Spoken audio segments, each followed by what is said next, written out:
Itsuki was once just an ordinary child, but one day his entire life changed when monsters suddenly attacked the Earth. Those monsters killed his parents right before his eyes.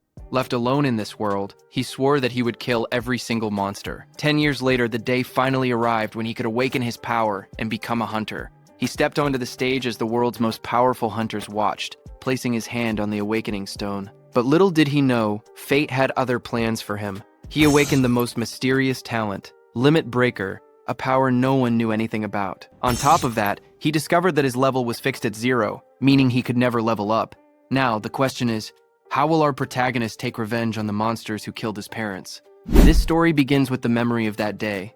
Countless eerie black monuments fell from the sky. They dropped through the clouds one after another, their shadows covering the city below. Strange glowing spheres and lightning-like energy swirled around them as they descended. Right after that, barriers were deployed. A massive purple beam shot upward from the middle of the city, twisting the sky like a vortex. People standing on the streets stopped and stared, watching the glowing tower rise before them. Monsters called disaster beasts broke through the barriers and invaded the human world. Among them appeared a giant dark figure, the demon of destruction, Ringa, standing tall with purple energy swirling behind him. Soon, countless terrifying beasts flooded the streets.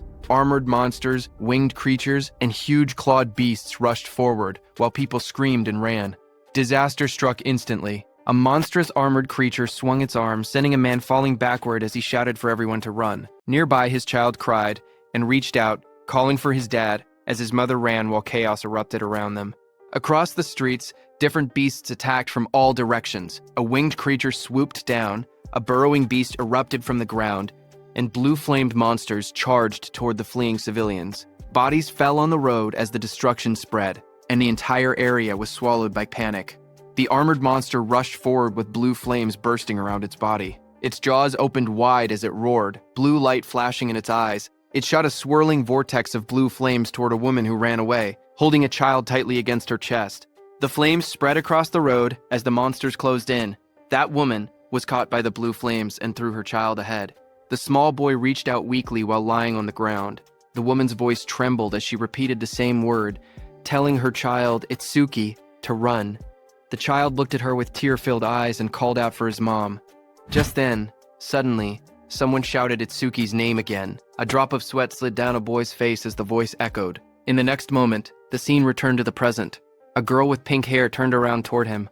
She asked what was wrong, saying he was spacing out. He stood among the lined-up students and answered quietly that it was nothing. Hearing that, she narrowed her eyes and leaned in slightly, asking him again if that was really true. Then, while he was crying, the boy who was the same Itsuki from that day stood still with tears running down from one eye. Before he could answer, another student suddenly wrapped an arm around his shoulder and spoke cheerfully. He said, Itsuki must be sleepy, since he's usually asleep at this time. But today, there was suddenly a school-wide assembly. While they were talking, Itsuki pointed toward the stage and told his friends that the teacher there was dressed strangely. On stage, the teacher, wearing some kind of armored helmet, explained what happened after the disaster beasts appeared. Some humans gained the power to fight back, and they became known as Awakened. The armored man described how, 10 years ago, the largest disaster beast attack happened at the northern shore of the Blue River. Awakened from all over the world crossed the river to repel them in what became known as the River Crossing War. Though attacks had decreased since then, the number of descending monuments had started to rise again. A large-scale attack similar to that war was likely coming soon. Itsuki's classmate leaned in again and pointed at a man on the stage. He explained that the person was Izumi Nento, the commander-in-chief of the northern continent. He asked how Itsuki could be from the north and still not know him. Itsuki looked at Izumi Nento quietly. He said the name sounded familiar, and admitted he once imagined a hunched old man with a long beard, but the person on stage looked stranger than he expected. Itsuki's classmate grinned and told him he understood. But despite the odd appearance, Izumi Nento was the first awakened. It was thanks to him that humanity knew about the monuments and the disaster beasts. Itsuki's friend spoke excitedly, saying that this man was the strongest awakened. He added that even Teiwa Jin, known as the light of humanity, was his student. The scene shifted back to the armored man as he explained that recent research showed even ordinary people who had not yet awakened had a chance of gaining power by touching a monument. Izumi Nento stood on the stage, his long cloak spreading like black flames. He told the students he had come to let them try to awaken. He urged them to devote themselves to the fight against the disaster beasts. Just as he said that, glowing blue blades slashed across the stage as the monument burst open. Light shot outward, scattering fragments, while a guard in sunglasses stood nearby, watching. Seeing this, the students reacted with loud excitement. One of them shouted in shock as a monument rose from the ground, wondering if it was magic. Another yelled that this was not the time to be surprised. They clenched their fists, saying it felt like a dream, praying to become awakened. In the crowd, Itsuki's friend grabbed his arm in excitement. He told Itsuki that they finally had a chance to become awakened. His eyes shined as he said the word finally. Saying that, he started walking toward the stage. Seeing this, Itsuki's friend grabbed his shoulder, shouting that he shouldn't be left behind. The pink-haired girl called out to them, telling Itsuki to get back in line properly. But Itsuki walked past her, and a red glow flashed across his eyes. The girl looked at him in shock as the light streaked through the air. A close-up showed Itsuki's expression changing. His eyes shined red with excitement as he said that the day had finally come. On stage, a student touched the large black monument, but nothing happened. A guard immediately called out that it was no good and told the next person to step forward. The students watching reacted nervously. One boy pointed out that the previous student had broken the school's athletic record in his first year. He said that if even someone like that couldn't awaken, then there was no way he could. The girl beside him replied that athletic ability probably wasn't related and that it was too early to give up. More students reached out to touch the monument one after another. The guard repeated the same word. Next, as the line kept moving forward, the students crowded together anxiously. One boy with white hair nervously pointed out that not a single person had awakened yet. Others muttered in worry. A girl with short brown hair said she thought it would be easy. The boy beside her trembled, wondering if their entire school would be wiped out. The guard called out the next name loudly, Oishi Hikaru. Nearby, a group of students whispered their concerns. One girl said she didn't want him to awaken. Another explained that he was already a habitual bully, and if he gained powers, they would be in trouble. A boy suddenly pointed toward the monument and shouted that something was happening. Lightning erupted violently from the monument, blasting outward. Oishi Hikaru's body was lifted off the ground as crackling blue electricity surrounded him. The sudden burst drew everyone's attention. A glowing blue screen appeared beside him, showing his information as he grinned excitedly. He thought to himself that both Izumi Nento and the woman beside him would surely recognize him now. The screen displayed Oishi Hikaru, human, level 0, job, elementalist, lightning gift grade 2, undisclosed. Status, attack 3, agility 4, defense 2, magic 3, total 12 stat points. Watching from beside the monument, the blue-haired woman spoke softly. She told her father that they finally had one. She explained that level 0 stats usually totaled only 5, but this boy had reached 12. Her father, Izumi Nento, remained calm. The girl said it was still better than nothing. The school courtyard grew silent as Oishi Hikaru raised both arms triumphantly. Confetti sparkled around him while he grinned proudly. He muttered to himself, wondering if the old man Nento had anything to say to the first awakened student. But before he could boast further, someone grabbed his shoulder from behind. He turned sharply, surprised to see Itsuki stepping past him. Oishi Hikaru spun toward Itsuki angrily, shouting at him. He demanded to know why Itsuki was touching him with dirty hands, yelling if he had a death wish. The watching students whispered among themselves. One girl asked who the boy was, noticing that he had cut the line. Another replied that it was Tenma Itsuki from Class 5. Someone else muttered that he was finished. Once Oishi targeted someone, it was over. From above, the blue-haired woman and Commander Nento observed quietly. The woman narrowed her eyes and said she sensed incredibly intense emotions coming from that student. Itsuki stood before the towering monument, placing his hand on the stone. His eyes glowed red as dark memories flashed through him. He muttered that he refused to forget his hatred for the disaster beasts. He had burned the events of that day deep into his mind. Commander Nento stared forward as if sensing something unbelievable. Out on the awakening platform, a massive blue apparition rose behind Itsuki. The glowing figure towered over him, holding a sword and radiating overwhelming power. Itsuki stood calmly beneath it. As blue light filled the air, the monument erupted with energy. A sharp, glowing structure formed above Itsuki, surrounded by swirling streams of light. The light expanded outward, wrapping around the entire area like a giant lotus blooming in the sky. The crowd below watched as the school grounds were covered in a glowing dome. Students stared upward, speechless.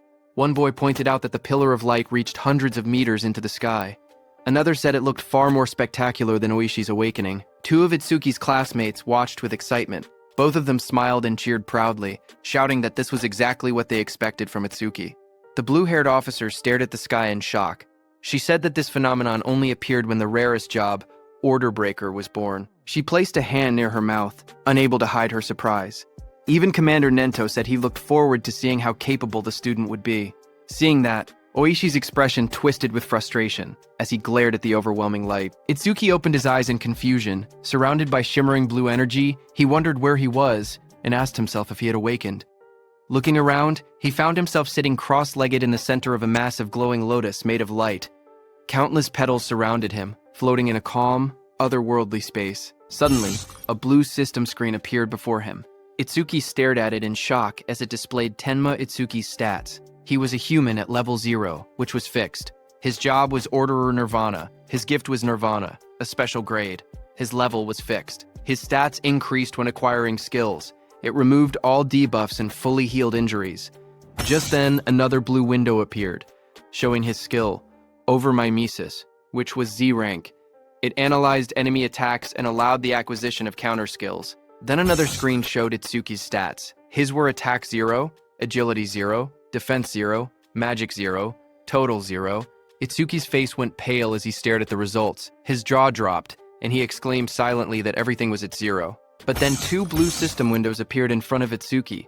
The first announced that the Z-rank skill Overmimesis had been acquired. The second stated that the special grade gift Nirvana had activated, increasing all of his stats by 200. Another screen displayed the changes. Attack went from 0 to 200, Agility went from 0 to 200, Defense went from 0 to 200. Seeing this, Itsuki's expression brightened. He looked at the glowing screen with excitement and said he understood. He realized that whenever he gained new skills through Overmimesis, Nirvana would raise his stats. Even if he couldn't level up like others, he could still grow stronger in his own way. He clenched his fist and smiled confidently. He admitted he didn't know what level this power compared to, but he had no doubt he had become an awakened. With determination in his eyes, he declared that he would annihilate the disaster beasts. A massive burst of blue light exploded from the monument. Students around him shielded their faces and shouted that the light was too bright. Some grabbed their eyes in pain. Through the blinding radiance, Itsuki's silhouette stood tall within the monument's glow. Lightning and energy swirled around him in a powerful display. Oishi stared at the scene, trembling with disbelief. His face twisted as he shouted that such a thing was impossible. The blue-haired officer gasped as she looked at the glowing monitor. She covered her mouth in shock and said that these stats were unbelievable for a rookie awakened. Even Commander Nento admitted that it was hard to believe, but stated that Itsuki was undoubtedly among the strongest of all new awakened in history. Outside, Itsuki stepped out of the light, petals of blue energy swirling around him, watching his silhouette shine with power. Just one word left Commander Nento's mouth: the strongest. A system window displayed his public information: Tenma Itsuki, level 0 fixed. Job, Order Breaker gift. Special grade undisclosed. Skill undisclosed. Status attack 200. Agility 200. Defense 200. Magic 200. Total 800. In the crowd, students and teachers erupted in cheers. They shouted that Tenma's stats had shot up all at once. Someone cried out in disbelief, saying they never imagined their school would have someone this amazing. An older teacher yelled that this feat would go down in school history. But among the cheering crowd, Oishi trembled with rage. Lightning crackled around him as his eyes glowed red. He clenched his teeth and glared at Itsuki, furious that the cheers he believed should have been his were now stolen away. Oishi's rage exploded as lightning surged across his body. He shouted that a loser like Itsuki should stay a loser. Students around him backed away as sparks crackled through the air, their faces tense with shock. Electricity flooded the entire hall, and Oishi stepped forward with a crazed expression. He declared that he would eliminate Itsuki using his newly acquired skill. Above the crowd, Itsuki stood calmly, staring down from the top of the monument as lightning scattered below him. Itsuki clenched his fist as a blue system window appeared. The screen displayed C-rank skill, Silver Serpent, detected. Overmimesis activated. Itsuki's eyes sharpened as multiple blue panels began processing. The analysis started at 27%, then climbed quickly. 57%, 69%, and rising while lightning flickered around him. Itsuki made his move and jumped with lightning speed. The floor cracked under the impact as the lightning slammed down. Students gasped when they looked up and realized something was wrong. One girl asked where Itsuki had gone. Another student said they saw a flash of electricity, and then Itsuki suddenly vanished. Oishi looked around in confusion, wondering where Itsuki was. A glowing blue window reached 88%, as Itsuki appeared behind Oishi like a shadow wrapped in lightning. His eyes shone with a blinding horizontal beam. Oishi froze in terror. Sweat poured down his face as he realized Itsuki was behind him. He panicked, unable to move. Itsuki placed a hand on Oishi's shoulder. His voice was cold as he told Oishi to consider himself lucky for being born human. He added that if Oishi were a disaster beast, he would have killed him about 100 times already. Oishi trembled uncontrollably, fear tightening his entire body. Moments later, Itsuki casually stepped forward, while Oishi collapsed onto the ground. Another student shouted in shock, asking when Itsuki had moved behind him. Someone else laughed nervously, saying Oishi must have been so scared his legs gave out. Another warned them to be quiet before Oishi heard them. A new panel floated above Itsuki, showing 94%, then rising quickly. Blue energy swirled around him as the progress reached 99%. Itsuki glanced at the glowing screen and commented that maybe the analysis was fast because it was only a C-rank skill. The display turned pitch black and flashed. Analysis progress, 100%. Lightning exploded around him as a new message appeared, saying C-rank skill Thunderbreaker required. Itsuki stood in the center of the crackling blue electricity, his body glowing as the newly gained power wrapped around him like living lightning. The students watched nervously as the light began to glow again. One of the boys stared in shock, saying it was happening once more. Another student, wearing sunglasses, adjusted them with a grin, saying it was a good thing he had brought them. Inside the glowing space, Itsuki appeared sitting calmly with a thoughtful expression. He realized that every time an analysis finished, he was forcibly brought into this strange place. In front of him, the system windows appeared, stating that the analysis of Silver Serpent was complete, and the skill Thunderbreaker had been acquired. Another window opened, showing the description of Thunderbreaker Level 1. The skill allowed him to absorb C-rank and lower lightning attacks into his body. When releasing the absorbed lightning energy, his agility would increase by 50%. It also had a passive effect. Each time he absorbed a C-rank lightning attack, his agility would permanently increase by 5%.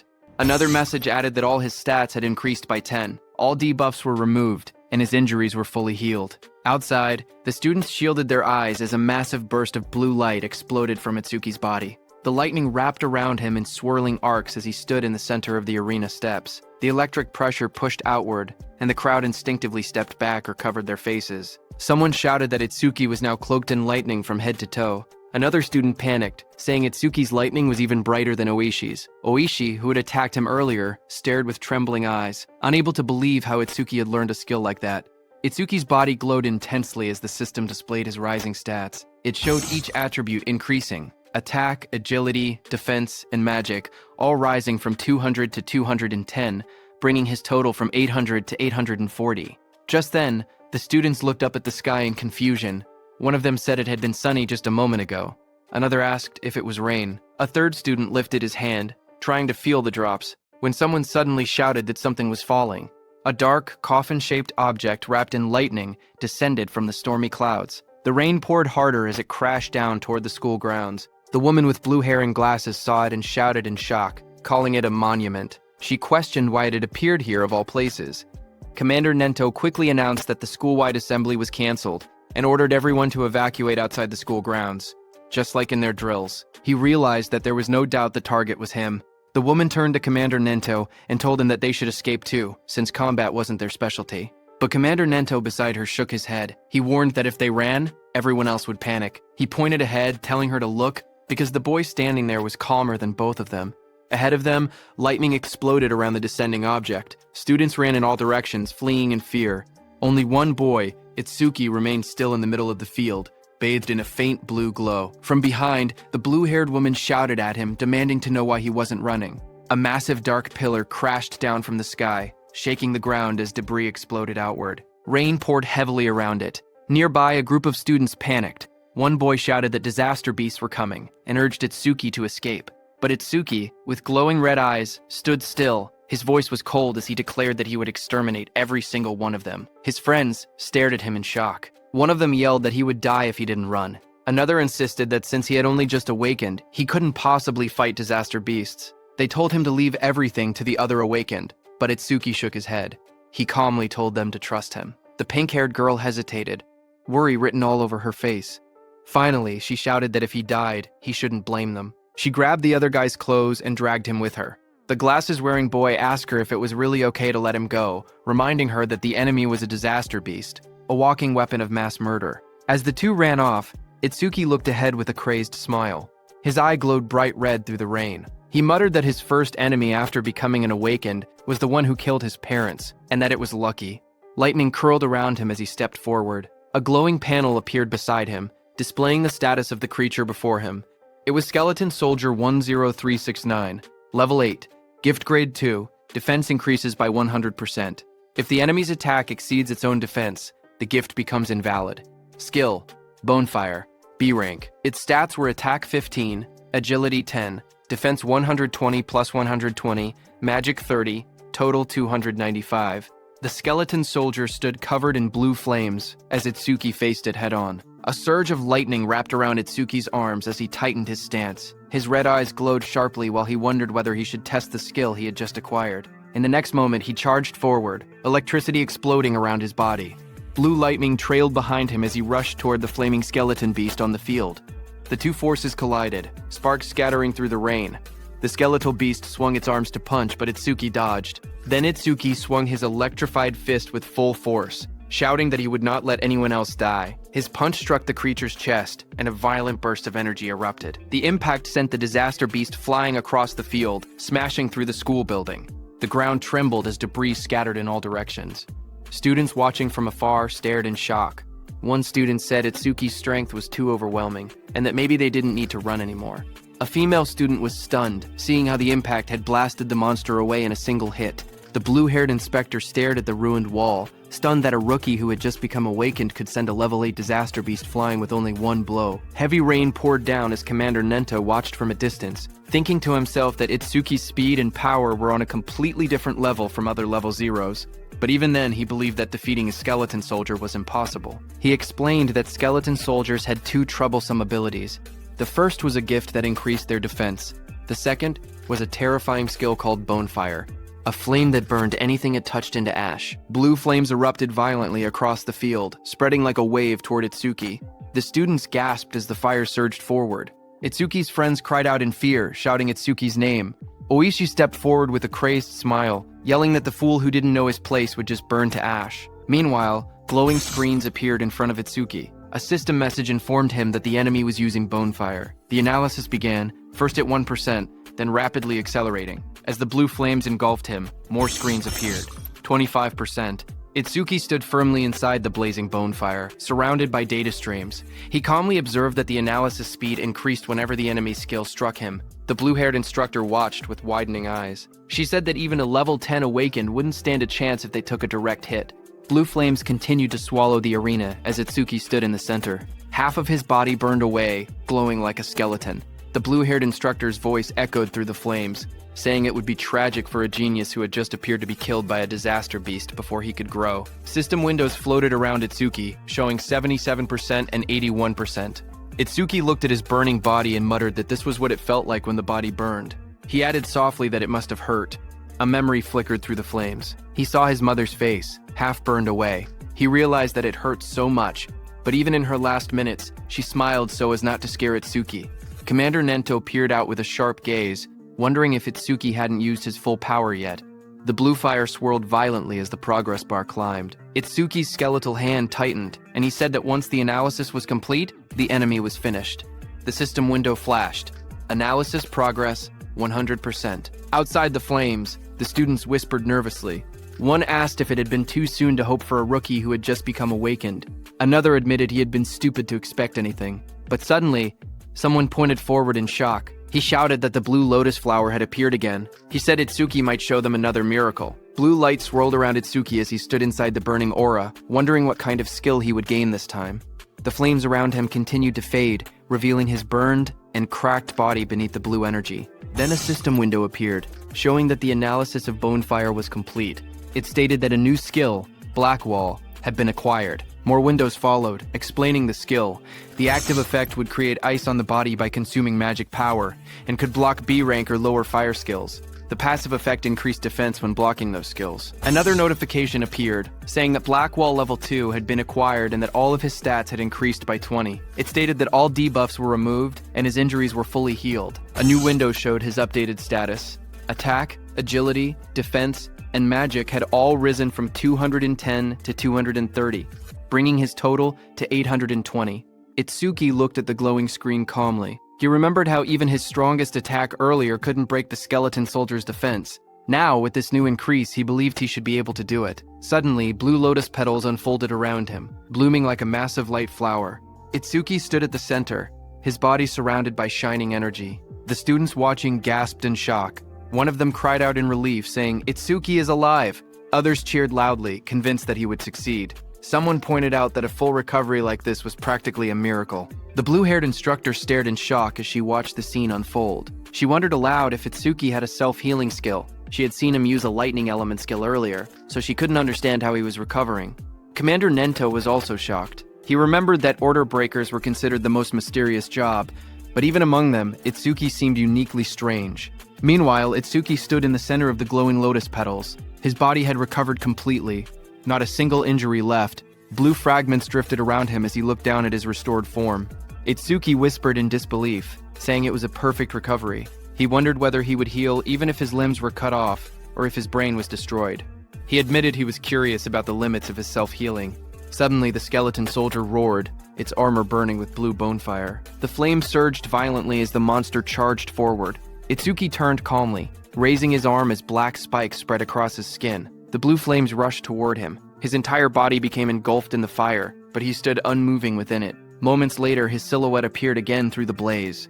Thick layers of black spikes covered him completely, and his red eyes glowed coldly behind the cracked ice armor. Itsuki cracked through the air as he shot upward. The explosion of blue flames shook the area when he crashed down. Itsuki's armored body glowed with electricity as he readied another strike. The skeletal beast struck, but Itsuki moved again, instantly appearing behind the beast faster than anyone could follow. Itsuki then raised his arm, and it turned into a massive black spike sword, lightning running through it. Itsuki moved with lightning speed and, with a single slash, cut the skeletal beast in two with that sword. The students watching from afar were stunned. One of them said that Itsuki moved behind the disaster beast in an instant, as if he had teleported.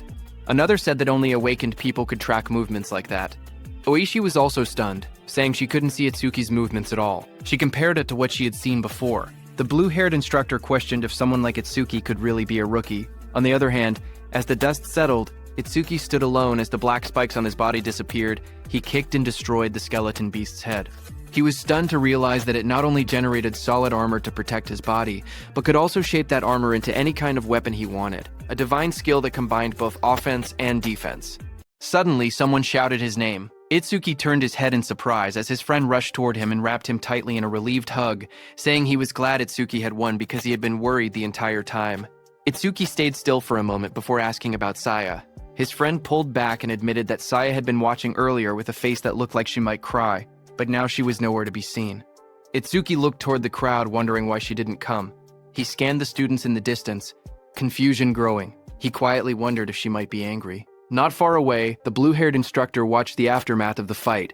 She spoke seriously, noting that for a boy to defeat a skeleton soldier, something even a level 10 awakened would struggle against, was unbelievable. Commander Nento called the blue-haired instructor Choa and told her to stay and assist with the cleanup. He also told her to deliver his message to the principal, that he would be taking Itsuki with him. On the other hand, Itsuki's friend patted Itsuki's hand, saying there was no way Saya would be angry after he won.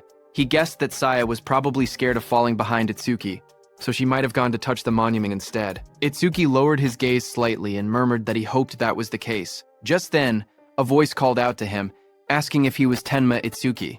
Itsuki turned and noticed someone approaching. Commander Nento, wearing a long cape, stood before him. Itsuki looked up at him in silence. People watching from a distance began whispering among themselves. They saw that Izumi Nento, a famous figure, was talking directly to Itsuki. Some wondered if he intended to take Itsuki as a student. Others doubted it, saying the only person Commander Nento had ever accepted as a student was Teiwajin, humanity's strongest.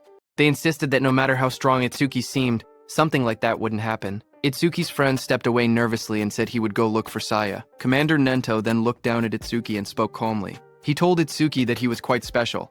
Itsuki looked at Commander Nento and repeated the word softly, asking what he meant by calling him special. Commander Nento observed Itsuki closely and saw dark energy gathering around Itsuki. He told Itsuki that his heart seemed filled with anger and hatred.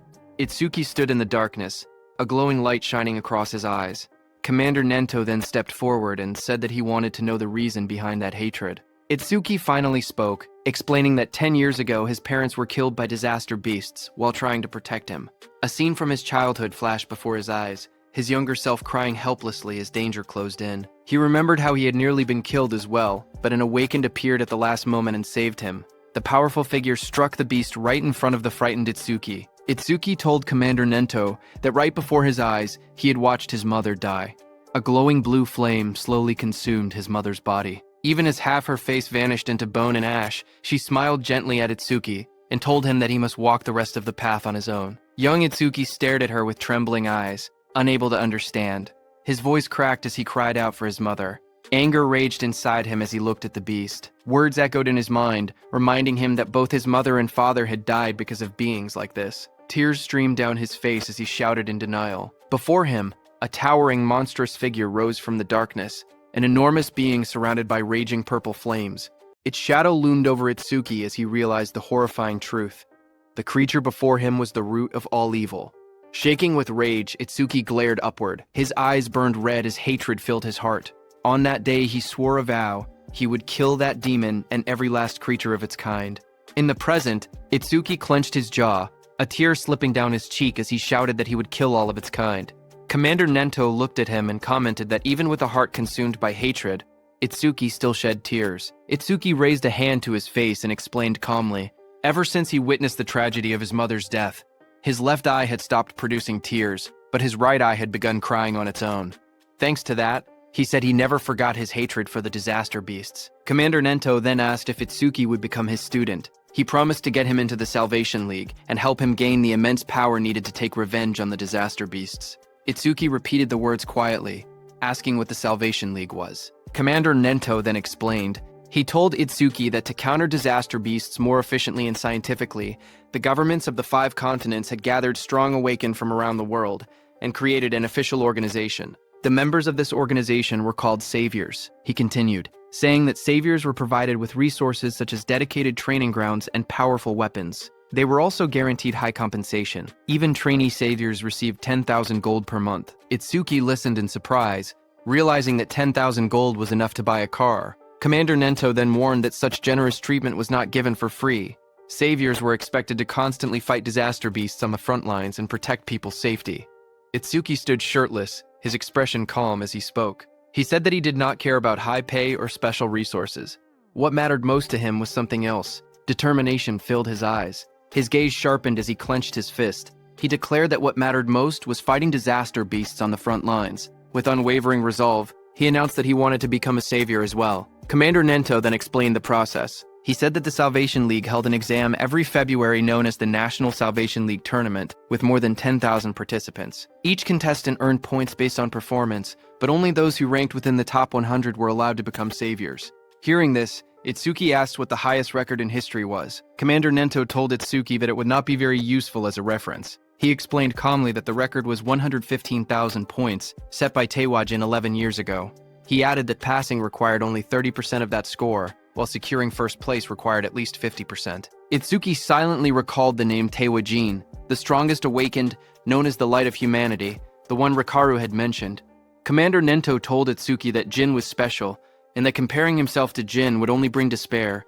But even so, Itsuki should still have confidence because he believed Itsuki could one day stand shoulder to shoulder with Jin. Itsuki stood shirtless on the training ground, his expression steady. With unwavering determination, he declared that he would surpass Taewajin. Hearing those words, Commander Nento's eyes widened inside the helmet. Reacting with surprise, he remembered something from the past, a time when he had stood with Taewajin and told him that he had become incredibly popular. The younger generation was trying to follow in his footsteps, but Taewajin warned that following alone would never win the war against the disaster beasts. Someday, someone would surpass him, just as a new sunrise replaces the setting sun. Taewajin said that he looked forward to that day, seeing Itsuki's resolve. Commander Nento thought that the sunrise Taewajin had been waiting for had finally appeared. A few hours later, Commander Nento took Itsuki to another place. When Itsuki saw the massive dome-shaped structure rising in the distance, glowing under the sky, he asked quietly what it was. Commander Nento explained that these monuments acted as passages connecting the human world to the world of disaster beasts. He said that if the beasts were killed but the monuments were left untouched, new beasts would simply appear again. He pointed at the massive dome-shaped building and explained that this facility was created to isolate monuments that couldn't be destroyed. Awakened individuals periodically entered it to sweep out the disaster beasts that emerged. This kept the danger under control and also served as training. Itsuki looked at the building and asked if it was a training facility. Commander Nento, standing beside him, confirmed it, saying they called these places stages. He explained that the number and strength of the beasts inside couldn't be controlled, making it extremely dangerous. Commander Nento told Itsuki that the beasts in this specific stage were especially strong. Among all rookie-level stages, this one had the highest mortality rate. Because of that, people called it the rookie graveyard. He told Itsuki that when Jin was still a rookie, he had cleared this deadly stage in 3 minutes and 14 seconds. Commander Nento turned to Itsuki and said that if Itsuki truly intended to surpass Jin, then 3 minutes would be his limit. As Itsuki walked toward the giant facility, Commander Nento told him that if he could clear the stage within 3 minutes, he would accept him as his student. Hearing that, Itsuki's eyes sharpened with determination. He wanted to surpass Jin and become Commander Nento's student. People in the lobby turned their heads when they saw a familiar figure. Someone pointed and said that Mr. Izumi had arrived. Another person noticed Itsuki walking beside him and asked if that was the rumored rookie. The crowd stared in surprise, whispering that there was no way a rookie could walk next to Mr. Izumi unless he was an awakened, on Taewajin's level. Itsuki looked around quietly and wondered to himself if this person was really that famous. Thinking that, he walked toward the stage entrance and saw the display showing the Disaster Beast level inside. Level 10. He noted that it was only 2 levels higher than the skeleton soldier he had faced earlier, and wondered how strong that really was. But what surprised him more was that even though several people were gathered nearby, none of them seemed prepared to enter the stage. He wondered why that was. Someone nearby muttered that the rookie looked way too confident and assumed that a high-level awakened must be accompanying him. Another wished they could be taken along too, while someone else joked that the rookie probably came just to flirt with the receptionist, saying that with a decent face he was getting cocky. At the counter, the receptionist approached him with a polite smile. She asked if he wanted to enter the stage and how many challengers there would be. He calmly replied that it would be just him. Hearing that, the area fell silent as the receptionist stared at him across the counter. Suddenly, she leaned forward and yelled angrily. She told him not to make unfunny jokes and asked if he was messing around. She warned him that if he was just there to hit on her, it was pointless. She explained that even if the place was an artificial stage, it was still dangerous. People could get hurt or even die. Itsuki stared at her in confusion, wondering what she was even talking about. Behind them, several people watching from afar started laughing. They joked that he really was there to hit on her. Some said that there were always people who treated the stages like dating spots, and those people usually got scolded and went home. Itsuki looked at the receptionist calmly and explained the misunderstanding. He told her he had absolutely no interest in her. He said he only came to challenge the stage, nothing more. But the receptionist sighed and rubbed her forehead. She told him he didn't have to act tough just because he was embarrassed. She even said she would give him her contact information, so he should just go home. But Itsuki's expression darkened. A shadow fell over his face. He didn't care about her contact information at all. He only wanted her to let him enter the stage. Hearing that, the receptionist reluctantly agreed and told him not to blame her if he died. She held out a metal bracelet with a nervous expression, clearly shaken. Seeing that, Itsuki muttered that she should have just given permission from the beginning instead of making him repeat himself. The people watching from behind whispered among themselves. One man called Itsuki an idiot, saying he could have gotten her contact information but chose to act tough instead. Another pointed out that a level 0 rookie challenging a level 10 stage was basically suicide. They guessed he would run out in less than a minute. Someone else noticed how confident he looked and wondered if he might succeed since he also had a special grade gift. But another person reminded everyone that for awakened people, gifts were just bonuses. The most important thing was level. No matter how special the gift was, it meant nothing if the level was low. On the other hand, standing in front of the gate, Itsuki checked his bracelet. He said that his personal information was registered on it, so scanning it would let him enter. A glowing screen appeared above his hand, confirming entry by awakened Tenma Itsuki has been approved. Itsuki stretched his hands forward and took a breath. He reminded himself that the promise was within 3 minutes. Then he said it was time to begin. A bright digital timer appeared showing 0:01 in green numbers. And just as the gate opened, Itsuki moved with explosive speed. Red energy surrounded his body as he dashed forward, his eyes glowing sharply. He looked around and noticed the vast area. He thought that the interior space was much bigger than he expected. As he ran across the grassy field toward a tall black tower, he told himself that it was his first time entering a stage, even if it was an artificial one. Suddenly, Itsuki noticed a creature rush in and said that it was coming. That creature jumped toward him. It was a wooden monster from the Kodama tribe. A blue window appeared beside it, showing its information. Kodama number 1307 from Kodama tribe. Level 4. Gift. None. Attack. 49. Agility. 48. Defense. 53. Magic. 24. Total. 174. Seeing it coming, black spikes formed on Itsuki's hand. In the next moment, he slashed downward with overwhelming force. A sharp strike of energy cut through the target as he launched his attacks. Itsuki stood calmly with the massive black spike axe hand, smiled, and remarked that an axe was always the best tool for trees. He then asked the remaining monsters how it felt to see their comrade cut in half. Dozens of Kodama creatures rushed at him. He stood tall and called them rotten trees. Outside, Choa spoke to her father, Commander Nento. She asked why, out of so many rookie stages, he had made the newcomer enter this one specifically. Commander Nento answered that Itsuki claimed he would surpass Jin, so he simply brought him to the same stage Jin first challenged. Hearing that, Choa frowned and said that surpassing Jin was impossible unless someone stepped outside the bounds of humanity. Hearing that, Commander Nento asked Choa if she believed Jin had already transcended humanity. Choa recalled the time she met Jin for the first time. She had once thought Jin was kind and approachable. Then she saw Jin instantly kill a level 97 disaster beast. She recalled that Jin's eyes during that fight were different. She remembered those eyes clearly. Cold, solitary, and transcendent. She felt that they didn't seem human at all. She described Jin's gaze, saying his eyes were like the eyes of a god. Hearing that, Commander Nento told Choa that Itsuki also had potential comparable to Jin, but at the moment, he was nothing more than an unpolished gemstone. He added that if Jin could be compared to a godlike existence who saved people, then Itsuki was the opposite, a demon consumed by hatred. Meanwhile, on the battlefield, Itsuki stood among the fallen wooden beasts.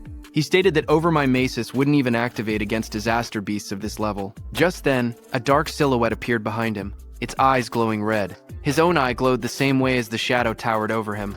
In the next moment, his body moved at extreme speed, cutting through the enemies with a sharp motion. Itsuki stood before the fallen creature and looked down calmly. He asked if that was the end. He examined the broken body and wondered if level 10 disaster beasts were only this strong. But then he thought that if that were true, this place wouldn't be called the Rookie Graveyard. There had to be something else. Just then, a blue system window appeared before him. It displayed B-rank skill, self-regeneration detected, Over My Mimesis activated. Another window followed, analysis progress 5%. Itsuki turned as a sudden sound caught his attention. His expression shifted slightly. The level 10 disaster beast rose again behind him, its entire form twisting upward with glowing green eyes. Its long vine-like limbs burst outward and lunged at him. Itsuki braced himself, thinking in surprise that he had cut off half its head, yet it had regenerated. The moment the towering monster regenerated, Itsuki narrowed his eyes and muttered that he knew things wouldn't be straightforward. A glowing blue system window appeared in front of him, revealing the creature's details. It identified the monster as Regenerated Kodama, number 520 of the Kodama tribe, a level 10 beast with a grade 2 gift. Its defense had dropped by 50%, but its self-healing ability had greatly increased. Another blue window listed its stats clearly. Attack, 110, Agility, 100, Defense, 60, Magic, 180, Total, 450. As the creature's roots and branches whipped wildly, Itsuki tightened his fist. A system alert flashed. Black Wall activated. The next second, his hand was covered by black spikes cutting through the roots. Itsuki jumped at the monster. While dodging the monster's attacks, he quickly analyzed the situation. He realized the beast couldn't regenerate if he damaged it fast enough. He told himself that he had to deal massive damage in a short amount of time. The analysis window appeared beside him. Itsuki smashed forward with his armored arm, splitting through the Kodama's defenses as sparks and debris burst around them. His eyes glowed red as he moved like a shadow slicing through the forest of wooden limbs. Each step sent shockwaves across the ground, and each strike pushed the progress window higher. Itsuki surged forward again, his blade-like arm shining with a cold blue light. Then he shot upward before crashing down like a falling spear, splitting the monster's giant body in half. Light from his attack cut straight through the Kodama, illuminating the entire battlefield. The towering creature's body split down the middle, a glowing crack running from its head to its torso. Its golden eyes shone through the gaps as its massive frame began to fracture. Itsuki watched with sharp red eyes, a grin forming on his face. He said he wasn't done yet. He said he would mince the creature completely so it wouldn't regenerate. In the next moment, he raised both arms. A blinding vertical slash of light tore downward, cutting the giant monster clean in half. Cuts spread across the creature's body, and the wooden shell shattered into countless pieces. The fragments scattered through the air, glowing faintly before breaking apart completely. As the dust settled, Itsuki lowered his arm and exhaled. He said, "This should be enough." He added that using Black Wall for so long was draining his magic. But before he could rest, vines and roots twisted together again in front of him. The wooden creature's form surged upward with glowing yellow eyes, rising from the remains and preparing to attack. The glowing display in front of Itsuki showed 60%, but the fight still raged on. Wooden tendrils whipped toward Itsuki as he moved between them with sharp, fluid steps. He glanced back with an annoyed expression, thinking that even after all of this, the monster still refused to die. He quietly muttered that it was becoming a real pain. The attacks continued to strike from every angle. As he dodged, he noticed something important. Every time the monster regenerated, overmimesis analysis speed increased. His eyes narrowed. That meant the longer this continued, the faster the analysis would complete. He realized he needed a new approach. He decided to cancel Blackwall to conserve his remaining magic, and instead rely on Thunderbreaker to avoid the attacks while keeping his distance. Continuing this pattern until the analysis finished would be the winning strategy. But there was a problem. He didn't have much time left before the 3-minute limit ran out. Lightning crackled across his arm as the display climbed to 75%. Determination hardened his expression. He activated Thunderbreaker and Black Wall at the same time, pushing his offense to the extreme while forcing the monster to repeatedly regenerate. Doing so, he thought, would increase the analysis speed even further. Power surged around him. Arcs of lightning danced across his arm as he charged forward with a cold, focused expression. The creature's wooden body split down the middle, its golden eyes glowing through the cracks. Electric sparks flashed violently as he fought. If overmimesis failed when his magic hit 0, he knew he would die right there. The percentage rose to 80%, then 85%, as he forced his body forward through the storm of wooden strikes. He told himself that if he died now, then everything he'd done would amount to nothing. Lightning gathered in his arm as he unleashed another powerful strike, but right before hitting the monster's head, his magic power hit 0. Finally, his body staggered. Blood dripped from his mouth. He lowered his head and quietly muttered, "Damn it." Itsuki stood pierced by sharp wooden spikes, his body battered and barely holding on. He lowered his head as white steam drifted off his wounds. He quietly admitted that his magic seemed to have finally run out. Then a glowing window appeared beside him, showing 99%. Seeing that, Itsuki's expression sharpened. Blood streamed down his chin as his eyes glowed coldly. He declared that just as he thought, overmimesis did not need magic to activate. With a strange smile, he announced that this match was his win. The window in front of him then showed analysis progress 100%. A bright lotus-shaped energy began expanding around him, glowing blue and cracking the wooden spikes. A system window appeared, saying, Self-regeneration analysis complete. Lotus burst acquired. The lotus continued to bloom outward, pushing everything away as more spikes shattered. Another window displayed the details. Lotus burst level 2. Active effect. Consumes magic to deal explosive damage to enemies within a 5-meter diameter. Power scales with magic consumption. Passive effect. Each time Lotus burst defeats a living creature of level 1 or higher, all skill ranges increase by plus 1%. The lotus opened fully. A pink glow surrounded Itsuki as his wounds rapidly healed. Another window appeared. Lotus Burst Level 2 acquired. All stats plus 20. Remove all debuffs and fully heal injuries. The monster watching him narrowed its glowing yellow eyes. A final window appeared. Lotus Burst activated. Itsuki brought his hands together and clapped. A burst of force erupted instantly, followed by a roaring explosion of flames that engulfed everything in front of him. A blazing wave swept outward, and the monster's shadow shot through the smoke and sparks. When the flames settled, he stood there with blood running down his cheek, his hand still extended from the technique he had just used. With a calm breath, he looked ahead and said that Lotus Burst wasn't bad. Smoke rose around the scorched crater at Itsuki's feet. As he examined the destruction, he noted that using only a third of his magic produced this much power, and sweeping away weak disaster beasts would now be far easier. But he admitted he never expected overmimesis to restore magic that had already reached 0. As he stepped forward, something on the ground caught his attention. He stopped, staring at a glowing green crystal beside him, and quietly asked what it was. Meanwhile, outside, the receptionist stared anxiously at the bright red screen. She said that almost 3 minutes had passed since the rookie Itsuki went inside, yet there was still no sign of him coming out. She pointed at the display where the status window showed, Challenge in progress. Stage level 10. Challenger, Tenma Itsuki. Time used, 2 minutes 09 seconds. Seeing this, she nervously added that they should call the rescue team quickly. Choa adjusted her glasses and spoke calmly. She said she didn't think Itsuki would lose to level 10 disaster beasts, but clearing the stage within 3 minutes seemed impossible. Her sentence trailed off as silence fell between them, but suddenly a new message appeared on the large screen, saying, New record achieved. Seeing that, everyone in the hall froze. Shocked whispers spread through the crowd. One woman stepped forward, staring at the green screen in disbelief, whispering, No way. Choa widened her eyes. She asked aloud how Itsuki managed to clear it, unable to believe what she was seeing. And the most shocking thing was that even 3 minutes hadn't passed. A final notification flashed brightly on the monitor. Challenge success. Stage level 10. Challenger Tenma Itsuki. Time used, 2 minutes 14 seconds. Stage clear record updated. The room fell silent as everyone stared at the unbelievable result. The leaderboard screen displayed the results. It showed first place belonging to Tenma Itsuki with a clear time of 2 minutes 14 seconds. Second place belonged to Taewajin, who cleared it in 3 minutes 14 seconds. Third place was Heaton Sho with a time of 7 minutes 17 seconds. Just then, Itsuki came out of the gate, his clothes torn and stained with green liquid. Around him, people reacted in shock. One person exclaimed that Itsuki had really survived, asking whether the green liquid on him was disaster beast blood. Another shouted that Itsuki was a full minute faster than Taewajin. Someone else pointed out that the beasts inside were level 10 disaster beasts, and couldn't understand how a level 0 rookie managed it. Another voice added that there was no way a level 0 rookie should have survived. As Itsuki stepped forward, someone began to speak, saying, "Mr. Izumi is coming." Izumi Nento turned toward Itsuki, who asked him if he could now officially receive Commander Nento's guidance. Itsuki looked at him with a faint smile and addressed him as teacher. Commander Nento responded with pride, saying that Itsuki had done well, just as he expected from his student. Standing nearby, Choa watched quietly. She wondered if her father was happy, saying she hadn't seen this expression from him in a long time. In the crowd, people continued whispering. One person shouted in disbelief that Itsuki was actually Izumi Nento's student.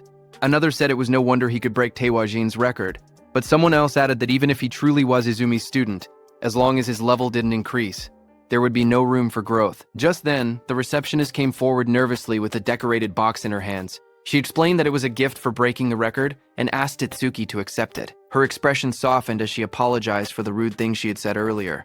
Itsuki looked surprised as he received the box, asking if he truly got something for his achievement. He said that it was fine because a level 0 rookie challenging a stage like that really did seem reckless. He added that he was a complete stranger to them and it wouldn't have mattered to anyone if he had died. But since she tried to stop him, it proved she was worried.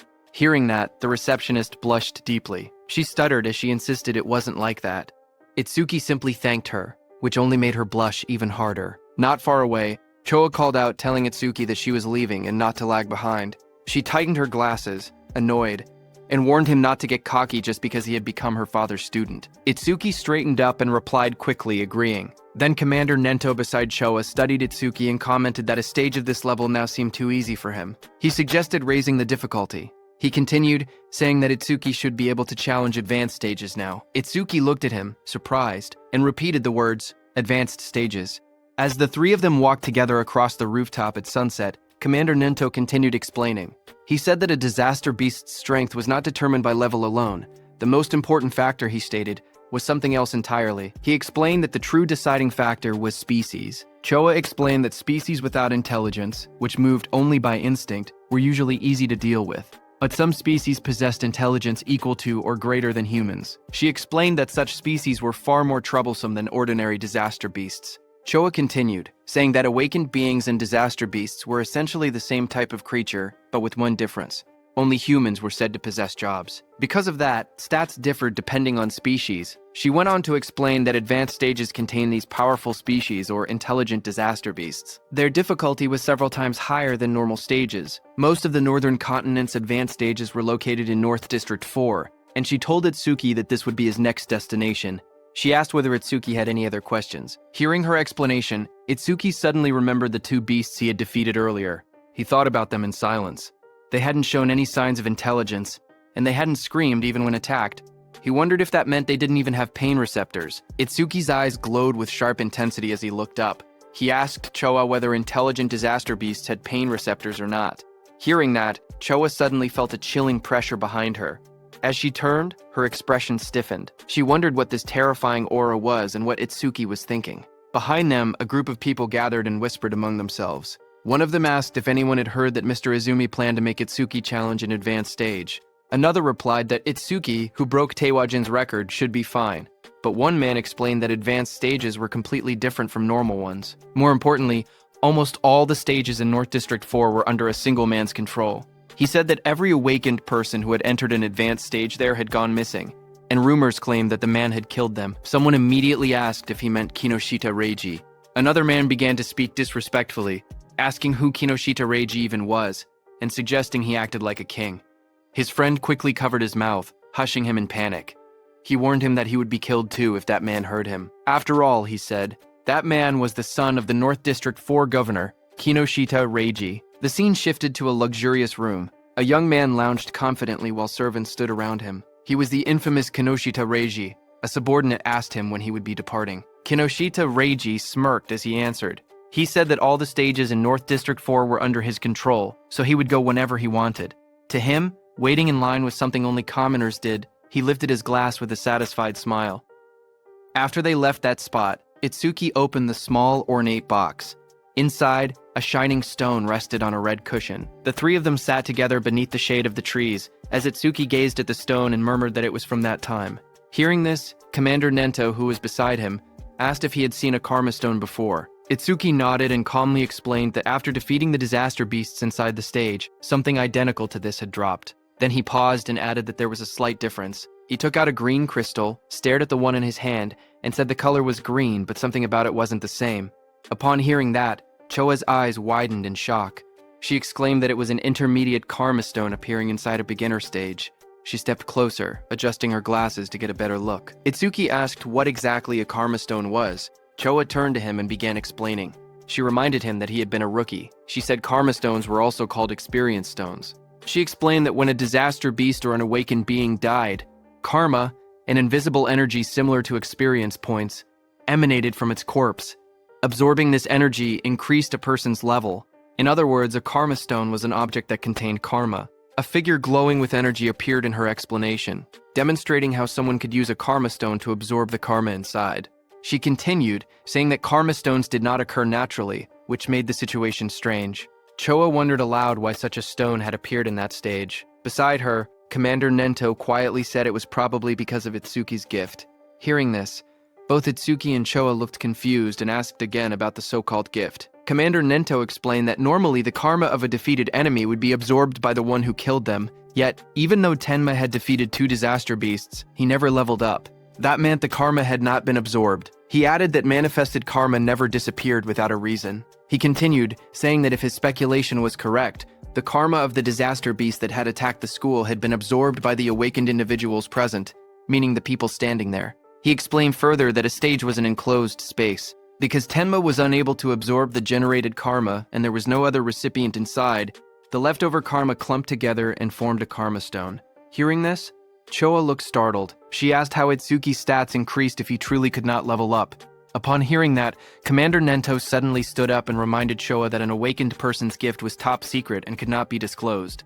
Startled, she apologized immediately. Commander Nento then turned back to Itsuki. He told him that he could choose whether to keep the karma stone or sell it. He added that he would be leaving soon for a commander-in-chief meeting of the 5 continents, and that during his absence, Choa would look after him. Before departing, he said there were several things he wanted him to remember. Commander Nento spoke calmly as he listed out the rules. He told Itsuki to keep their relationship confidential, then added the second rule, never disclose his gift to others. The third rule followed. Itsuki had to clear at least 6 advanced stages before the teacher returned. A fourth instruction echoed after that. He told Itsuki to do what he believed was right without hesitation, promising that no matter what happened, he would be behind him. Hearing this, Itsuki smiled with determination and answered, "Yes, teacher." At the same time, at North District 4, Flaming Rock Execution Ground, groups of students argued with suited guards blocking an entrance. One of them shouted that they had arrived first and demanded to be let in. The guards refused. They said the stage had been reserved by the Kinoshita family's son, telling everyone to go home. The students grew angry. One yelled that having money did not give someone the right to do whatever he wanted. Another pointed out that the privileged boy was not even there yet and insisted they should be allowed in first. Their frustration rose. One threatened to report the situation to the Awakened Guild, saying he did not care who the rich kid was. But before he could finish, a dark figure with glowing red eyes appeared behind them, cutting off their complaints. In the next moment, a powerful attack blasted forward. The students were thrown aside as a muscular fighter struck with overwhelming force, scattering them in an instant. Another student rushed forward, attacking the muscular man. A sharp white arc cut through the air as it struck with full power, but the attack landed directly on the muscular man's body and bounced back, sending shockwaves bursting outward. The impact echoed loudly across the ground. The blonde student watching from behind stared in horror. He muttered in disbelief that his B-rank skill, Earthspine, had not worked at all. The muscular man turned, his face shifting into a terrifying form with glowing red eyes and metallic markings. He shouted that the attack did not hurt or even itch. The blonde student trembled. He thought to himself that Earthspine was a technique meant to pierce anything. He wondered if the man in front of him was actually a monster. Before the student could react, the monstrous man lunged forward and grabbed him, his red aura flaring violently as he towered over the frightened student. The muscular man smacked the blonde student's head. The blonde student slammed down violently. Blood burst from his mouth as his eyes rolled back, his body twisting from the impact. Around him, the spectators reacted in shock. They whispered that a level 7 and a level 8 student had been killed instantly without being able to defend themselves. They said the big guy was far too strong. Someone identified him as Oga Takeru, one of Kinoshita Reiji's 4 pillars and a level 12 gold elementalist. Hearing that, the crowd understood why things had turned out this way. Takeru held one of the defeated students by the neck and warned everyone. He said he would not forgive anyone who tried to enter the stage without Reiji's permission. If anyone resisted, he would treat them the same way he treated the 2 lying on the ground. The other students watched nervously as Takeru lifted the struggling blonde student off the floor. The blue-haired student remained unconscious beside him. Takeru shouted that nobody should think about helping them. The group of bodyguards in suits stood nearby, laughing. One of them told Takeru not to go too far because the trash was watching. Another warned that if he kept beating weak students, the teacher would hear about it. Their laughter echoed through the area. Takeru only scoffed. He tossed the blonde student aside, with a flick of his arm, showing no concern at all. The injured blonde student collapsed forward, but before he could hit the ground, Itsuki caught him. Blood dripped from the student's nose as his body went limp in Itsuki's hands. Around them, the other students whispered in shock. One of them asked who the newcomer was and wondered why he did not listen when they told him not to interfere. Another panicked voice said that a level 0 person was definitely going to die. Someone else stared at Choa and muttered that the beauty beside him looked familiar. Not far away, Takeru glared at Itsuki. He shouted that nobody was allowed to pass without Reiji's permission. He warned that if Itsuki did not want to end up like the unconscious student, he should just go home quietly. Hearing that, Itsuki lowered his head slightly. He calmly said that he understood he would not be able to enter the stage unless he defeated this man. Beside him, Choa raised her hand, saying she would contact the North District 4 administrator because this kind of behavior could not be allowed. But Itsuki stopped her. His eyes glowed bright blue as he said it was not necessary. He repeated what his teacher had told him, that he should do what he believed was right without hesitation. He then turned to Choa again and spoke plainly. He said he would leave the treatment of the injured students to her. Then he turned to Takeru.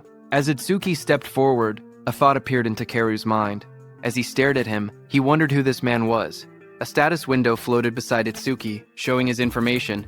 Tenma Itsuki, human, level 0, fixed job, order breaker, gift, special grade, skill, undisclosed. Status undisclosed. Seeing this, even though Itsuki was level 0, he stood firmly without any fear. Takeru wondered if Itsuki had a rare job that allowed him to stay calm like this. Takeru suddenly felt something strange. Even with his higher level, he felt pressured. He told himself that rare job or not, he was 12 levels ahead. The stat difference should not be something Itsuki could bridge. Another window appeared beside Takeru, showing his status. Oga Takeru, human, level 12, job, elementalist, gift, grade 2.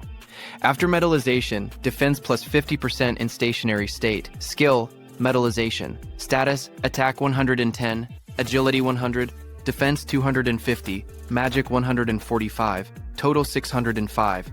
As Takeru stared, his expression changed. His eyes widened, and in the reflection of his pupil, he suddenly saw Itsuki rushing toward him at incredible speed. In the next moment, Itsuki's fist collided with Takeru's body with overwhelming force, sending a shock through the frame as the impact landed cleanly. The crowd watched in shock as 2 students stared ahead, sweat running down their faces. One of them exclaimed that the speed was unreal and wondered if Itsuki was really level 0. The other admitted that even though he was level 8, he was not sure he could keep up with that kind of movement. But as the dust settled, it was revealed that Itsuki's fist had struck Takeru's metal head, sending steam rising from the impact. Takeru had blocked the blow with his metallization skill, his face hidden behind the shining metal layer. Seeing this, Itsuki pulled back slightly, his eyes narrowing as he realized the strike had been stopped. Takeru then raised both hands, his arms transforming completely into polished metal. He looked down at Itsuki and commented calmly that the speed was good. Then he moved and lunged forward with overwhelming force, shouting that Itsuki's attack still lacked power. The floor shattered beneath him as debris exploded outward. Itsuki braced himself, analyzing the situation in silence. He thought about what it would take to successfully land a surprise attack on an enemy above level 10. As his body blurred into motion again, he concluded that he needed to further increase his agility using Thunderbreaker. Just then, a system window appeared. The display showed Tenma Itsuki's status. It listed him as a human at level 0 with a fixed job called Order Breaker. Nirvana Gift, a special grade ability.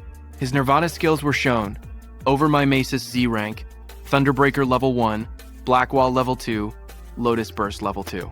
All of his stats, attack, agility, defense, and magic, were listed as 250, totaling 1,000. Then another screen appeared. It detected a C rank skill, Metallization. At the same moment, Over My Mises activated and began analysis. The progress bar rose to 1%. Itsuki crouched on the ground, watching his opponent. He wondered if the threat level was high enough for Over My Maces to activate. He decided he needed to get serious. A new screen showed the analysis increasing to 5%. Itsuki observed Takeru's metal-covered body in front of him and thought that normal attacks could not break through the metallized areas. He concluded he would have to aim for the parts that were still flesh. His foot slid across the ground as he accelerated, but Takeru looked at him and laughed, calling him a weakling with no power or speed as he raised his shining, hardened arms to counter. Itsuki tightened his gaze as he thought to himself that his opponent had let his guard down. Believing that the speed Itsuki had shown earlier was his maximum, his expression remained calm and focused, a faint glow of blue lightning beginning to trace along his body. Lightning wrapped around him as he prepared to accelerate. He readied his fist, and in that moment, he decided to increase his speed using Thunderbreaker. Across from him, Takeru widened his eyes in shock when he saw the lightning erupt. He shouted in disbelief, wondering how Itsuki possessed the lightning element. Before he could react, Itsuki surged forward, lightning crackling violently around him. Itsuki declared that he would not give him time to metallize. Itsuki continuously attacked Takeru. Dozens of blue screens appeared around them, showing percentages climbing: 25%, 59%, 66%, tracking the rapid progress of the attack. Spectators from the side watched in shock. One man asked why Itsuki could use skills from another job. Another said the speed was too fast for his eyes to follow. Someone else muttered that the level 0 boy might actually defeat Takeru. Takeru himself struggled to react. Sweat ran down his face as he realized he had no time to metallize. He gritted his teeth, questioning how a level 0 could move so fast. Desperation grew inside him as he admitted that at this rate, he would lose. Electricity wrapped around his entire body, trapping him. He could not even scream. Panic overtook him as he shouted in his thoughts for the others to stop watching and help him. As the lightning surged around him, Takeru clenched his teeth. His expression twisted in desperation, and he thought to himself that he had no choice left. He would have to try that technique. With a loud shout, he suddenly tore off his shirt and released a burst of power. Waves of force exploded from his body as he activated his ultimate skill. Before Itsuki, Takeru's entire body turned metallic from head to toe. Itsuki stared in shock, realizing that his opponent had managed to metallize his entire body at once. A system window flickered beside him, showing C-rank skill, Metallization. Analysis progress, 88%. Takeru glared down at Itsuki with glowing eyes. He said he was grateful he had never managed to metallize his entire body before, but Itsuki had pushed him enough to finally achieve it. He explained that metallized areas increased his defense by 50%, and his personal gift added another 50% whenever he remained still. With both effects combined, his current defense exceeded 500. His face twisted into a cruel grin as he looked at Itsuki. He said that he had originally planned to cut Itsuki in half, but as thanks for helping him complete his new skill, he would at least allow Itsuki to die easily. Watching from the sidelines, the other trainees were stunned. One of them exclaimed that a defense over 500 at level 12 was impossible to break. Another admitted that they had thought the level 0 newcomer would win, but the opponent was too much of a monster. Suddenly, a glowing blue aura wrapped around Itsuki. He looked ahead with calm eyes and said that if his guess was right, a full-body metal transformation required a large amount of magic.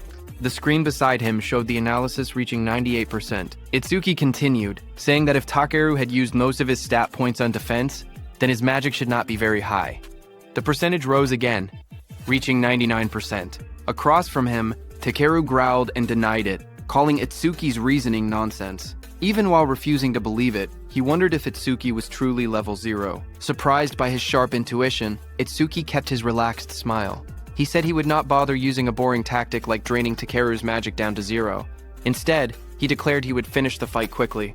At that moment, the blue screen flashed. Analysis progress reached 100%. High above, a blue lotus-shaped aura began to bloom. Choa, watching, whispered that the lotus had appeared again and realized that Itsuki was about to become even stronger.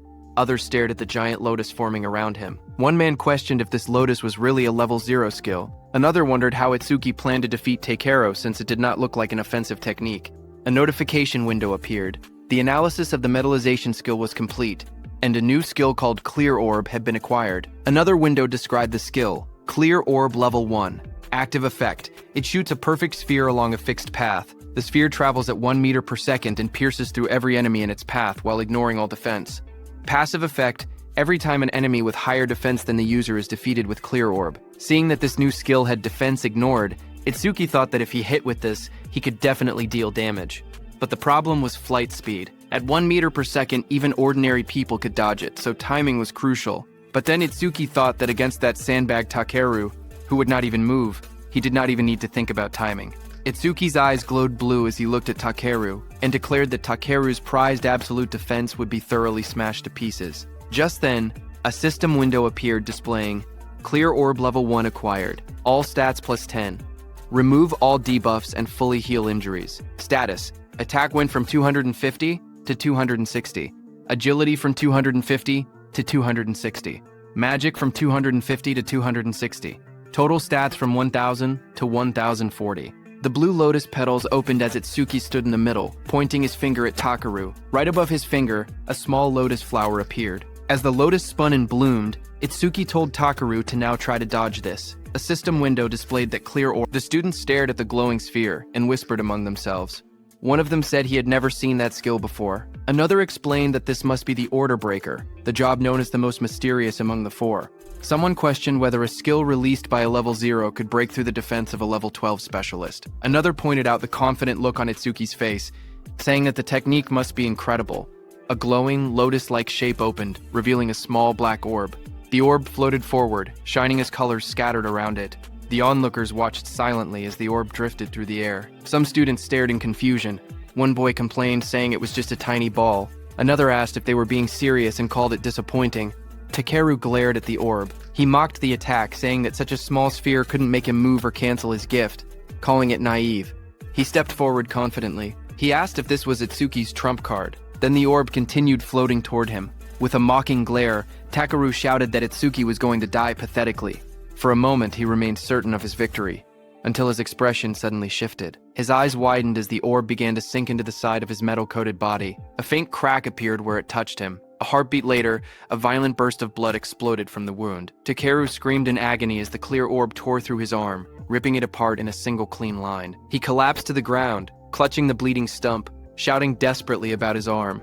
Itsuki walked toward him calmly. He told Takeru that he had warned him to dodge. Itsuki said that because Takeru was human, he had only aimed for the arm. If he had been a disaster beast, the attack would have been aimed at the neck. Itsuki then looked at Takeru's men, standing frozen nearby. He ordered them to stop staring and take Takeru to a hospital, asking if they couldn't hear him. When no one moved, he turned back with cold eyes and repeated sharply that he was telling them to get lost. Immediately, Takeru was carried away by the guards, blood covering his back and dripping onto their suits. One guard looked shaken, while another wiped sweat from his face. In the distance, the crowd began cheering. Choa smiled proudly as the students around her celebrated. Someone shouted that Itsuki won. Another yelled, "Well done," and others said, "It served Takeru right." Immediately, two students rushed up to Itsuki. One asked if he wanted to team up with them, saying 3 people could clear the mission quickly. The other quickly insisted he should join their team instead, explaining that with only 2 members he would get more experience points. They argued again, asking if he planned to challenge the Flaming Rock execution ground with 3 people. They warned that all the disaster beasts inside had defense equal to Takeru. One of them added that their team had a healer who could restore his magic and let him fire the orbs endlessly. Itsuki looked ahead calmly. He thought that beasts with defense equal to Takeru were perfect. He reminded himself that Clear Orb's flight speed increased each time he defeated an enemy with higher defense. He decided he would increase the orb's speed inside that stage. The 2 boys leaned forward eagerly, asking Itsuki to let them know which team he would choose. Itsuki lowered his gaze and spoke quietly. He said he was going alone. Around him, the others reacted in shock. One person shouted in disbelief that he was challenging a level 15 advanced stage by himself. Another complained that he had become overconfident just because he had defeated Takeru. Those 2 students walked away. One of them admitted that Itsuki was strong, but insisted there was a limit to arrogance. The other added that they must not meet his standards and suggested they look for someone else instead. Choa stepped forward and spoke calmly. She explained that all the disaster beasts in this place had defenses similar to Takeru. She said she understood he had a way to defeat them, but questioned whether his magic would last long enough. Itsuki turned toward her with a small, confident smile and told her not to worry, he would be fine. Hearing that, Choa's face immediately blushed. She replied sharply that she wasn't worried. She said she only asked because her father would blame her if he died.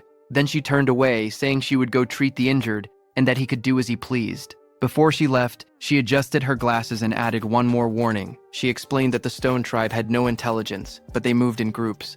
She told him to be careful about his magic consumption. Itsuki stepped toward the glowing entrance device and raised his hand. A soft beep echoed through the air as the system confirmed him. A notification projected beside the door, stating that entry for the awakened Tenma Itsuki had been approved. Once inside, Itsuki looked ahead with sharp eyes. He muttered that there were more enemies than he had expected. Right in front of him, countless stone beasts filled the rocky canyon, their bodies made of thick boulders and glowing yellow eyes. The ground cracked under their weight as they charged. Itsuki watched them and noted that the disaster beasts in this advanced stage had levels and stats far higher than before. A blue system window appeared in front of him, showing the information of a stone statue from the Stone Tribe, level 9, with its gift converting all magic power into defense. As one of the stone beasts rushed toward him, Itsuki held out his glowing purple orb. He spoke calmly, saying he would test whether these enemies met the clear orb's passive conditions. The purple aura around the orb burst outward as he activated it. The clear orb shone brightly, its power swirling in layers of violet and blue light. The stone beast charged forward, its massive body bursting through the dust. Itsuki raised his hand. The purple orb floated above his palm, swirling with bright light as he aimed it at the incoming monster. The orb shot out instantly, tearing straight through the beast's rocky body. A large hole opened behind it, and Itsuki stepped through the fading purple glow as the system window appeared. The screen displayed the message, "Stone Statue, Level 9 defeated." Another line followed. Clear orb flight speed increased by 100%. Itsuki watched the notification and nodded. He thought to himself that it was exactly as he had expected. More stone beasts roared as they appeared in front of him, their yellow eyes shining from within the broken cliffside. Itsuki stood calmly among them, the purple light reflecting across his silhouette. Lightning began crackling around Itsuki's body, and his eyes glowed red. He looked ahead and said that these slow beasts with poor evasion were perfect prey for the clear orb. System windows continued to appear one after another. Stone Statue Level 9 defeated. Clear orb flight speed increased by 100%. Pieces of broken stone scattered across the ground as the notifications filled the air. The glowing status window floated above Itsuki showing magic. 110 remaining out of 260. He stood on top of a mountain of shattered stone beasts. Looking down at the battlefield, he calmly calculated the situation. Using the clear orb once consumed 50 magic points, which meant he only had 2 uses left. Ahead of him, the ground trembled as 2 massive stone beasts charged straight toward him. He noted that the remaining enemies were 3, including a boss that still hadn't revealed itself. Seeing the 2 stone monsters rushing in at full force, he understood what he had to do. He thought that he needed to defeat 2 enemies at once with a single orb. Itsuki lowered his stance and gathered the purple energy swirling from the clear orb. With a powerful jump, Itsuki left the ground and shot upward. Then the beast crashed with explosive force, shattering the rocky ground as dust and stone fragments blasted outward. Itsuki leapt forward. "Now," he said, moving straight through the debris. His eye glowed blood red as he pushed through the shockwave. A fierce grin formed on his face. "Take this," he shouted, preparing the next strike. The purple orb shot downward with blinding speed, its light stretching across the sky as its Tsuki hung in the air above it. Immediately, glowing system windows appeared one after another, displaying Stone Statue Level 9 defeated. Clear orb flight speed increased by 100%. After the impact, Itsuki collapsed on the ground, panting heavily. Sweat dripped down his face as he lay flat on the rocky floor. He muttered that the exhaustion he felt right before his magic ran out was rough. He hoped he would someday get a magic recovery skill. He slowly sat up and looked at the glowing screen in front of him. He said that with the orb now flying at 5 meters per second, he could catch up to running enemies. The system window displayed the details of the skill. Clear orb, level 1, active effect. Fires a perfect sphere with a fixed trajectory. The sphere flies at 5 meters per second and penetrates all enemies in its path, ignoring defense. Passive effect. Each time an enemy with higher defense than yourself is defeated with clear orb, flight speed plus 100%. Current flight speed increase. 500%. While he was checking the details, suddenly the ground shook, and a massive stone arm dropped toward him with a loud crash. Itsuki looked up in surprise as the enormous mass slammed into the earth, sending dust and rock exploding in every direction. A massive stone giant charged forward, its rocky body trembling with each step as dust exploded around it. A system window appeared, detecting a B-rank skill and revealing the monster's details. Giant Stone Man 2008, level 15. Stone Tribe, grade 2. Gift, converts all magic power into defense. Attack 239, agility 60, defense 478, magic 0, total 770. Itsuki looked up at the towering creature and gasped that it was huge. Lightning wrapped around his body as another window announced. Thunderbreaker activated. Agility plus 50%. Crackling with blue electricity, he sprinted toward the giant. As he dashed below the monster's massive frame, he wondered if he could defeat it with a single clear orb hit. He looked up at the stone giant's head and thought that maybe aiming for the head would work. Lightning trailed behind him as he climbed the monster's rocky body. He spotted a moment of opportunity and shot a clear orb at the monster's head. However, Itsuki soon realized something troubling. He told himself the orb was too small, and even if it penetrated, it wouldn't deal much damage. The massive stone giant swung its enormous arm, and the impact sent wind blasting through the air. Itsuki leaped upward, light and energy swirling around him as he tried to avoid the attack. His eyes widened when he realized he was stuck in the air. He clenched his teeth and thought that this was bad. He couldn't dodge while mid-air. A system window appeared as dark spikes wrapped around his arm. Black wall activated. Just as the giant's blow landed, Itsuki smashed into the rocks with a violent explosion, kicking up dust and debris across the rocky ground. When the dust settled, Itsuki was wedged into a stone wall. Breathing heavily, he muttered that this big guy was tougher than he expected. Another system window flickered in front of him. A B-rank skill, Gigantification, was detected. Over Mimicry activated and began progressing at 1%.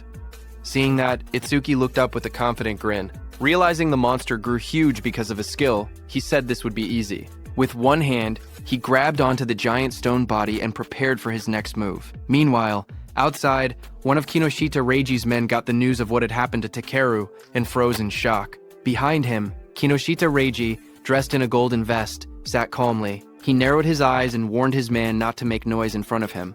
The suit-wearing man bowed his head and apologized, saying it was just so unexpected. Kinoshita asked him what had happened. The man reported urgently that someone had defeated Takeru and forced their way into the stage. Hearing that, Kinoshita clenched his teeth and broke the wine glass in his hand. He questioned what Takeru was even doing. He reminded himself that Takeru always bragged that no one below level 30 could break through his defense. He wondered if a level 30 or higher awakened had shown up, but his man quickly explained that with the recent surge in descending monuments, all awakened above level 30 were busy dealing with them and shouldn't have time to come here.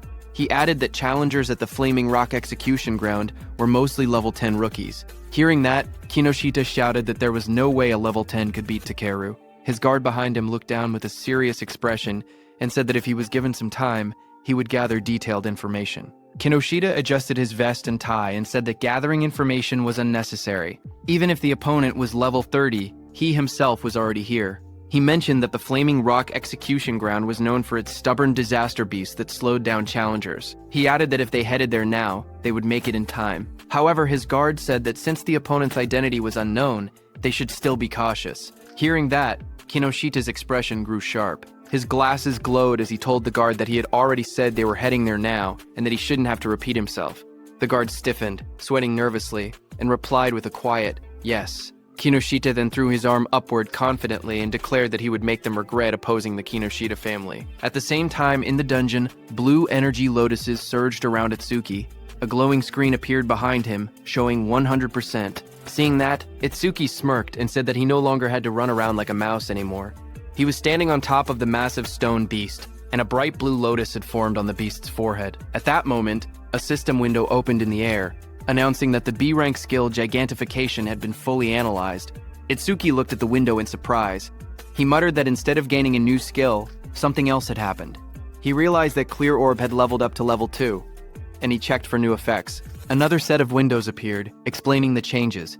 Clear Orb, level 2, now fires a perfect sphere at 5 meters per second, piercing all enemies while ignoring defense. New effect. After activation, the orb size can now be adjusted by consuming additional magic power. Passive effect. Each time an enemy with higher defense than your own is defeated using Clear Orb, flight speed increases by 200%. Itsuki stared at the window, shocked that the passive effect had risen from 100% to 200%. More importantly, he was excited that he could now control the size of the orb with magic. Power surged around him as the blue energy lotus opened. Itsuki said he wanted to try the new ability immediately, and glowing energy surrounded his body. Another window appeared confirming the upgrade. Clear Orb level 2 acquired. All stats plus 20. All debuffs removed. Injuries fully healed. A second window showed his new status. attack from 260 to 280, agility from 260 to 280. Itsuki then jumped above the massive stone beast, and a massive dark glowing flower appeared beside him, pulsing with power. He thought to himself that it was consuming all his magic to create the maximum orb it could produce right now. The stone beast glared up at him with bright yellow eyes as cracks of energy spread across its body. Itsuki shouted, telling the stone beast to take the biggest clear orb. The giant flower opened like petals and released a powerful clear orb. The massive orb shot downward and struck the stone beast, blasting through its body as Itsuki unleashed the attack with full force. After landing the blow, Itsuki lowered his hand and smiled. He joked to himself, asking if he had pushed it a bit too far. A small window beside him showed that his magic had dropped to 0 out of 280. As the stone giant was destroyed, a system window appeared, announcing that the level 15 stone giant had been defeated and that the clear orb's flight speed had increased by 200%. Amid the collapsing debris of stone, Itsuki looked at the destruction around him. He realized that the orb he had created by consuming all of his magic had grown this huge, and he calmly examined its power. The orb's flight speed had reached 7 meters per second. He thought to himself that if he cleared this stage 2 more times, it would become as fast as a car. Just then, a new system panel displayed the skill information. Clear orb, level 2. Active effect, fires a perfect sphere on a fixed path. The sphere travels at 7 meters per second and penetrates all enemies, ignoring their defense. After activation, the orb's size can be adjusted by spending more magic. Passive effect. Each time he defeats an enemy with higher defense than his own using Clear Orb, the orb's flight speed increases by plus 200%. The current total increase had reached 700%. Itsuki held a glowing green crystal in his hand while reading the information. He admitted that he had ignored passive effects until now, but now saw how useful they actually were. Dust settled around him as he walked forward. He then thought about another passive skill. Lotus Burst's passive expanded the range of all skills. That meant Clear Orb's range should also increase along with it. He then checked Lotus Burst's passive effect. Each time Lotus Burst defeats a living creature of level 1 or higher, the range of all skills increases by plus 1%. Seeing this, Itsuki smiled slightly as he looked at the system panel floating beside him. He imagined to himself that if he kept increasing Lotus Burst's passive effect, he could eventually defeat disaster beasts from thousands or even tens of thousands of meters away. Then outside, a bright green display screen lit up. It showed the result of the challenge. The challenge was successful. The stage level was 15. The challenger was Tenma Itsuki, and the time used was 3 minutes and 1 second. The stage clear record was updated. Seeing that, the crowded group reacted immediately. One man shouted in disbelief, saying that 3 minutes and 1 second was impossible. Another said that even a 5-person party needed more than 10 minutes. Someone else wondered if Itsuki had defeated all the disaster beasts in a single hit. Another person pointed out that he had even broken Taewajin's 3-minute 19-second record and asked what kind of monster he was. They all turned as someone announced that he was coming out. More voices followed. One person questioned why he was still level 0 and wondered if the clear notification was a bug. They looked at him and said he wasn't even injured, only a little dirty. So they didn't believe he had cleared it at all. Choa, in her armor, stepped forward with a smile as a green butterfly flew around her. She was happy that he had cleared the stage unscathed again, and that he had broken Jin's record again. She admitted that he always managed to surprise her. Choa then adjusted her glasses and, with a restrained tone, admitted that the challenge had ended unexpectedly quickly. Itsuki answered casually. He said the disaster beasts inside were weak against defense, so he had taken them down easily. The glowing butterfly hovered in front of Itsuki. He looked at it with surprise and asked what it was. Choa explained calmly. She said that her job was a Shikigami user, and the glowing butterfly was her Shikigami. Itsuki watched the butterfly flutter near his hand. He softly repeated its name, Tamacho, and admitted that this was his first time seeing a Shikigami. To him, it looked beautiful. Curious, he asked Choa what kinds of awakened jobs existed. His question startled her, and she asked why he didn't know something so basic. She then began explaining. Jobs, she said, were divided into 4 major types. According to her, he should have already encountered 3 of them by now. She raised her hand and continued her explanation. The first type she mentioned was Elementalist. Elementalists controlled 7 elements: fire, water, wood, metal, earth, wind, and lightning. She said Elementalists had the largest population among awakened jobs, and also possessed the highest minimum combat capability. She then explained that his classmate who used electricity attacks, as well as Takeru, the muscular iron-skinned man from earlier, belonged to that same type. She then introduced the second type, Shikigami User. She explained that Shikigami users could summon Shikigami that obeyed only their master. A blue system window appeared beside the butterfly, displaying that it was Tamacho, B rank, level 15. Its skill was undisclosed. Its status was undisclosed. Choa continued explaining that a Shikigami stayed with its master from birth. Then another system window appeared, showing her own status. Izumi Choa. Human, level 6. Job. Shikigami user, gift. Grade 2, undisclosed. After explaining everything, she asked him if he had any questions so far. Itsuki looked at her Shikigami and then asked why her own level was lower than her Shikigami's level. He wondered aloud if she was really a veteran awakened. His words hit Choa like arrows. She wondered to herself if Itsuki had no concept of sugarcoating. Choa touched her forehead with a tired expression and explained that Shikigami also absorbed experience and leveled up. Because of that, they were basically always at a higher level than their master. Hearing that, Itsuki's expression darkened. Half of his face sank into shadow, and his eyes glowed coldly. He stated that in that case, when fighting a Shikigami user, it was faster to target the person themselves. Seeing that, Choa's eyes widened. She noticed the negative aura seeping out of him again, and wondered what was going on with him. Itsuki then looked at her calmly and asked what else there was, pointing out that she had only introduced 2 types so far. Choa straightened herself and explained that the third job was currently the most mysterious one with the least information known about it. She pointed at Itsuki and told him that his job was order breaker. Itsuki listened quietly as she continued explaining. She said the reason this job was mysterious was because every order breaker possessed different abilities, like the blue lotus flower ability he had shown earlier. She then explained that there were order breakers who could change the size of their bodies at will, others who could create infinite clones, and even some who could stretch their bodies freely like rubber. Next, she compared order breakers to regular awakened jobs. She explained that normal jobs had skills divided into 4 ranks, C, B, A, and S, while order breakers had only Z-rank skills, abilities that stood completely outside that ranking system.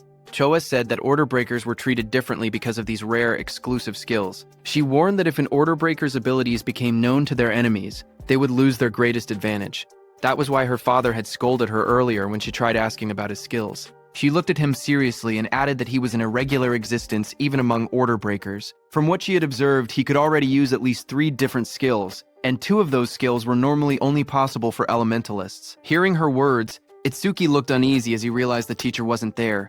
He thought to himself that he would be in trouble if Choa continued talking about him. Itsuki then asked her about the last job, adding that he had never seen it before. When Choa heard Itsuki asking about the last job, she kept a calm expression and told him she would only explain it after he actually saw it. She added that this was his punishment for never telling her anything about himself. Hearing that, Itsuki let out a quiet sigh and answered with a simple, "Fine." As she turned away, Choa reminded him that the students he saved were now safe. Then she asked what he planned to do.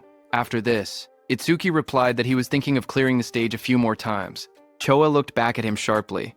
She asked him if he really didn't know anything, explaining that stages had cooldown times. She warned him that this one had an especially long cooldown, meaning he couldn't enter again for at least 2 days. Hearing that, Itsuki's eyes widened in surprise. He wondered aloud if cooldown times really existed. He realized that this must be why Kinoshita monopolized the stages.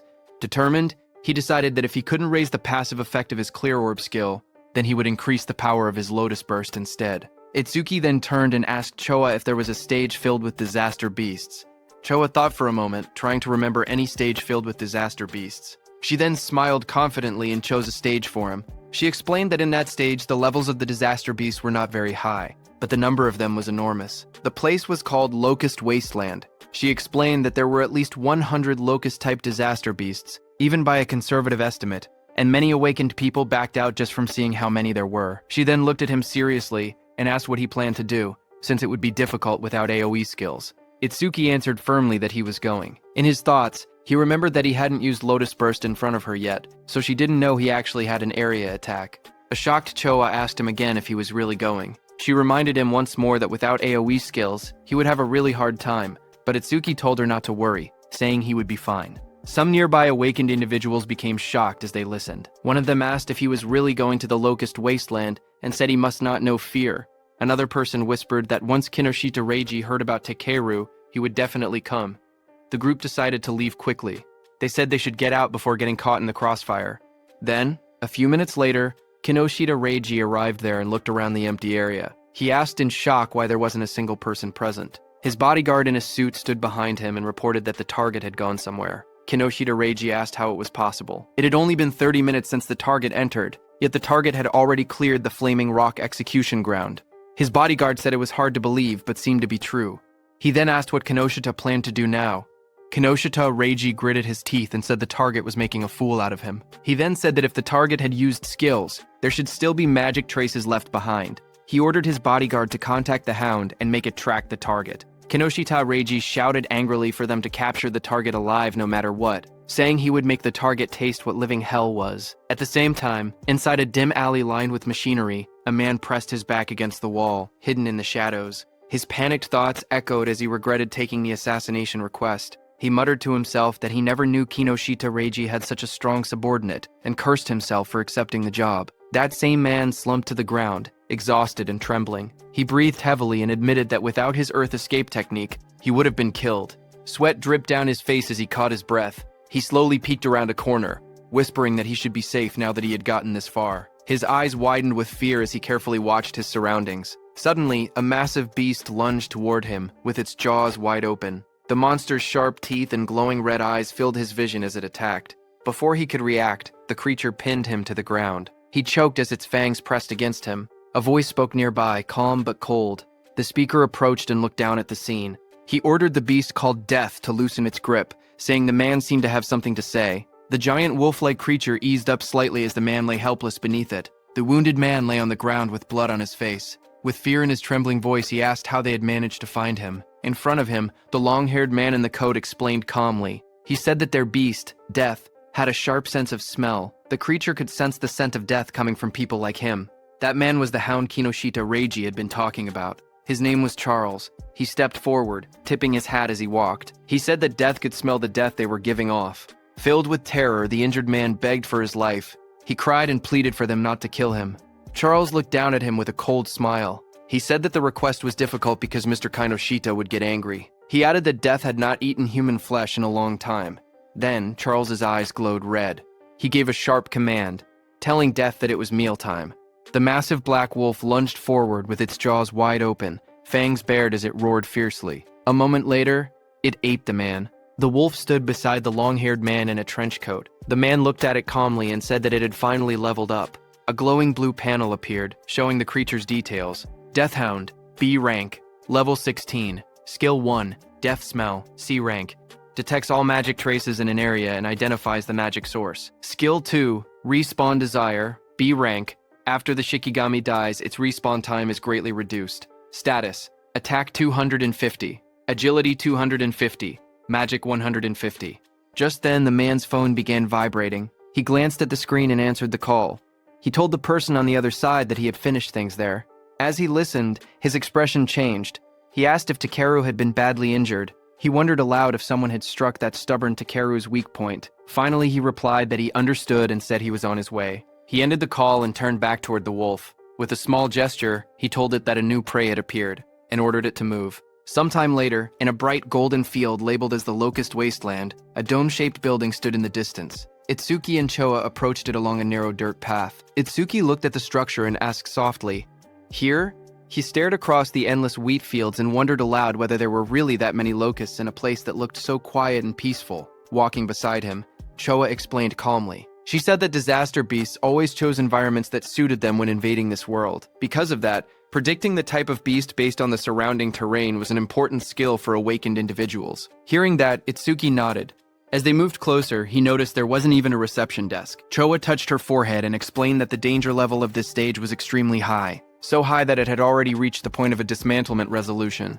Confused, Itsuki compared it to the Flaming Rock execution ground, noting that the stage was actually below level 13. He asked why such a drastic decision was made. Choa replied that in normal stages people could still escape if they couldn't win, but here, the disaster beasts were unnaturally aggressive and appeared in overwhelming numbers. As they studied the stage's environment, Choa explained the danger. She said that if an awakened person let their guard down even a little, they would quickly be surrounded by countless locusts. She continued, saying that anyone caught like that would be devoured completely, down to the marrow of their bones.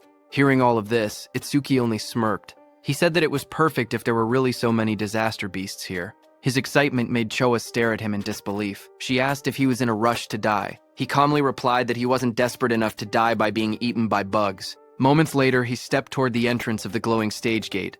Choa watched him, noting from his attitude that he seemed confident enough.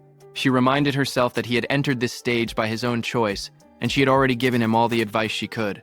With a quiet sigh, she accepted the situation. If something happened inside, it would be entirely his own responsibility. But Choa suddenly froze as worry washed over her face. She wondered what she should do. She realized she had forgotten to tell Itsuki an important detail. Locusts inside the stage would continue spawning endlessly unless the boss was defeated. Panic rose as she decided she had to enter the stage and warn him herself. But suddenly, she heard some noise from behind. Just as she turned, her expression stiffened. Someone had appeared behind her. She saw a tall man wearing a hat, with glowing red eyes, standing beside a giant hound. The man looked at her and spoke with a cold smile, saying he was looking for someone.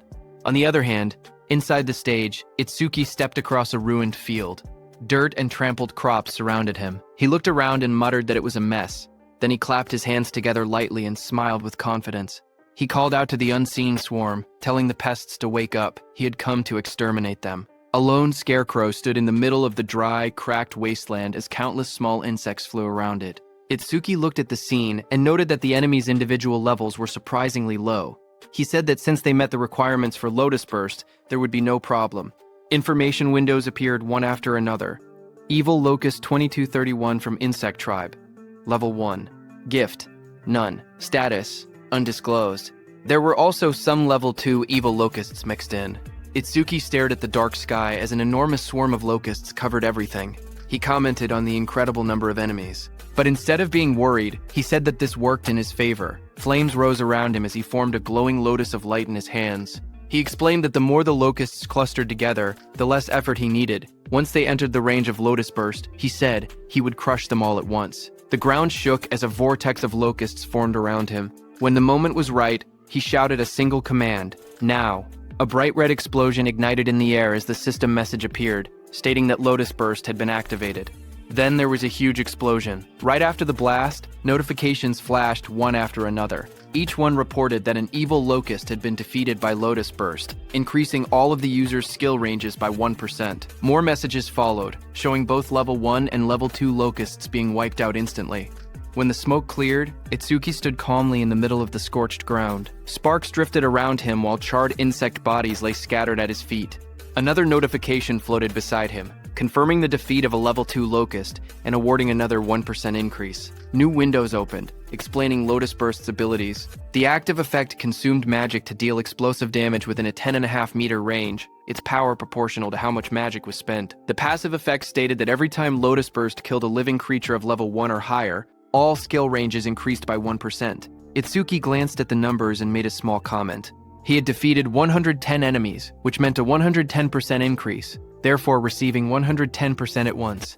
Lotus Burst's range had now expanded to 10.5 meters, which he considered impressive. He analyzed the situation calmly. Against disaster beasts of this level, consuming 10% of his magic to output 10% of his firepower should be enough.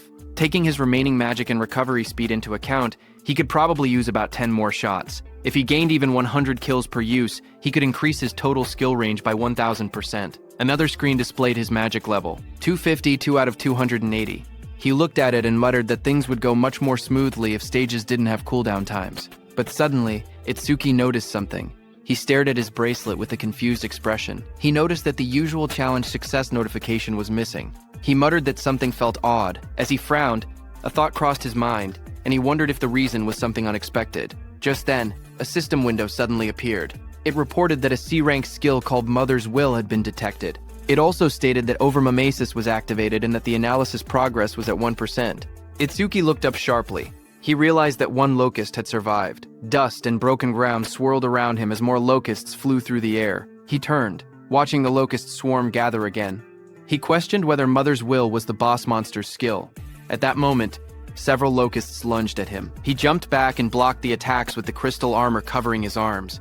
He admitted to himself that he had let his guard down. He had truly believed there was no boss monster in this area. He narrowed his eyes, thinking aloud. He said it was good that he could still expand his skill range by using Lotus Burst again, but he also stated the bigger problem. He had no idea where the boss actually was. The glowing lotus-shaped energy expanded from Itsuki's hands. As he activated his skill, his expression hardened with resolve. He declared that he would defeat all the small enemies first and force the hidden boss to reveal itself.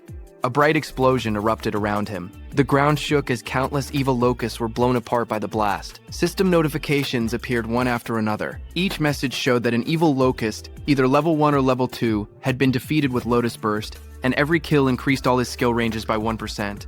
The notifications continued stacking until the Lotus Burst total experience reached 220%. His Lotus Burst leveled up. Another message explained the updated skill. Lotus Burst level 2 now consumed magic to deal explosive damage within a 16-meter diameter, and its power increased, based on how much magic was used. Itsuki looked at the smoking battlefield and murmured that the range had expanded to 16 meters, calling the new effectiveness outstanding. But even after defeating 10 small enemies, the boss still hadn't appeared. Deep underground, inside a dim nest filled with shifting shadows, many insect-like creatures began to crawl and move. Their wings rustled as more of them gathered around a glowing cluster hidden in the darkness. As the locusts crawled out of the cracked ground, a notification floated in front of Itsuki, showing the analysis progress rising to 27%. He looked ahead sharply and muttered that they had spawned again. Another screen appeared, showing his magic at 232 out of 280. He noted that he could still use Lotus Burst 9 more times. Fire erupted around his hand as he stepped forward, declaring that no matter how many times the monsters appeared, he would thoroughly deal with them. His arm swung through the flames, and he shouted that he would sweep them all away. A fiery explosion burst across the battlefield, and several notifications appeared one after another, stating that evil locusts of level 1 had been defeated with Lotus Burst, and that all skill ranges increased by 1%. More screens stacked up endlessly, showing the same message again and again. A blinding explosion tore through the ground as Lotus Burst activated again, scattering debris in every direction. Bright light flashed across the stage, and the blue notification window appeared with the same message, Lotus Burst. Another massive blast followed right after, engulfing the area in a wave of yellow flames and flying rubble. The screen repeated the skill name, Lotus Burst. A new system panel displayed the updated description of the skill. It stated that Lotus Burst Level 2 consumed magic to deal explosive damage within a 54.5-meter diameter, its power tied directly to magic consumption. Below it, another panel explained the passive effect. Every time the skill defeated a creature of level 1 or higher, all skill ranges increased by plus 1%, now reaching a total of plus 990%. Itsuki ran forward through the burning battlefield, sweat rolling down his face. He glanced at the glowing screen. He said that up until now he had wiped out large groups 9 times and expanded Lotus Burst's range by 990%, but he only had enough magic left to use it one more time. He wondered why the monsters kept appearing non-stop. His magic display dropped to 5,280. He looked up as the sky darkened with swarming insects. He muttered in frustration that there was no end to them. The swarm grew thicker overhead, but even after all the destruction, he saw no trace of the stage boss. He frowned and said that there was still no sign of the boss appearing at all. He considered withdrawing temporarily from the stage and returning after the analysis finished. But even as he thought it through, the endless swarm closed in around him. Itsuki narrowed his eyes sharply as a thought erupted in his mind. He declared that behaving like that was what third-rate raiders would do.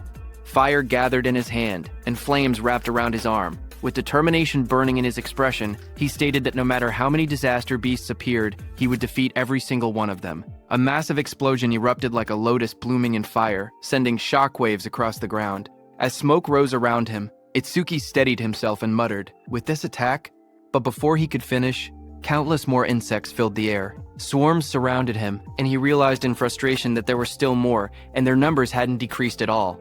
A glowing system screen appeared before him, showing the analysis progress at 91%. Itsuki's eyes widened as he tried to make sense of the situation. He wondered what was happening. All the disaster beasts that had appeared since the first defeat were still only level 1. Their bodies were small too, as if they had just hatched. As he connected all the dots, he realized the truth at once. The boss's ability was infinite reproduction. A massive golden insect, the queen locust, crouched in the darkness as glowing eggs shot out from its abdomen. A system window identified it. Queen Locust 0379, Insect Tribe, Level 13, Gift Grade 1, lays large quantities of evil locust eggs. Skill, Mother's Will.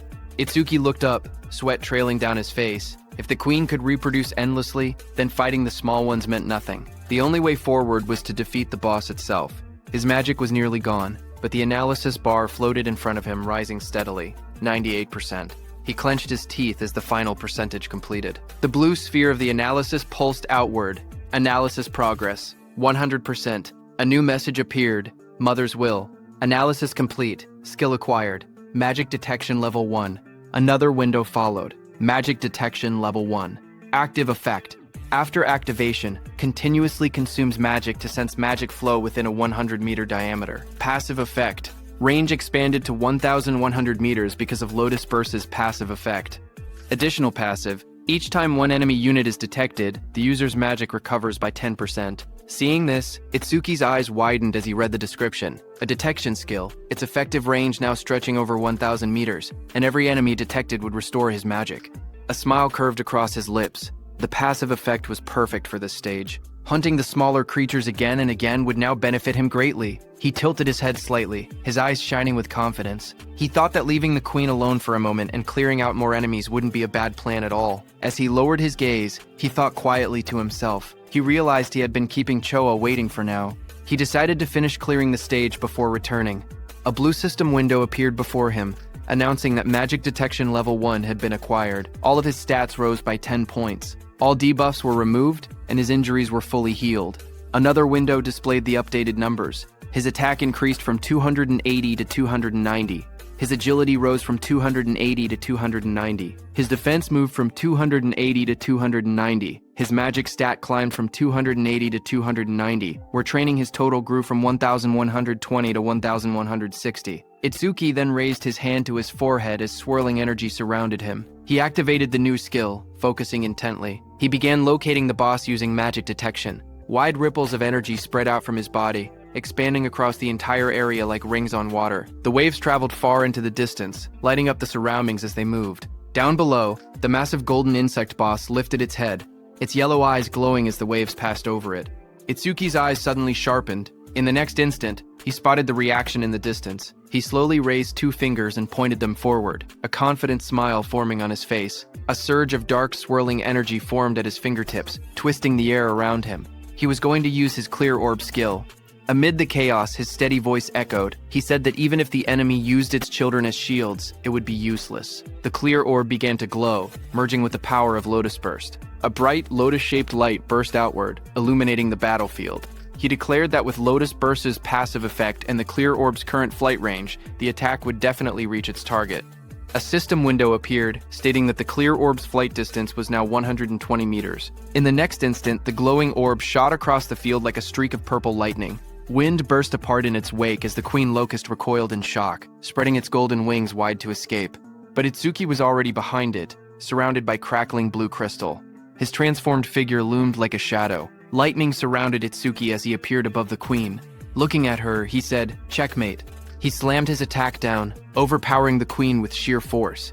He cut the Queen into pieces. Immediately, the whole insect swarm was disturbed. Seeing that, he realized the swarm fell into chaos after losing its queen. Itsuki turned toward them with cold eyes. Flames erupted from his crystal-covered arm as he promised to send the remaining creatures to their mama right away. After the Lotus Burst explosion, all insects fell to the ground. Itsuki stood in the settling dust, looking at the battlefield calmly. He stated that all his skill ranges had increased by 210%, that Lotus Burst's explosion radius now reached 65.5 meters, and that the clear orb's flight distance had expanded to 131 meters. A system window appeared describing Lotus Burst at level 2. It explained that the active skill consumed magic to cause explosive damage within a 65.5 meter diameter, its power tied to magic consumption. The passive effect showed that every time Lotus Burst defeated a living creature of level 1 or higher, all skill ranges increased by 1%, now totaling plus 1,210%.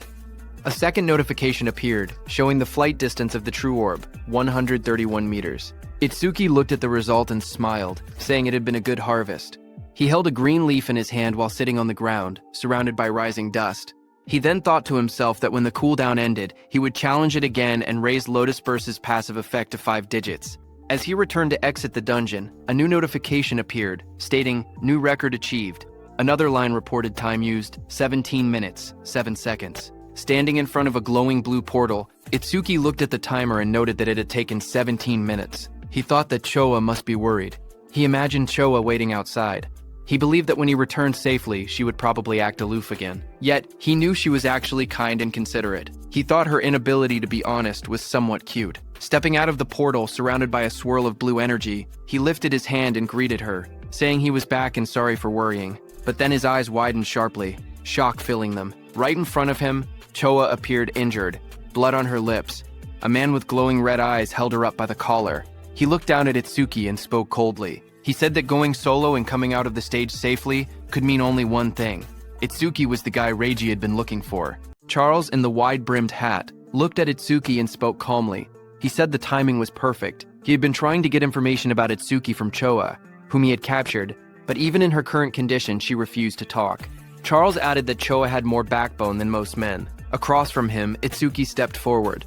His voice was cold as he told Charles to let go of Choa with his filthy hands. He warned that if Charles did not do so now, he would only be half killed. Hearing that, Charles laughed loudly. He mocked Itsuki and told him not to get cocky, calling him just a level 0 rookie.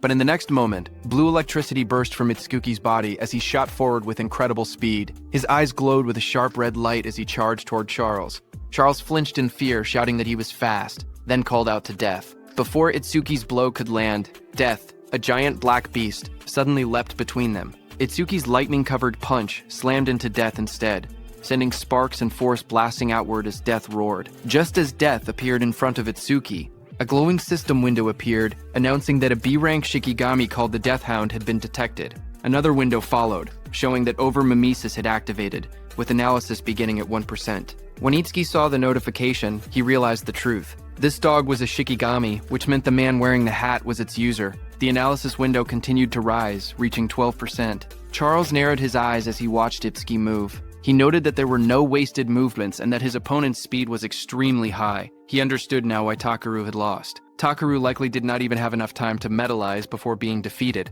but Charles showed no fear. He grinned and declared that he had Death in a hostage. Behind him, Choa struggled weakly in his grasp. Hearing this, Itsuki shouted her name, his expression tightening in alarm. Itsuki, who stood firm and was holding Death's snout with one hand, got distracted. Death broke free from his grip and roared, baring its sharp teeth as it lunged. The monster's glowing red eyes locked onto him. Charles smirked as he spoke. He said that Death's bite force could crush any enemy with a defense lower than 30. At best, he said, Itsuki would get his arm bitten off. But the next second, Charles's expression suddenly froze. His eyes widened in shock as he looked ahead. In front of him, black spikes grew around Itsuki's body, blocking the beast's bite. Immediately, Itsuki used his Lotus Orb skill, aiming at Death. With a violent burst of energy, the Lotus Orb was released from Itsuki's hand and hit Death directly in the head. It tore through Death's skull, ripping out its core and ending its life instantly. A blue window appeared, showing the analysis progress climbing. The number reached 77%. Itsuki stood calmly over the defeated hound. He explained that without a Shikigami user was basically defenseless. Charles stared at him in disbelief. He wondered if Itsuki did not know that, as a rookie, the Shikigami could respawn. On top of that, because of the B-rank skill, Respawn Desire, Death's respawn time was greatly reduced. The next second, Death respawned and attacked Itsuki from behind. Charles warned Itsuki that staying careless like that would make him Death's prey. The beast charged, jaws wide open, but suddenly waves of magical detection spread out as Itsuki activated his skill, Magic Detection. Itsuki sensed Death's attack and moved with lightning speed to counter it. Itsuki thought to himself that keeping Magic Detection active ever since he acquired it had been the right choice. The analysis progress climbed, 89%, 91%. Itsuki glanced at Charles, who was watching while holding Choa, and noted that the analysis would finish soon. He thought that if the blue lotus appeared from over mimesis, Charles might become wary. The progress bar reached 95%. Seeing Itsuki move and kick Death without even looking back, Charles started sweating. He realized the truth. This opponent had more power and more speed than Death, and even possessed detection skills. He panicked, realizing he could not launch a surprise attack at all in this situation. Charles pulled Choa in front of him and tightened his grip around her neck. His voice trembled with panic as he warned that if Itsuki resisted any further, Choa's life would end. Itsuki watched quietly. He wanted to finish his analysis without revealing the blue lotus, but the situation made it difficult. Just then, a bright system window appeared before him, showing analysis progress, 100%. Another screen followed. Death Eater analysis complete. Shikigami Eater has been acquired. It explained the active effect. By directly touching a Shikigami, he could take ownership of the opponent's Shikigami. Itsuki looked at the result and realized he could even control whether the blue lotus appeared, because the analysis had completed without revealing it. More system messages appeared, saying, Shikigami Eater Level 2 acquired. All stats increased by 20. Then a system notice explained that because over-mimesis had activated incompletely, debuff removal and full recovery had failed. Itsuki's updated status flashed. Attack, Agility, defense and magic increased from 290 to 310, and his total stat points increased from 1160 to 1240. Seeing the notification, Itsuki thought to himself that skipping the Blue Lotus came with a price, since it lost its recovery ability. But he had already fully recovered once during the last stage. Because of that, he could still fight at almost full strength, even without recovering now. Just then, Death charged forward with its jaws wide open, roaring as it rushed toward Itsuki. In that moment, Itsuki realized something important. He understood that this new skill allowed him to steal other people's shikigami. He looked down at the glowing energy gathering in his hands. Calm despite the danger, he thought to himself that if that was the case, then he already knew what he should do. Blue energy burst around him as he raised his hand. With sharp determination, he placed his hand on top of Death's head, deciding that he would take Charles's dog. Blue flower petals erupted like a storm. Death's body was wrapped in swirling petals of energy as the power pulled it away. The next second, Itsuki stepped forward with overwhelming speed and kicked Death, sending it blasting across the field. Death went flying and fell behind Charles. Seeing that, Charles panicked. He stared at the scene and cursed angrily, calling Death a useless mutt. He shouted in frustration, demanding to know what he had fed it all that experience for. Charles tightened his grip on the injured Choa and shouted in rage. He warned that if Itsuki resisted any further, he would snap her neck. Choa, battered and barely conscious, forced her eyes open. With a trembling voice, she told Itsuki not to worry about her. Across from them, Itsuki slowly raised both his hands and surrendered. He called out, telling Charles not to touch her. Seeing that, Charles smirked coldly. He said that if Itsuki had been obedient from the beginning, Choa wouldn't have had to suffer like this. Itsuki glared at Charles and asked why he was being targeted, saying he didn't remember doing anything to earn such a grudge. Hearing that, Charles sneered, accusing him of still trying to probe for information. He then explained that it didn't matter, because Itsuki would meet him soon anyway. He told Itsuki that Kinoshita Reiji was furious that Itsuki had entered a North District 4 stage without permission. He introduced himself, saying he was Charles the Hound sent under Reiji's orders to capture him. Hearing that name again, Itsuki muttered that he needed to meet Kinoshita directly and talk things out. Charles grinned and said that Itsuki would meet him soon, but only in a battered body. He then announced that Death would bite off his legs next, and warned that if Itsuki wanted Choa to stay alive, he was forbidden from using that strange ice again. Charles pointed at Itsuki and gave the command, telling Death to bite off both of Itsuki's legs. Hearing that, Itsuki narrowed his eyes. Instead of fear, a cold determination filled them. He told Death to prove it was worthy of being his shikigami. In the next instant, Death turned and lunged, not at Itsuki, but at Charles, sinking its teeth into its former master. Taking advantage of the moment, Itsuki moved at lightning speed, appearing behind Choa. Blue sparks burst around him as he caught her gently in his arms, pulling her away from danger. Charles screamed as he stared in shock. Sweat ran down his face as he shouted, asking why Death was attacking him, his own master. Shikigami Death stood beside Itsuki with glowing red eyes. Death growled quietly as Itsuki praised it, telling it that it did well. Itsuki then held the injured Choa in his arms. Blue energy surrounded him as he spoke coldly. He said he would return the pain Choa suffered 10 times. No, 100 times over.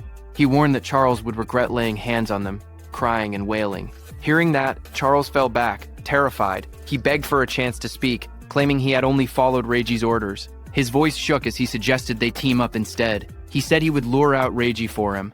Itsuki's eyes glowed red. He looked down at him and said that it was a good proposal. Seeing this, Charles's expression changed. A sharp grin spread across his face as he muttered that he had found an opening. He threw a blade toward Itsuki and shouted for him to die. The attack flashed forward with blinding light, but Itsuki was calm and easily dodged the blade. His eyes narrowed as he watched the attack pass by. He muttered that he alone was more than enough to kill Kinoshita Reiji. Beside him stood Death, its eyes glowing red. Ready, Itsuki ordered Death to make Charles suffer the same treatment Choa had endured. Death's jaws opened wide, revealing sharp fangs as it prepared to strike. Seeing that, Charles froze in terror. Sweat dripped down his face as he begged for mercy. He insisted that his hand had slipped earlier and that he would apologize. Trembling, he pleaded for one more chance. But Itsuki didn't falter. Holding Choa in his arms, he stared coldly and told Charles that it was mealtime. Death, with glowing red eyes, rushed forward. Its fangs bared as it charged at the man. Charles panicked as he stumbled back. Tears streamed down his face as he shouted, asking if Death had forgotten who its master was. He reminded Death how much he had fed it. His voice shook as he tried to speak again, but Death opened its jaws wide, revealing rows of sharp teeth as it lunged at him. Death finished off Charles. A short distance away, Itsuki stood while carrying the injured Choa in his arms. He had sensed someone watching them. Itsuki told the hidden person that he had been watching them ever since Itsuki left the stage. Itsuki then turned and asked how long the hidden person planned to stay hidden, telling him to show himself. Hearing his words, nearby tall grass rustled as someone began to move, stepping out into the light. It was a hooded, blonde young man who stepped out from the tall grass, scratching the back of his head with an awkward smile. He said softly that they had caught him. Itsuki held the injured Choa in his arms as a dark aura spread behind him. His eyes glowed as he asked the blonde man if he was working with Charles from earlier. Startled, the blonde man waved his hands frantically and shouted that he wasn't an enemy. He begged them to listen. Itsuki glanced at him coldly and said, "Fine." He didn't have time to deal with him. Behind them, Death continued eating Charles, whom it had taken down. Itsuki ordered Death to follow him after finishing the meal. The blonde man watched in shock. Even a savage beast like Death obeyed without hesitation. He thought that someone like Itsuki might actually be able to help him. He quickly approached and introduced himself as Iberia, asking for Itsuki's name excitedly. He said, "The fight earlier was amazing, even though there were some terrifying moments." He added that Itsuki must be the mysterious man who defeated Ogatakeru. Itsuki answered calmly. His name was Tenma Itsuki. While continuing to hold the unconscious Choa in his arms, Iberia nervously followed beside Itsuki. He smiled awkwardly and asked if Itsuki could lend him a hand. He said he would pay him, or he could give him karma stones, or even a weapon. Itsuki stayed silent, walking forward with the injured Choa. Iberia watched him leave, sweat forming on his face. He wondered why Itsuki wasn't responding. His father had once told him that anyone would happily help if given enough compensation. Now he questioned if that had been a lie. A memory surfaced, his father hammering steel in front of a blazing forge. His father explained that compensation required creativity, just like how a cup of water was more valuable than treasure in the desert. His father said that for someone seeking revenge, one must offer a blade. For someone injured, offer medicine. He said that was enough compensation for them. Back in the present, understanding flashed across Iberia's face. He clenched his fist with excitement and said he finally understood. Iberia called out from behind, reminding Itsuki that he had come on foot. He said that with an injured person, it was impossible to move quickly, and that the nearest hospital was dozens of kilometers away. He warned that if Itsuki walked that slowly, the woman he was carrying would die. Iberia then reached into his bag and held up a glowing scroll. He said that he happened to have healing items. But even hearing that, Itsuki continued walking. Iberia shouted in a hurry that he could save her. Hearing this, Itsuki stopped and turned his head, asking if that was really true. Iberia explained that he couldn't fully heal her right away, but he could save her life. The two of them knelt beside the injured Choa. Itsuki asked if the healing could be done through her clothes. Iberia replied that the bandage he was using wasn't ordinary. He wrapped the glowing bandage around her, explaining that it was a rare karma tool made from bandages worn by the Shadow Tribe and bark taken from the Kadama Tribe. Itsuki looked at Iberia and repeated the unfamiliar term, asking what a karma tool was. Iberia studied him and said that at his level he must have just become an awakened. He explained that it was no surprise Itsuki didn't know. Iberia explained that modern weapons didn't work on disaster beasts. Guns were useless against them. So, firearms couldn't be used in real combat. However, crafters were able to forge special anti-disaster beast items known as karma tools, created from monument materials and the body parts of disaster beasts. He said that karma tools were divided into 4 ranks depending on the crafter's skill and the materials used. The 4 ranks were normal, rare, epic, and unique. Iberia then explained using a simple longsword as an example. Normal karma tools weren't much different from regular weapons, except they were capable of damaging disaster beasts and awakened beings. The sword was labeled an ordinary longsword. The next weapon was the ocean sword, rare, which increased agility and magic. Iberia said that rare karma tools boosted their owner's stats. The third weapon was the blood sword, epic, which increased attack power and absorbed blood to raise the blade's temperature and reduce an enemy's self-healing by half. Iberia explained that epic karma tools not only boosted stats, but also possessed special effects. Iberia continued by explaining the final rank of karma tools, which was the holy sword, unique. It granted increased attack and agility. Its unique effect allowed the user to obtain the inexhaustible magic sealed inside it, enabling infinite magic usage. Iberia said that the ultimate goal for every crafter was to create a unique karma tool, weapons with massive stat boosts and powerful one-of-a-kind effects. Iberia went on to explain that crafters themselves didn't have much combat power, and there were very few of them. But because they could forge karma tools, all awakened people respected them. Hearing that, Itsuki asked Iberia if his father was a crafter. Iberia smiled and replied that his father wasn't just any crafter. He explained that countless crafters couldn't create a unique karma tool even once in their entire lives. Across the 5 continents, there were only 10 crafters who had achieved that level. Then he proudly added that 3 of those 10 unique tools were made by his father. That was why everyone called his father the Crafter King of the Northern Continent. Saying that, he grinned proudly.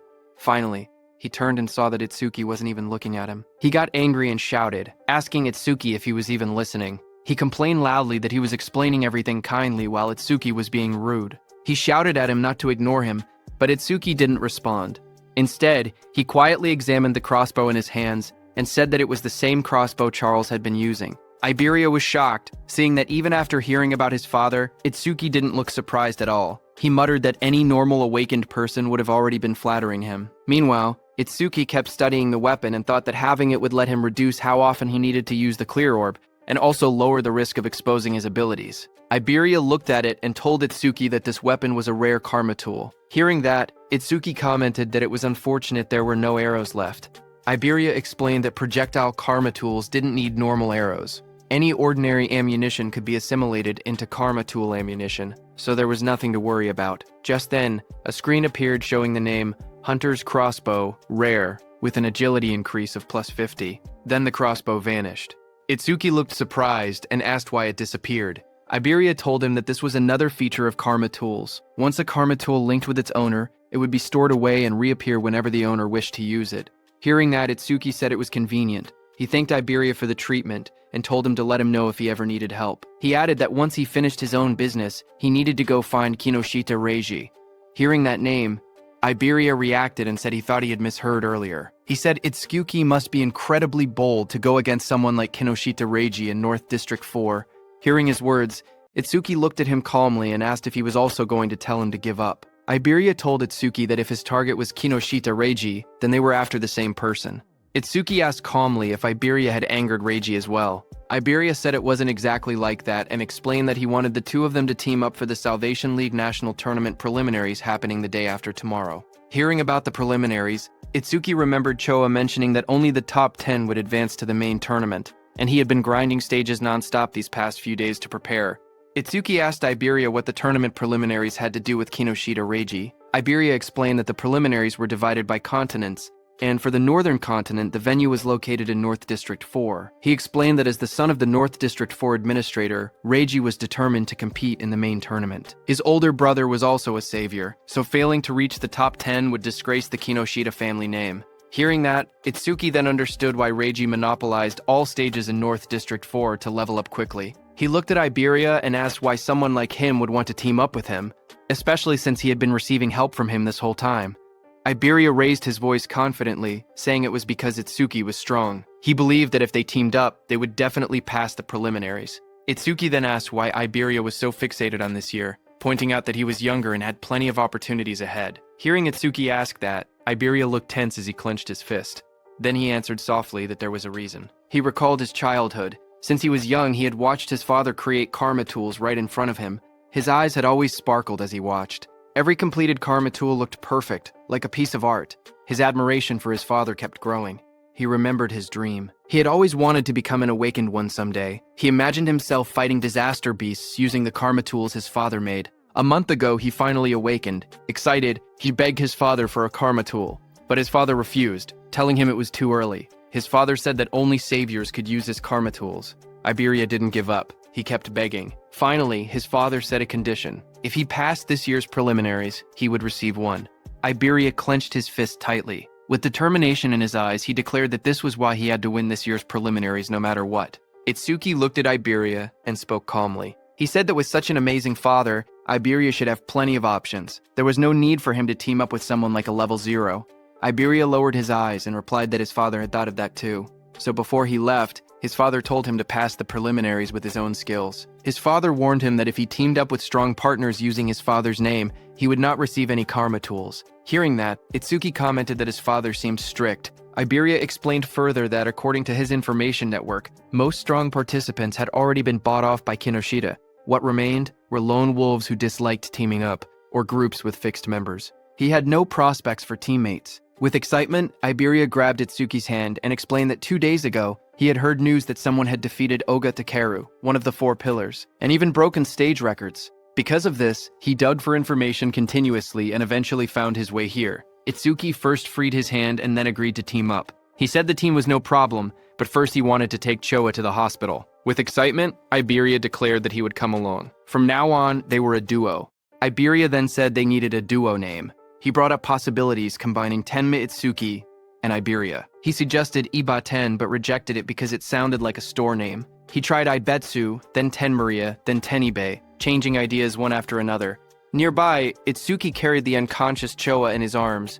He looked tired and thought to himself that he was in trouble because Iberia talked even more than Rikaru. Suddenly, Itsuki thought about Rikaru and Saya. He wondered how they were doing and whether they were participating in the preliminaries, now that both had awakened. Just then, Iberia suddenly brightened with an idea. He said that since both of their names contained the letter I, they could call their duo Double I. Far away, as Itsuki thought of Rikuru, Rikuru suddenly sneezed while training. Saya looked at him and asked if he had caught a cold. Rikuru scratched his head and said maybe someone was talking about him, maybe Itsuki. Saya lowered her gaze and quietly asked how long it had been since the attack incident. She said she never expected them to be apart for so long and wondered if Itsuki was doing well. Rikuru looked at her strangely. He said that if she was that worried, she should have gone to see Itsuki after the disaster beasts were defeated. Saya blushed deeply and bowed her head in embarrassment. A moment later, she thrust her hands forward and released a burst of water, sending Rikuru flying back as he shouted in surprise. Rikuru shouted that attacking suddenly was unfair, but Saya quickly replied that fair or not, it was sparring practice, and he was the one who left an opening. Just then, their teacher appeared behind them. Both students straightened up in shock. Rikuru called out, "Sensei," while the teacher scolded them, reminding them that the national tournament preliminaries would start the day after tomorrow. He asked if this was really the time to fool around. Saya's eyes lit up. She said she was excited to finally fight other awakened people because sparring only with Rikuru had become boring. A glowing screen appeared beside her, revealing her stats as an awakened water elementalist. Rikuru looked at his own status window as well. He said he had never been to North District 4 and had heard it was a prosperous town. He said he wanted to see it with his own eyes soon. Elsewhere, someone opened a metal case holding 3 sharp crystal stones. It was Kinoshita. He looked at the crystals and frowned impatiently. He commented that the hound still hadn't arrived and said it was unusual for him to be late. His bodyguard, standing behind him, wondered if something unexpected had happened. Hearing that, Kinoshita's expression darkened. He muttered that those useless fools had failed again. His glasses glowed red as a message appeared, saying the Karma Stone had been used and experience had been gained. His bodyguard asked if they should send people to search. Kinoshita looked frustrated and said to forget about that person. The national tournament preliminaries were the top priority now. He muttered that if he failed, his father would lock him in the confinement room again. Then he asked about the matter he had assigned his bodyguard. His bodyguard reported the results. Out of the 3,113 participants in the northern continent, he had persuaded 87 to cooperate. All of them were level 5 or above, just as ordered. Hearing that, Kinoshita smiled and said his subordinate had done well and that he was the only one he could rely on. He then took another glowing stone. His bodyguard told him that it was the last Karma Stone. Light surrounded Kinoshita as he broke it. The experience was absorbed, and his level went up. Power surged around Kinoshita as lightning burst from his body. He said it was enough, and that he would use this strength to crush the commoners. A status screen appeared, showing Kinoshita Raiji at level 12. Job: Lightning Elementalist, Gift Grade 2, Attack 135, Defense 130, Agility 168, Magic 170, Total points 603. A few hours later, a bright blue teleportation column formed outside the hospital.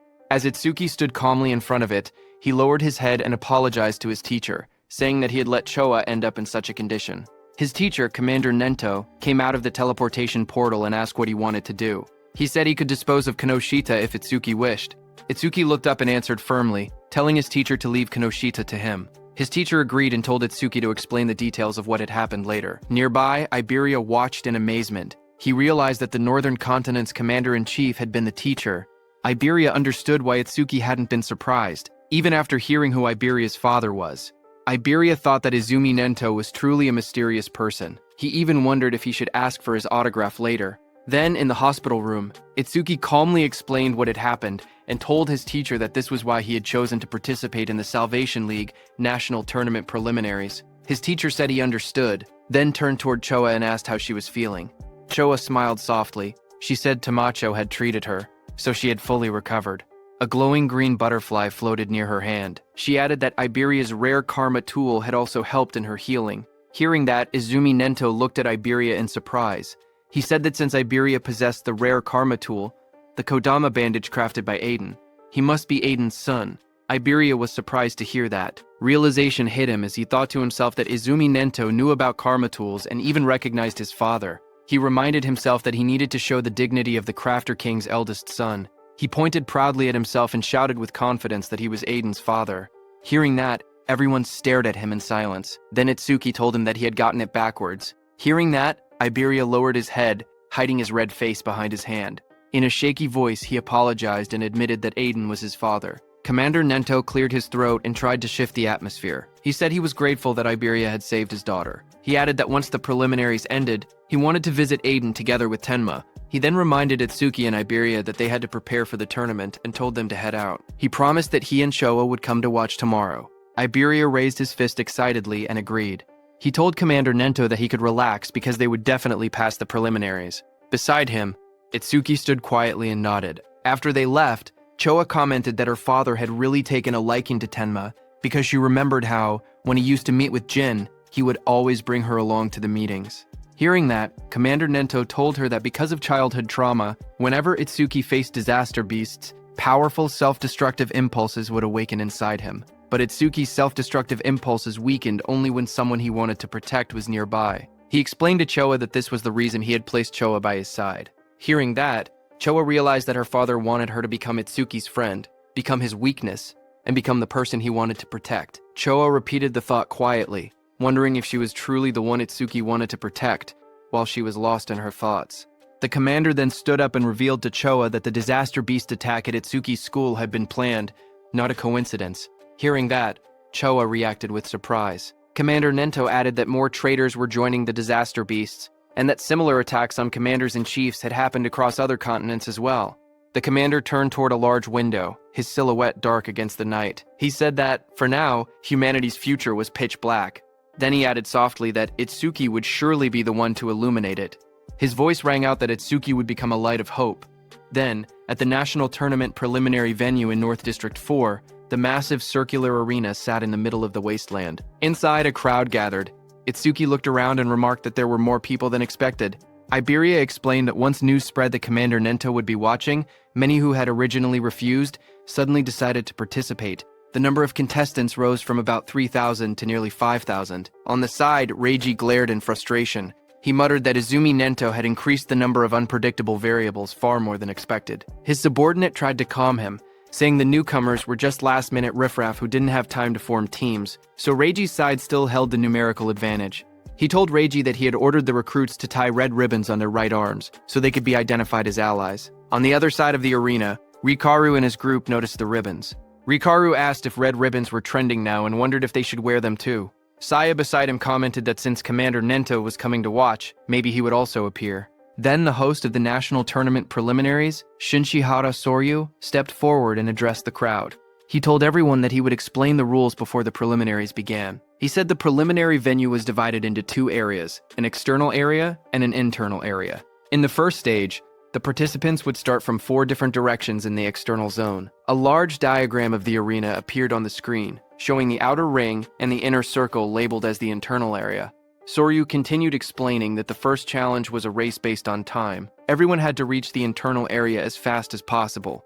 The moment someone entered the inner zone, their rank would automatically be recorded on the bracelet they were wearing. Only the first 50 to arrive would advance to the second stage. Then a hologram of the bracelet lit up, showing how it displayed the rank of the participant. Some competitors reacted immediately. Rikaru raised his arm and commented that the bracelet had a surprising function. Hearing that, Saya beside him thought that eliminating thousands of people in just the first stage was extremely harsh. Next, Soryu explained that each person was allowed to carry up to 2 karma tools.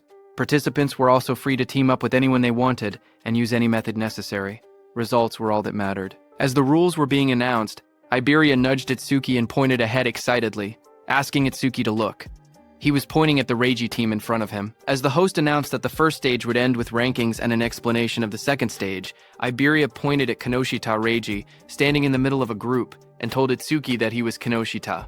Meanwhile, Kinoshita ordered the people he had recruited to obstruct anyone running ahead of him. Watching from the side, Iberia guessed that the people standing near Kinoshita were the ones he had bought off. He suggested that they should rush into the internal area as soon as possible. His plan was to launch a surprise attack once Kinoshita lowered his guard after entering the interior. But before he could continue explaining, Iberia suddenly froze with a shocked expression.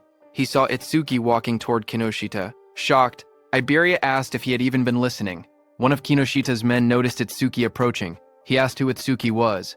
Another man warned everyone to be careful because Itsuki didn't have a red ribbon. Just then, from high above, the host raised his voice and declared that the first stage was beginning. The host looked at the students and commented that more and more young people wanted to join the Salvation League, which he found reassuring. But suddenly, a voice told him that having numbers without quality was meaningless. It was a black-haired man. He said that in their time, there had been many participants above level 15. This black-haired man was also an instructor. A blue screen appeared showing Hiten Akira's information, but most of it was hidden. Instructor Soryu corrected him, saying that only 2 participants had reached that level in Hiten's year. That year, Hiten Akira was at level 18, and along with him was Teiwa Jin at level 21. Remembering the past, Instructor Hiten commented that things were boring now without rookies like Teiwa. He said he hoped someone similar existed in the current group, but Instructor Soryu shook his head and replied that geniuses like that did not appear easily.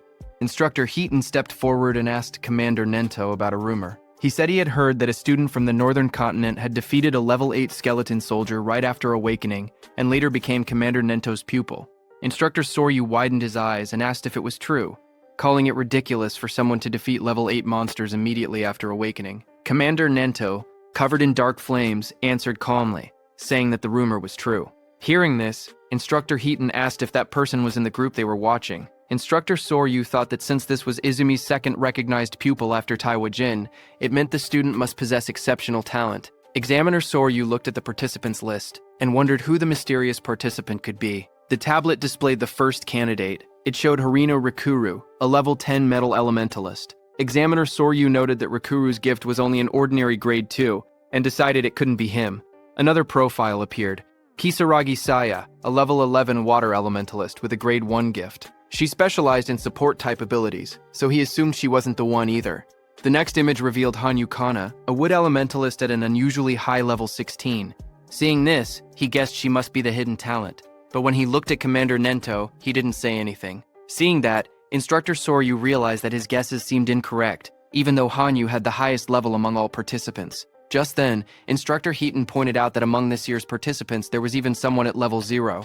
But Instructor Soryu didn't think much of it, and remarked that there was always one person every year who joined the tournament out of curiosity, only to get beaten badly and withdraw soon after. On the other hand, Kinoshita's group burst into laughter as Kinoshita pointed toward Itsuki, shouting in disbelief that a level 0 had really joined the competition.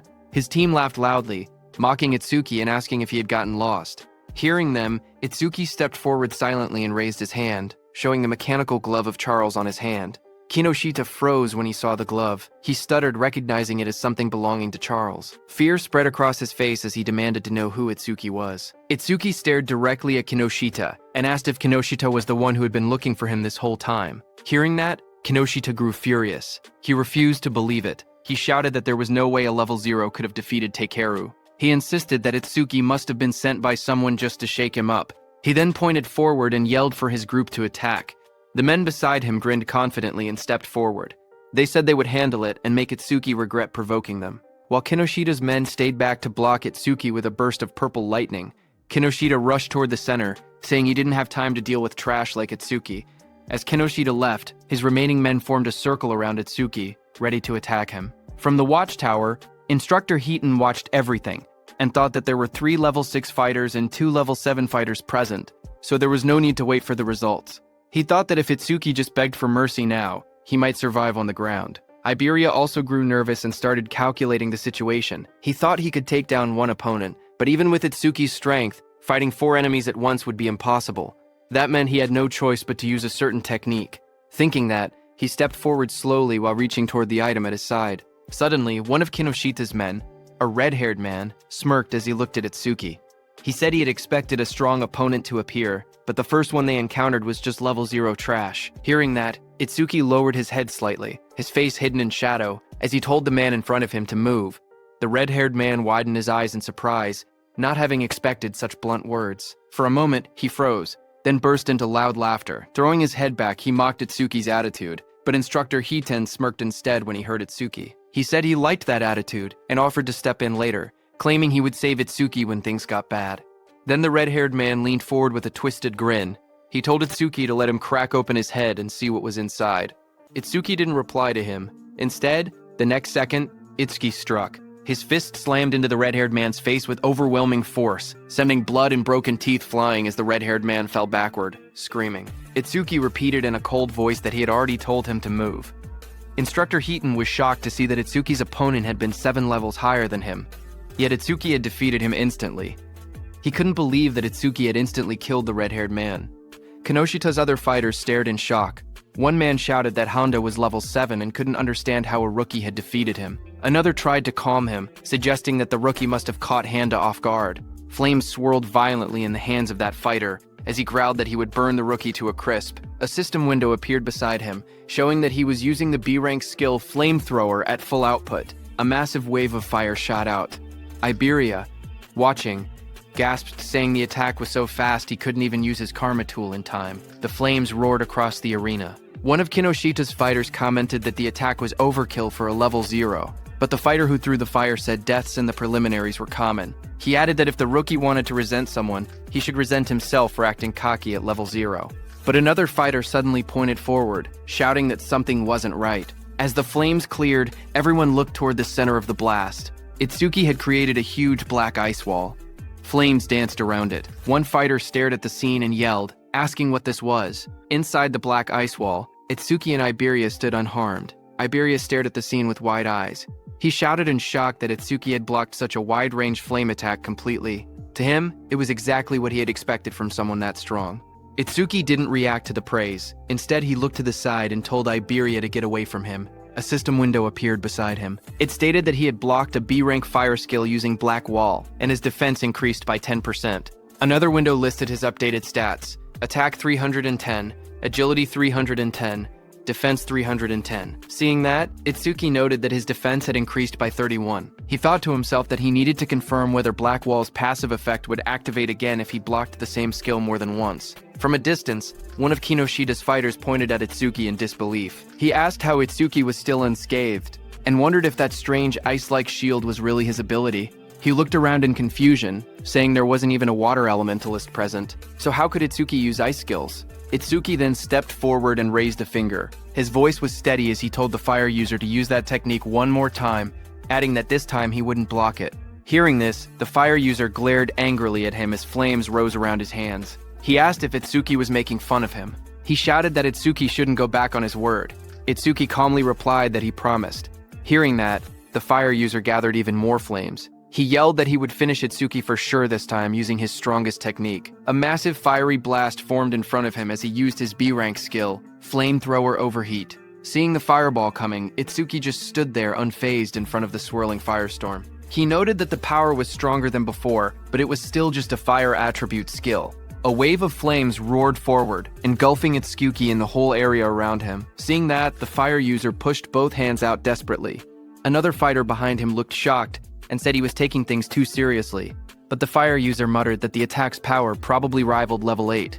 Sweat dripped down his face as he felt his magic drain instantly. He thought to himself that this was his ultimate technique. It felt wasteful to use against a level 0, but he declared that the farce would end now. But the next second, the fire user fell back in shock, his eyes wide and sweat dripping down his face. He stared at Itsuki standing calmly before him and shouted that it was impossible. Across from him, Itsuki examined the black ice covering his arm. He muttered to himself, realizing something. When the same skill came from the same target, Black Wall's passive effect no longer activated a second time. With a quiet nod, he said that he understood. He stepped forward confidently. Cracks of heat and smoke spread across the ground as he declared that the verification was over, and now he would finish this. Seeing this, the fire user trembled. He couldn't believe that his ultimate technique had been defeated so easily. Standing beside him, another fire user clenched his burning fists and insisted that he had already figured out the weakness behind the ice skill. He charged in with blazing attacks. Flames burst around him as he unleashed his B-rank skill. Fire Barrage. Fireballs shot toward Itsuki from every direction. Surrounded by heat and swirling flames, Itsuki looked unfazed. He asked calmly if they were planning to win just by numbers. His whole body became covered by black ice as a glowing notification appeared, saying Black Wall had been activated. The explosion of flames erupted across the arena, shaking the ground. The large fire user shouted confidently that even if their opponent had a powerful skill, a level 0's magic capacity was meaningless. He claimed that if they drained all of Itsuki's magic so he couldn't produce water anymore, they would win. As the flames roared, suddenly someone grabbed that large fire user's hand. The fire user's eyes widened in shock as he asked what was happening. He was shocked to see that Itsuki had closed the distance between them instantly. Itsuki now chose to fight hand-to-hand because he realized that even after being hit by so many fireballs, the passive effect of the Black Ice Wall skill had only activated once. That large fire user rushed forward, shouting that if speed was Itsuki's strength, then power was his. But Itsuki stared at him calmly and asked if he was truly putting his full strength into this. Itsuki told the fire user that he looked strained, so he would make it easier for him. He said that he pulled the fire user near, and before the fire user could do anything, Itsuki stepped in and kicked him in the face. The blow landed so hard that the fire user's face twisted. He staggered, unable to get up. Itsuki looked down at him calmly. He analyzed the system message, noting that his defense increased by 31, not 34, which meant the calculation was based on his original defense before enhancement. Just then, another window appeared, showing that he had blocked a B-rank fire skill, gaining a 10% defense boost. His total defense now stood at 310, with an additional 62 from Blackwall. Turning away, Itsuki noticed two lightning users standing nearby. He muttered to himself that lightning elementalists were perfect targets and decided to increase Thunderbreaker's passive effect next. Seeing this, those two lightning users panicked, watching both of their allies fall. They shouted that Itsuki's stats must be fake. One of them cried out that they should run. Itsuki glanced back with cold eyes and asked if they really thought they could escape. The two lightning fighters roared in desperation.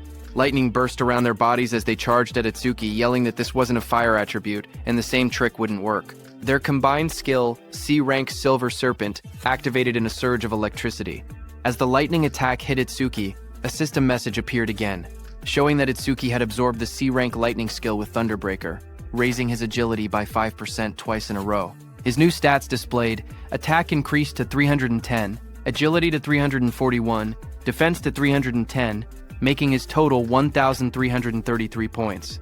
Instructor Hiten, watching from the control room, was shaken. He realized that Itsuki before him was defeating awakened individuals several levels higher than himself, and he was doing it as if it were nothing. On the battlefield, Itsuki stood calmly among unconscious enemies, lightning wrapping around his body. Instructor Hiten, watching him, trembled and wondered what kind of monster he was facing. Itsuki analyzed the situation. He thought about how Thunderbreaker's passive effect worked the same as Black Wall. It only increased once for the same skill coming from the same target. Nearby, Iberia checked the fallen enemies and was surprised to see that everyone had been knocked out. He admitted that he had expected a difficult battle, but never imagined Itsuki would be this strong. Just then, one of the fire users, who was badly injured, asked from behind what ability Itsuki was using. His voice shook as he shouted, insisting that Itsuki wasn't level 0 at all. Hearing the fire user ask who they were, Iberia stepped forward with a grin. Seeing that, Itsuki realized that Iberia was going to do something. Iberia looked back as his smile widened. He proudly declared that together they were double I, and that one day they would become the strongest duo on the northern continent. He told the fire user to remember them, but before he could finish his proud introduction, Itsuki cut him off and said they should stop talking and chase Kinoshita. Iberia flailed in frustration, shouting that what he was going to say next was the good part of his speech. From the side, the fire user whispered double I to himself in disbelief. He muttered that it sounded lame. On the other hand, Kinoshita, who was running at full speed surrounded by crackling purple energy, noticed the commotion. He assumed that the level 0 participant was probably being beaten badly by now, but then he hesitated. He remembered the crossbow he had seen on Itsuki earlier. It had definitely belonged to Charles. He told himself that he needed to investigate later because he knew that, other than the saviors, there shouldn't be many people on the northern continent capable of capturing Charles. While he was lost in thought, something in flames passed him. It was another participant who shot into the sky. Kinoshita's eyes widened in surprise as the fiery trail blurred past his face. That brown-haired participant, moving with extreme confidence, smirked as he rushed forward. He thought to himself that he had passed another opponent with ease and had overtaken yet another one. Unlike the brute force types, he considered himself someone who specialized in pure speed. But before he could enjoy that pride, a violent surge of purple lightning hit him from behind. It swallowed him completely. The brown-haired boy screamed as the electricity tore through his body. He crashed onto the ground, coughing out smoke.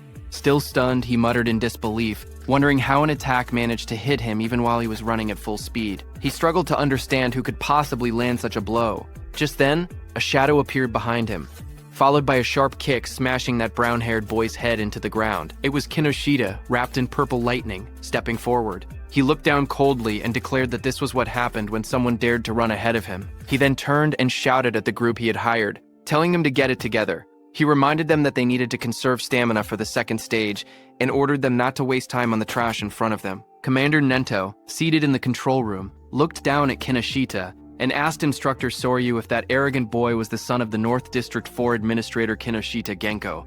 Instructor Soryu said yes and wondered what kind of education he had received to act like that. Choa was also there and was very angry. But Instructor Soryu told them that what Kinoshita was doing wasn't against the rules, so they couldn't intervene. Kinoshita stood surrounded by flames and crackling power. He said that thanks to the others clearing obstacles for him, their stamina was almost full. He confidently declared that they could pass the second stage easily like this. He looked at the gigantic blue barrier ahead and said that the internal area was right in front of them. He called the entire process surprisingly easy. But suddenly, lightning burst across the sky, and someone shouted, calling Kinoshita's name. Kinoshita's eyes widened in shock. A cold sweat rolled down his cheek as he turned his head sharply, startled by the sudden shout calling his name. He asked who had called him by name. The group behind him immediately panicked. Some of them raised their hands in fear, insisting it wasn't them. One man stuttered that he hadn't done anything. Another voice said the call came from behind. Just then, someone suddenly pointed, saying it was the level 0 rookie. Whispers spread through the crowd as they cleared the way to look back. From behind, two shadows appeared, moving forward. Hearing that it was level 0, Kinoshita was shocked, thinking it shouldn't be them. But as those two figures came forward, they turned out to be Itsuki and Iberia. Kinoshita recognized Itsuki instantly and shouted that it was that guy.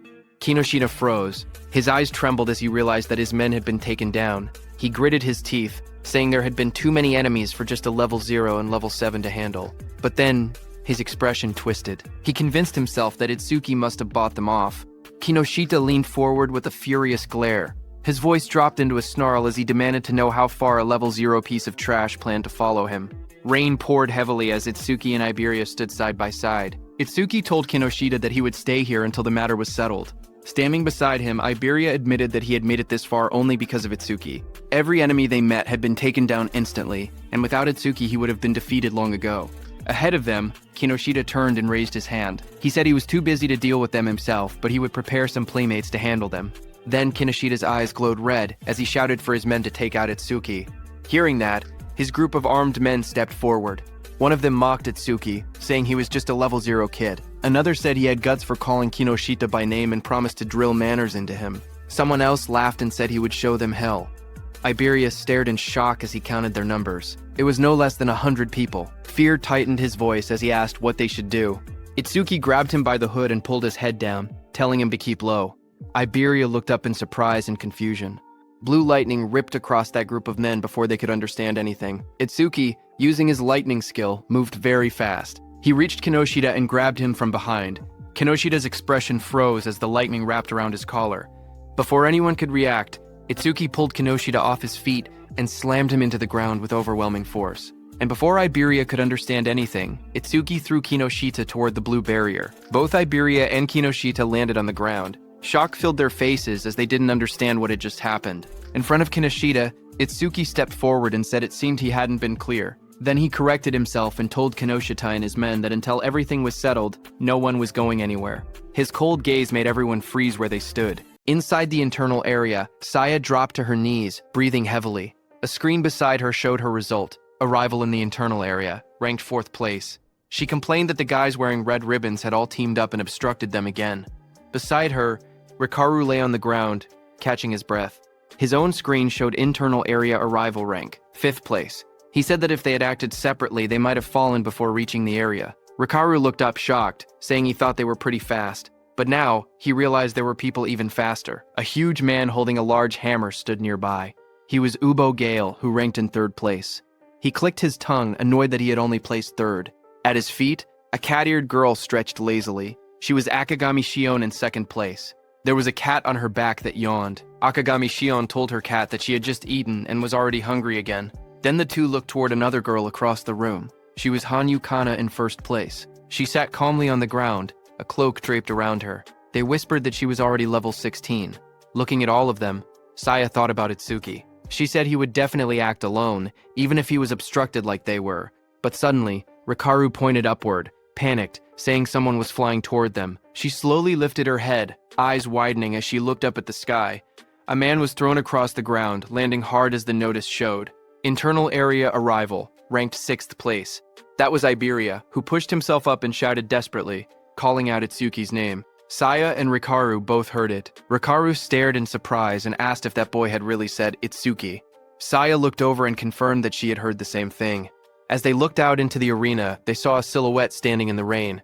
Saya recognized the posture and muttered that there was no doubt. They realized the truth. It was Itsuki. The scene then shifted to Itsuki himself. He stood firm under the falling rain and repeated his earlier words. Until they settled this, he wasn't letting anyone go anywhere. From inside the control room, Instructor Soryu watched the scene unfold. He noted that the rookie was only one step away from entering the internal area. He wondered why he was so focused on Kinoshita Raiji. Choa watched Itsuki with a worried expression. Sweat slid down her cheek as she looked toward the scene in front of her. Instructor Soryu then turned to Instructor Heaton beside him and told him calmly to help Itsuki if things became dangerous. But Instructor Heaton's eyes widened slightly as he looked at Itsuki. He muttered the name Tenma Itsuki, remembering how just moments earlier Itsuki had moved with incredible speed. He admitted to himself that he wasn't sure he could have done something like that at the same age. Far away under the rain, Kinoshita was furious. He spoke with frustration, saying that Itsuki kept interfering again and again, so he warned Itsuki to prepare himself. He lifted his gaze and his voice grew heavier. He said that what was about to begin wasn't just a battle, it was complete subjugation. Across the field, a huge group of fighters stepped forward through the rain. Their eyes glowed red as they surrounded Itsuki. Kinoshita's voice explained what it meant, a 100-on-1 group attack. The moment rain slid down his face, Itsuki's eyes narrowed with cold determination. Passing the preliminaries didn't matter anymore. Right now, his top priority was avenging Choa. Across the field, Kinoshita screamed with bloodshot eyes. He pointed forward and yelled for everyone to kill Itsuki. In an instant, dozens of fighters charged toward him, lightning and flames clashing as the battlefield erupted into chaos. One man, covered in blazing fire, rushed ahead of the others. He shouted that nobody was allowed to get ahead of him and claimed Itsuki's head as his own. Flames wrapped around his arms as he used his C-rank skill, Fire Punch, and lunged straight at Itsuki. But Itsuki didn't move. He simply raised his arm and grabbed the fiery fist with his bare hand. The fire user froze, shocked. In the next second, Itsuki swung his fist and punched him in the face. He slammed him into the ground with overwhelming force, ending the attack in a single motion. The others watching were shocked. One of them shouted in disbelief that their companion had been knocked out with just a single punch. Another quickly tried to calm everyone, saying they had many people on their side and there was no way they would lose to someone who was still level 0. More voices joined in, urging everyone to attack together.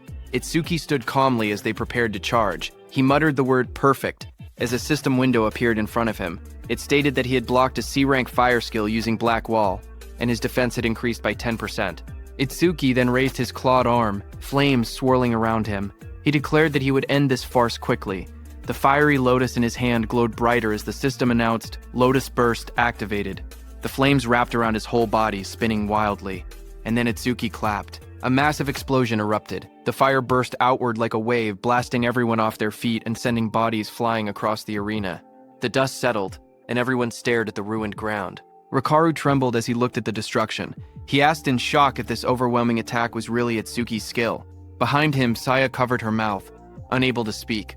Gaku rushed over, asking what had just happened. Beside him, Shion calmly stroked her small cat, saying that Michin should be able to swallow an explosion of this size without any problem, speaking as if the blast meant nothing. Not far away, Kana sat silently with her sword, her expression unreadable as sparks drifted through the air. From inside the control room, Instructor Soryu stared at the screen in disbelief. He shouted that the explosion had been caused by a level 0. He couldn't understand how someone with such a low rank could use so much power. What shocked him even more was how Itsuki used skills that didn't belong to his job class at all. Instructor Hitten was also shocked. Choa couldn't believe her eyes because she never knew Itsuki had learned an AoE skill. She thought back to the Locust Wasteland incident and finally understood why he had been so confident back then. She looked at him, wondering just how many trump cards he had. On the battlefield, Itsuki stood calmly. His suit was torn, and faint flames glowed around his clawed hand. He thought that 30% of his power would be enough. Since his opponents were human, he reminded himself to hold back and not to kill them. Kinoshita looked at the destruction in front of him. Smoke filled the air as the ground cracked open. Bodies lay scattered across the arena. Itsuki was standing in the middle, He looked straight at Kinoshita and said that he was the only one left. Seeing that, Kinoshita panicked, sweating heavily. He shouted that there had been over 100 people, and they were all taken out instantly. He asked why Itsuki was targeting only him. Itsuki stepped forward through the smoke. He repeated Kinoshita's words and said that it was Kinoshita who had attacked him first and seriously injured his friend. Itsuki said, "Now I will return the pain she suffered back to you." Enraged, Kinoshita released a surge of purple lightning. He called himself the young master of the prestigious Kinoshita family, saying every stage in the area was under his control. He bragged that with his family's karma stones he could reach levels commoners would never achieve without even fighting disaster beasts. He raised his crackling hand and shouted that he and Itsuki were on completely different levels, and that he would definitely kill him. Purple lightning gathered as he unleashed his B-rank skill, Lightning Cannon Purple. But at the same moment, Itsuki's system activated. It detected the skill, and overmimesis started copying it. The analysis began at 1%. Lightning fired at Itsuki, but he dodged easily. He then moved with lightning speed and punched Kinoshita in the stomach. Kinoshita fell to the ground as shock spread across his face. He couldn't understand how a supposed level 0 could move that fast. Real fear replaced his confidence. He realized there was no way he could win. Desperate, he screamed for help, calling out to 40. A bald man with glowing red eyes suddenly charged forward into the arena to help Kinoshita. He admitted it broke the rules, but he couldn't care anymore. He had to help. Seeing him coming, Kinoshita shouted proudly that 40 was a level 35 awakened and ordered him to tear Itsuki to shreds. Watching from the control room, Commander Nento called out to Hiten. Hiten, who stood in front with a sharp grin, nodded and answered that he understood. Rain poured over the arena as Itsuki's magic detection flared. He sensed something. Someone was rushing toward him at incredible speed. His analysis window appeared again, showing analysis progress, 19%.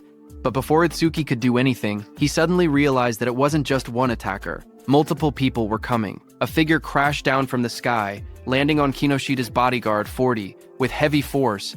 Dust shot up everywhere as Itsuki stood calmly, watching with sharp, focused eyes. His expression didn't change. He simply observed the incoming threat.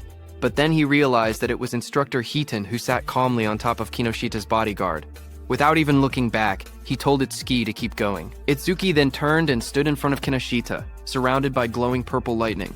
He stared down at the trembling Kinoshita and said that it looked like his lifeline wouldn't be coming anymore. Seeing Itsuki, Kinoshita panicked. He stuttered and begged for a moment, explaining that his father was the North District 4 administrator and his brother was a member of the Salvation League. Sweat rolled down his face as he warned that touching him would cause trouble.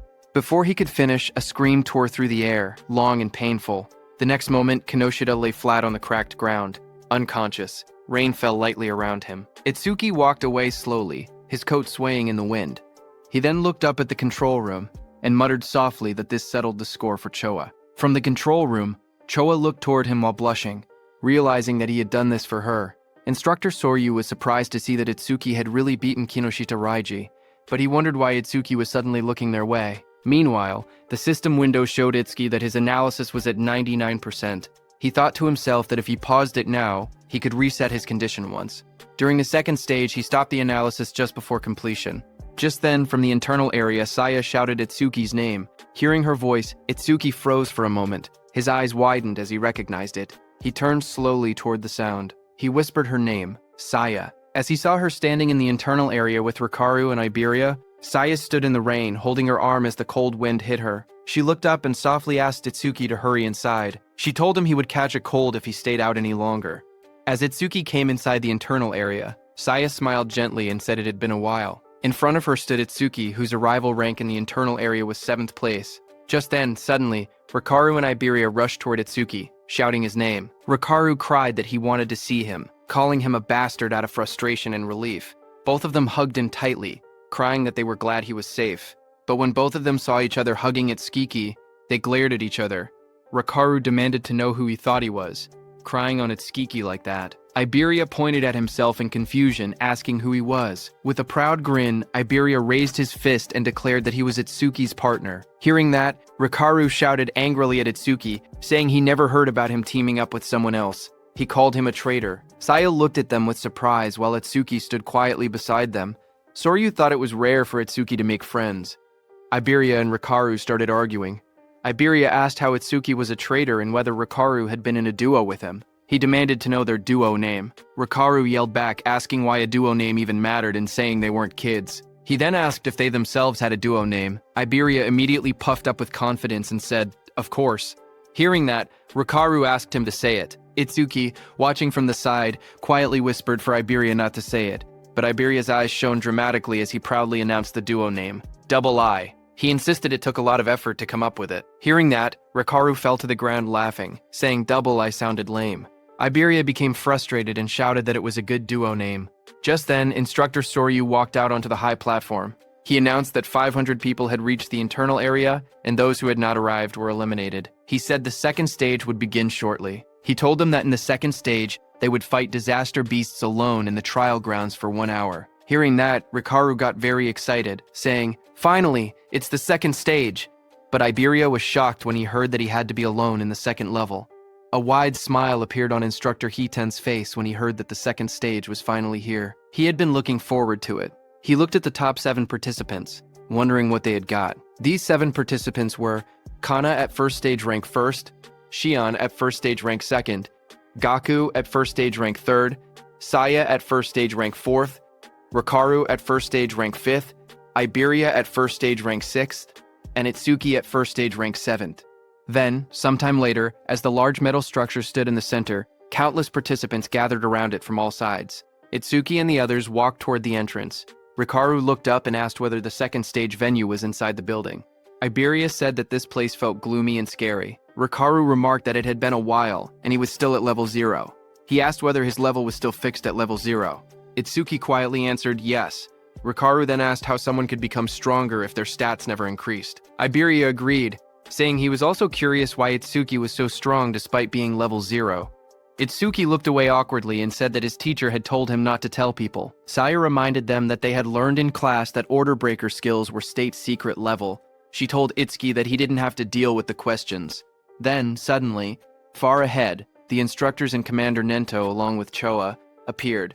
They walked forward with serious expressions. Instructor Soryu asked if everyone was ready. Hearing that, Iberia suddenly stiffened in shock, turning his head sharply. Up on the raised platform stood several well-known figures. Someone in the crowd whispered that the man in front was Fujiwara Soryu, the one who oversaw the national tournament every year. Another person explained that the muscular man beside him was Hiten Akira, a war veteran known for having the strongest physique. They also pointed out the masked individual and called him the legendary Izumi Nento. The murmurs spread as people recognized them as all legends. Instructor Soryu then stepped forward and began speaking. He announced that he would now explain the second stage rules and told everyone to listen carefully. He continued, saying that various disaster beasts would appear in the trial grounds and kill points would differ based on difficulty. A screen appeared, showing the values. A hard-class disaster beast gave 1,000 kill points. Another screen listed the full chart: beginner class, 100 points, hard class, 1,000 points, and nightmare class, 5,000 points. He explained that after defeating each disaster beast, participants would receive a 1-minute break before being forced to advance to the next difficulty. Hearing that, Gaku, holding a long staff, smirked confidently. He declared that he would go straight to nightmare class. A status window appeared beside him, displaying his information. He was Gaku, human level 13. Job: elementalist. Earth gift. Grade 2. Status undisclosed. Just then, Itsuki stepped forward slowly, his voice low as he said that he had a question. Seeing that, several contestants around him whispered among themselves. They pointed at him and mocked him, saying he was only level 0. Some wondered how he had even passed the first stage. Others laughed, claiming he must have been carried. They joked that now that he knew the second stage involved individual combat, he was probably scared and thinking about withdrawing. Up on the platform, Instructor Soryu looked down and told him not to hesitate. He could ask anything. Itsuki raised his head and asked calmly whether Nightmare class was the highest difficulty. His question made several people freeze. Instructor Soryu and Instructor Hiten both looked surprised. Hiten even grinned with interest. But in the crowd, the mocking continued. Some said he was acting tough. They whispered that if a level 0 fighter encountered a Nightmare class disaster beast, he wouldn't stand a chance. Others scoffed, saying he couldn't even beat a beginner class beast. One of them clicked his tongue, calling him trash who only talked big. Instructor Soryu then explained further. He said that theoretically, there was no upper limit to disaster beast difficulty. He told them they would understand once they actually defeated a nightmare class beast. Hearing this, Itsuki's expression darkened as he repeated that there was no upper limit. Rikaru told Itsuki that thinking about such things was pointless, because nightmare class required at least level 10, and defeating a hard class would already be amazing for them. Instructor Soryu continued explaining the rules. He said that points earned in the preliminaries would carry over to the main tournament. In other words, today's performance would greatly affect whether they could join the Salvation League in the future. Down below, hearing that the points earned here would also become points in the main tournament, Rikaru got very excited. But Iberia got nervous, thinking he had no choice but to use that thing. Itsuki watched silently. He thought about Taewa Jin's record of 115,000 points, which included what he had earned in the preliminaries. To surpass him, Itsuki believed he needed to take advantage of this opportunity.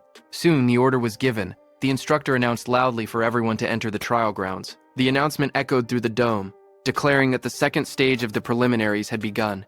Itsuki stepped into the vast arena and quietly noted that the trial grounds didn't look much different from the regular stages. Just then, from the darkness around him, multiple red eyes appeared, watching him. A moment later, disaster beasts rushed out. A system window showed their details. Beginner-class disaster beasts, mad dogs of calamity, level 1. There were 10 of them, and killing them gave 100 kill points. Seeing them, Itsuki tightened his stance, saying he could finally fight disaster beasts. A blue notification flashed around Itsuki, showing that Black Wall had been activated. He moved forward, focused, thinking that he couldn't increase his stats with low-level monsters like these, so he needed to finish the battle quickly. Meanwhile, in the control room, Instructor Soryu looked at the screen and asked if Instructor Heaton was monitoring Itsuki again. He added that he also wanted to see that Hanu girl's battle, but Instructor Heaton beside him stared at the screen with a grin. He said that Itsuki was more interesting. Suddenly, he pointed at the screen with excitement and shouted for Instructor Soryu to see. Instructor Soryu beside him looked confused and asked calmly whether it was really so surprising every single time. On the battlefield, Itsuki moved like a flash. In just 1 second, he cut through the pack of disaster beasts. The system window appeared, stating that 1 second had passed and 100 points were earned. Back in the control room, Instructor Soryu stared at the numbers in shock. He muttered that it normally took several minutes. Instructor Heaton only laughed and reminded him that he had already said this. Itsuki was far more interesting. Instructor Soryu explained that the Mad Dogs of Calamity came in large numbers but were only level 1. Someone strong enough could instantly kill them if they went all out. But the next opponent was level 8, and instant killing something that strong should be impossible. Inside the trial grounds, a massive red salamander covered in flames appeared. The system window identified it as a level 8 salamander, worth 500 points. Itsuki stepped forward to face it, his expression calm. From the control room, Instructor Soryu commented that fighting a disaster beast 8 levels higher would make anyone struggle. But Instructor Hiten disagreed, saying the level 8 salamander didn't seem like much of a threat. Just then, Commander Nento, standing behind them, asked how the other participants were doing. Instructor Soryu apologized, saying he had gotten too focused and switched the display to multi-screen mode so they could watch the top 10 contestants at once. Choa beside him narrowed her eyes and remarked that her father was clearly trying to divert attention away from Itsuki's performance. Instructor Soryu checked his screen and spoke calmly, saying that most participants were still fighting beginner-class beasts. On the screen, Saya unleashed swirling water as she attacked a beast, while Gaku slammed his giant hammer down with force. Instructor Soryu continued watching and noted that only Hanu Kana was managing to keep up with Itsuki. Kana stood in the trial grounds surrounded by disaster beasts, her staff glowing brightly as she fought them back. While they were watching the others, suddenly Choa, watching Itsuki, grew worried. Shock filled her face as she exclaimed that something bad was happening to Itsuki. On the battlefield, Itsuki was swallowed by a massive explosion of flames from the salamander. The fire roared around him as the monster unleashed its attack. Watching from the monitoring room, Instructor Soryu panicked. He wondered if Itsuki had used too much stamina on the earlier enemies and failed to dodge. He shouted that taking those flames head-on would end badly and ordered the medical team to be called. But Instructor Hiten beside him stopped him with one arm. He told Instructor Soryu to wait and watch a little longer. With the speed Itsuki had shown earlier, he believed dodging this level of attack should be easy for him. On the battlefield, as the flames disappeared, Itsuki emerged covered in dark, ice-like armor wrapped around his entire body.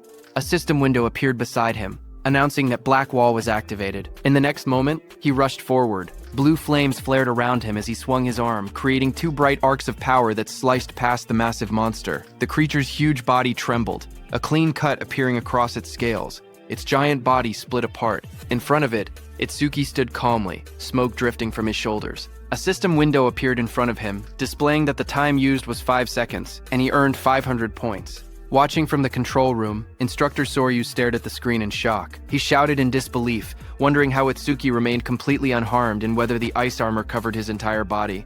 Instructor Hiten beside him narrowed his eyes, questioning why Itsuki had chosen to take the monster's attack instead of instantly killing it. Just then, another system notification appeared beside Itsuki, showing that he had blocked a C-rank fire element skill with Black Wall. His defense increased by 10%. Itsuki looked at the message and thought to himself that he needed to take every chance available to increase his stats. Just then, a blue screen appeared beside Itsuki, showing his updated stats. It stated that his defense had now risen to 484.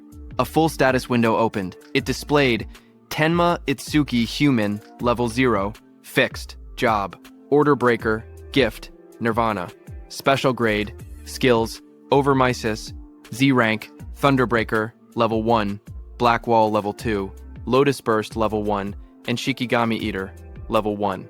Magic Detection, Level 1, and Shikigami Eater, Level 1. His status was Attack 310, Agility 341, Thunderbreaker increased 10%, total 1,395 points. Then another screen appeared, counting down, remaining break time, 58 seconds. There was an option to skip the break. Itsuki lifted a finger toward the yes option and pressed it. He calmly decided that he wanted to test his enhanced defense against the next disaster beast. From the control room, instructors observed the next trial. Instructor Hitten asked Instructor Soryu if this upcoming difficulty would test a participant's speed and combat sense. Instructor Soryu nodded. On the battlefield, the next stage monster, a glowing blue creature appeared, an Eliki rhino. Instructor Soryu continued the explanation.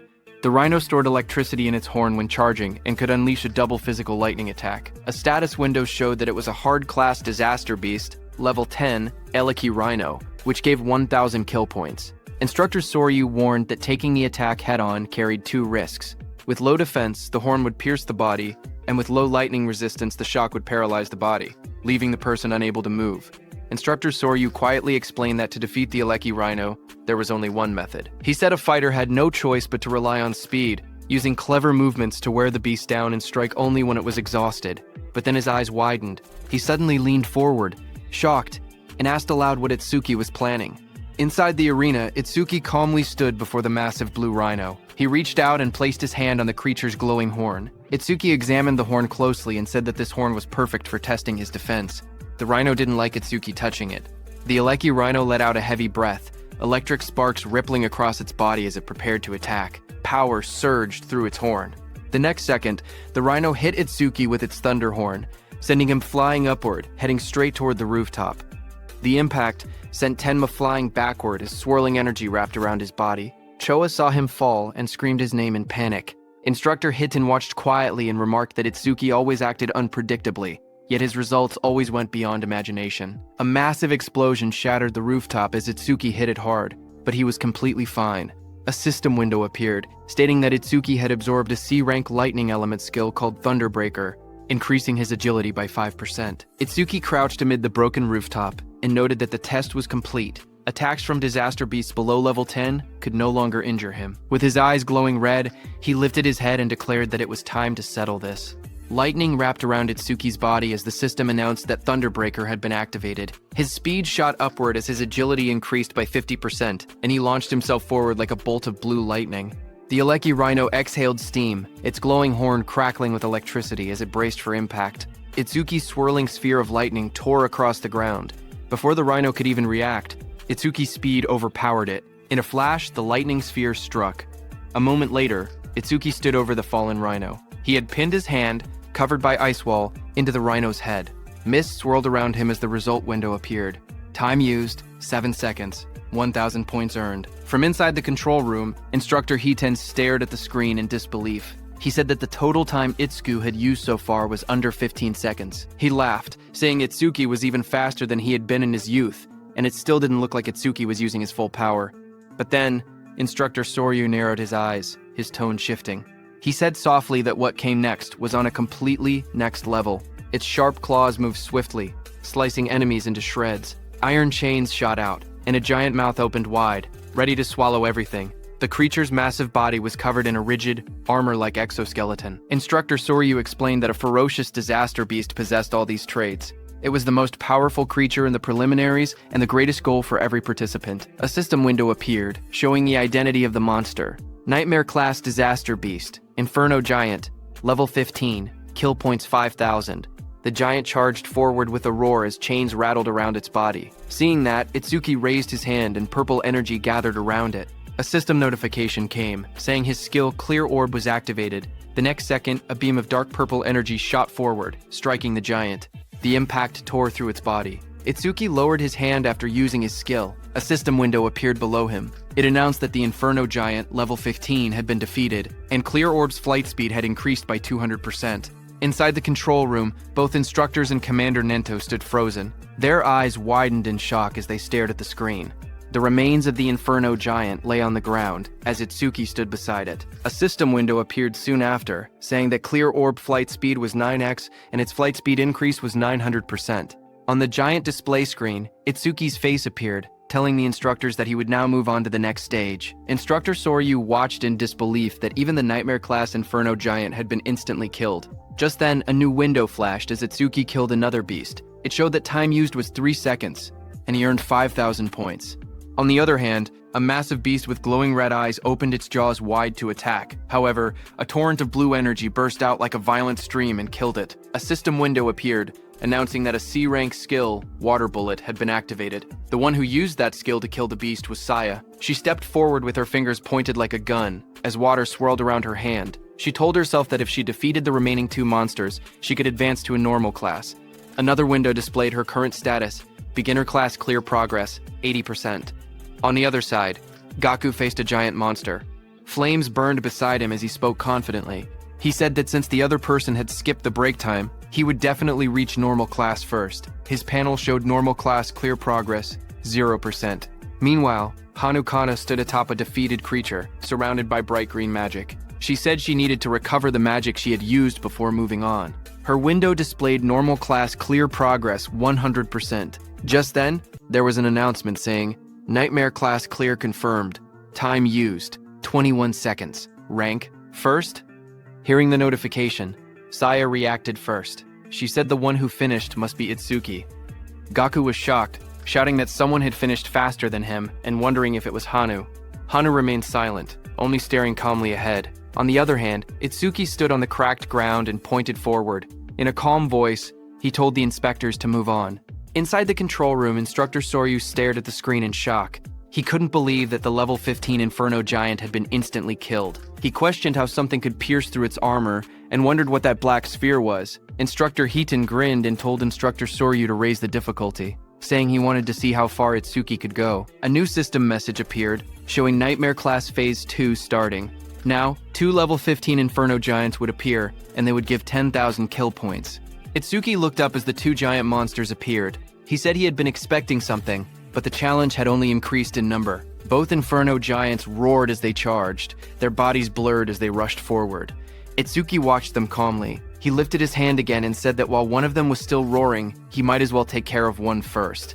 Purple energy wrapped around his arm as he prepared to attack. The Clear Orb activated, glowing as one Inferno Giant was struck down. A system window appeared, announcing that the level 15 Inferno Giant had been defeated, and the Clear Orb's flight speed had increased by 200%. Another window followed, showing the orb's speed, 11 ms, with its total increase reaching 1,100%. From the control room, Instructor Soryu stared in shock. He shouted that it was another one-hit kill, and questioned what that strange sphere was. He wondered aloud if there was no limit to how many of those spheres could exist. Instructor Hiton stepped forward, watching the screen closely. He admitted that Itsuki's skill was extremely powerful, but warned that it carried a fatal flaw. Instructor Soryu, beside him, turned slightly and asked what flaw he meant. Back inside the battlefield, the remaining Inferno Giant crashed down in front of Itsuki. Dust exploded upward as the huge creature roared with glowing red eyes. Itsuki looked at the charging beast and muttered that its speed was faster than any disaster beast he had ever encountered. Watching from the control room, Instructor Hiton explained that Inferno Giants were often mistaken for being slow because of their large bodies, but that assumption was wrong. Instructor Soryu asked what he was trying to say.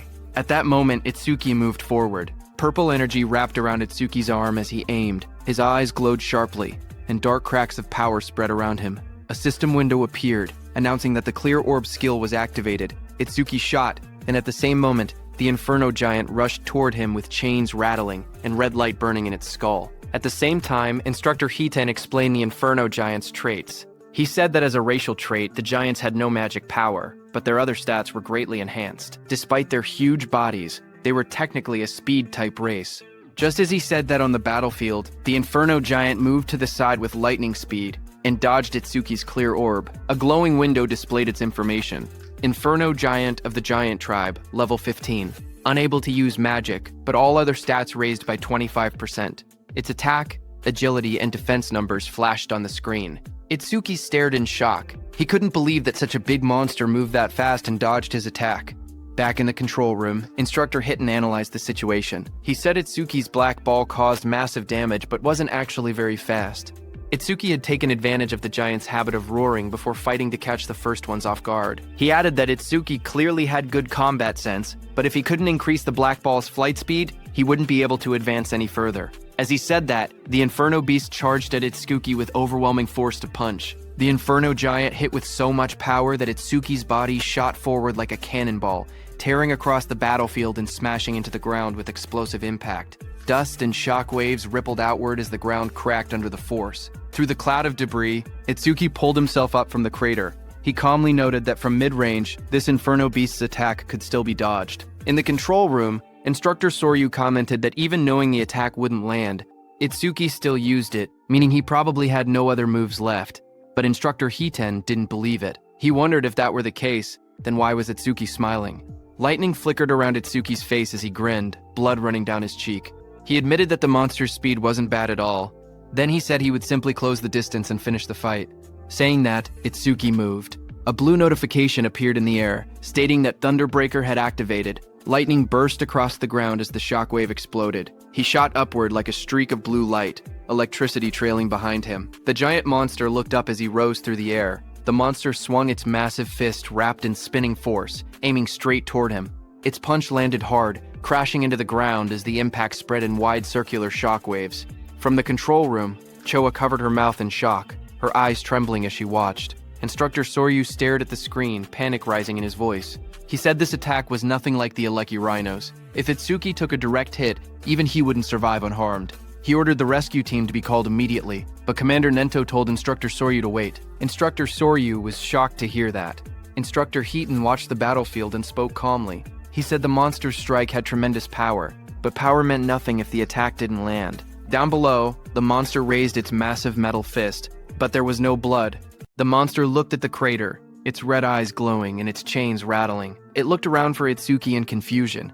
Then a voice called out from behind, telling the monster, "I'm here." The monster turned, its jaw opening wide in surprise. Its glowing eyes widened even more when it realized Itsuki had slipped behind it without being noticed. Before the Inferno monster could react, Itsuki's powerful clear orb tore through its neck, purple energy spraying out violently. High above, Itsuki hovered in the air, lightning and violet aura swirling around him. His expression was fierce and focused as he looked at the monster. The Inferno Giant collapsed, its huge frame slamming into the ground. Chains cracked apart, and its body shook violently before falling still. System messages appeared around him, showing Inferno Giant, level 15 defeated. Clear orb flight speed increased by 200%.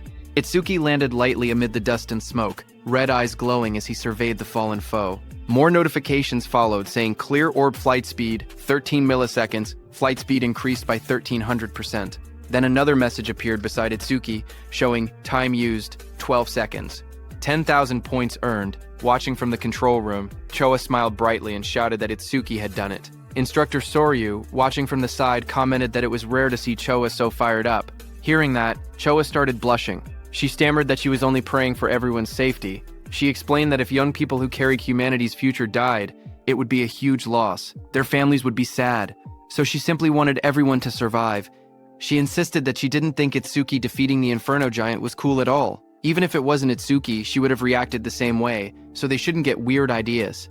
Instructor Soryu and Commander Nento stared at her silently, surprised. Instructor Soryu muttered that Choa had become quite talkative since the last time he saw her. Instructor Soryu then turned to Instructor Heaton and asked how he knew Itsuki would dodge the attack. Instructor Heaton replied that Itsuki's normal speed wasn't much different from the Inferno Giant's, but when electricity ran through his body, his speed increased dramatically.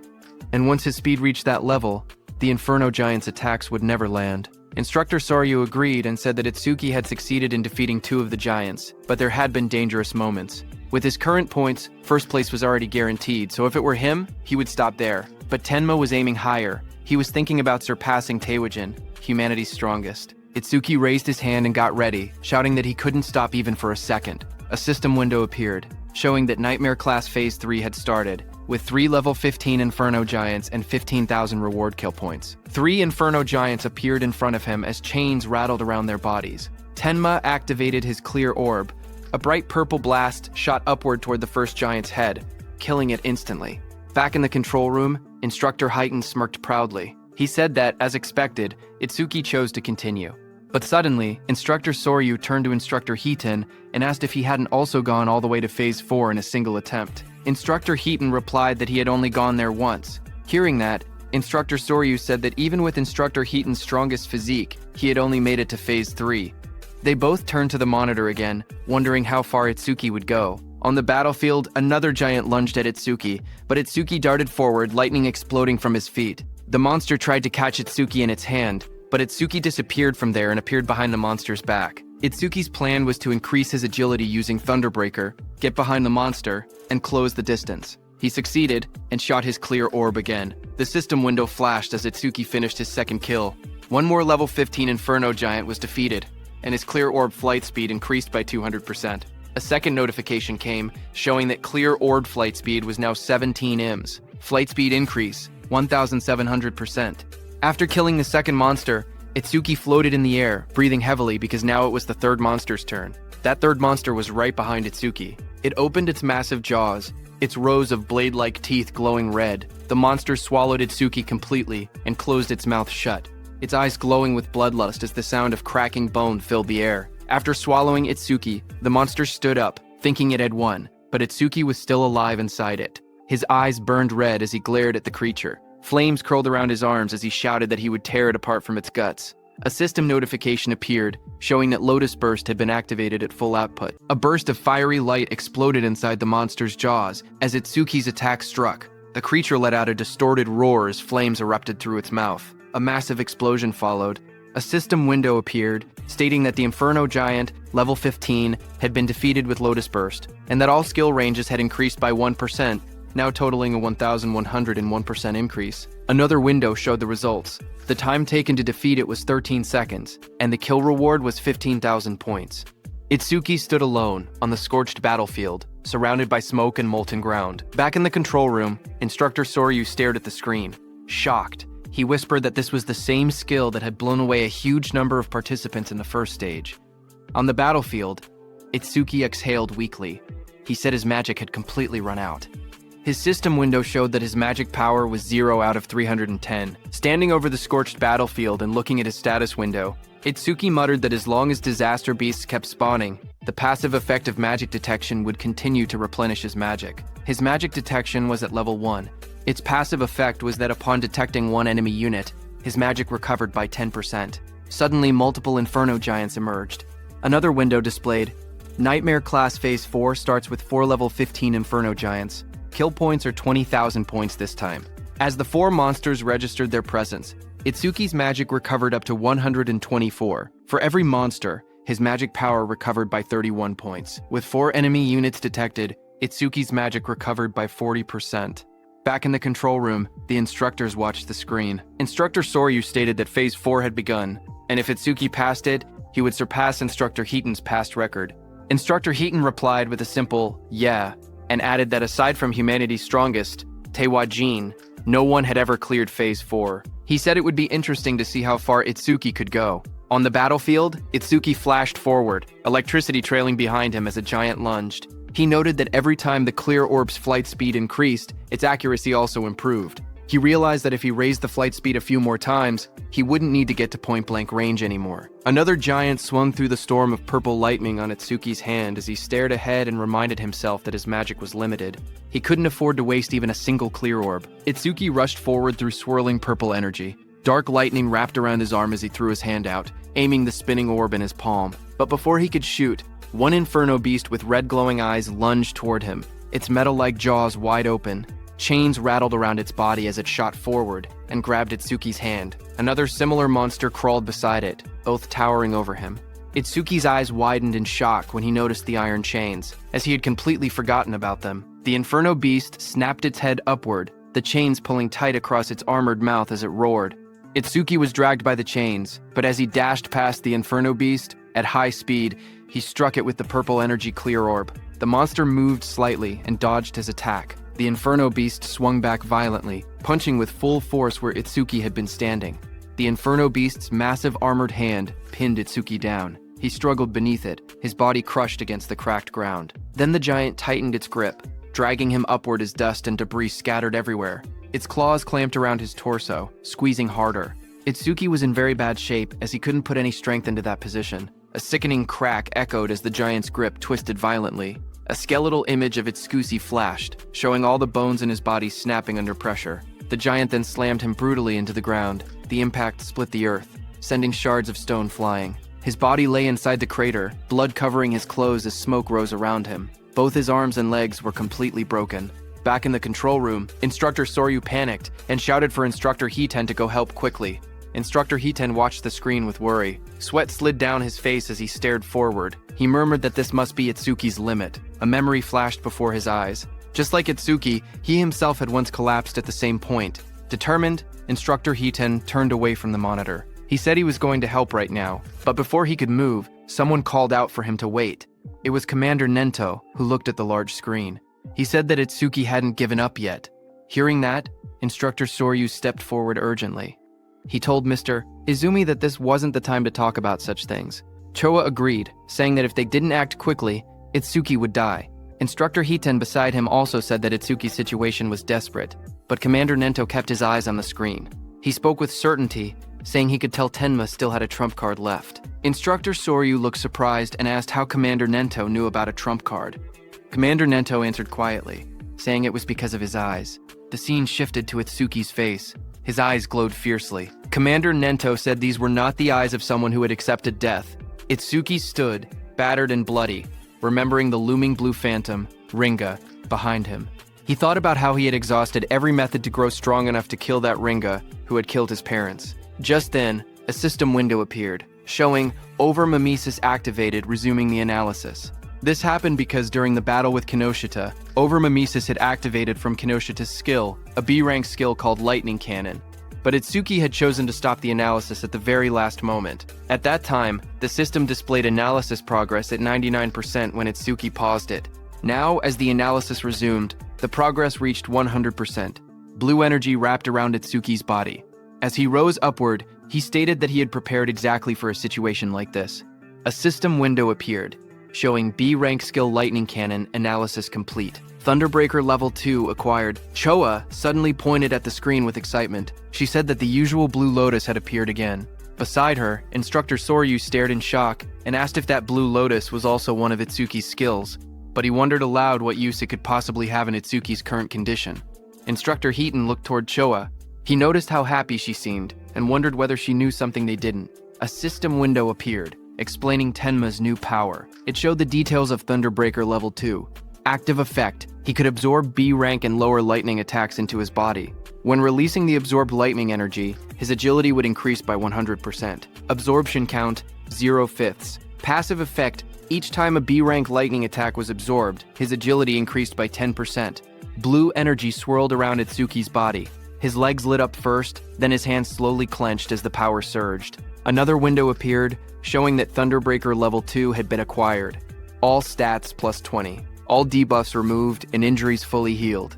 Just then, the Inferno Beasts attacked the blue energy lotus as lightning burst outward, but Itsuki pushed himself up from the shattered ground, covered in swirling energy, and blocked their attacks. He declared that his warm-up was over. From that moment on, he said he would be going all out. A status screen appeared beneath him, showing that his attack, agility, defense, and magic had increased from 310 to 330 points each. The total rose from 1,240 to 1,320 points. Instructor Soryu stared in shock. He said that Itsuki had been brutally beaten yet had recovered completely in just a few seconds. He shouted that the healing was stronger than what a dedicated healer could do. He continued, saying that along with that absurd area attack, he couldn't understand how many abnormal skills Itsuki actually had. On the battlefield, Itsuki moved with lightning speed and attacked the Inferno Beasts with his clear orb before they could even react. A notification appeared, showing that an Inferno Giant, level 15, had been defeated, and the clear orb's flight speed had increased by 200%. More flashes filled the scene as another giant fell.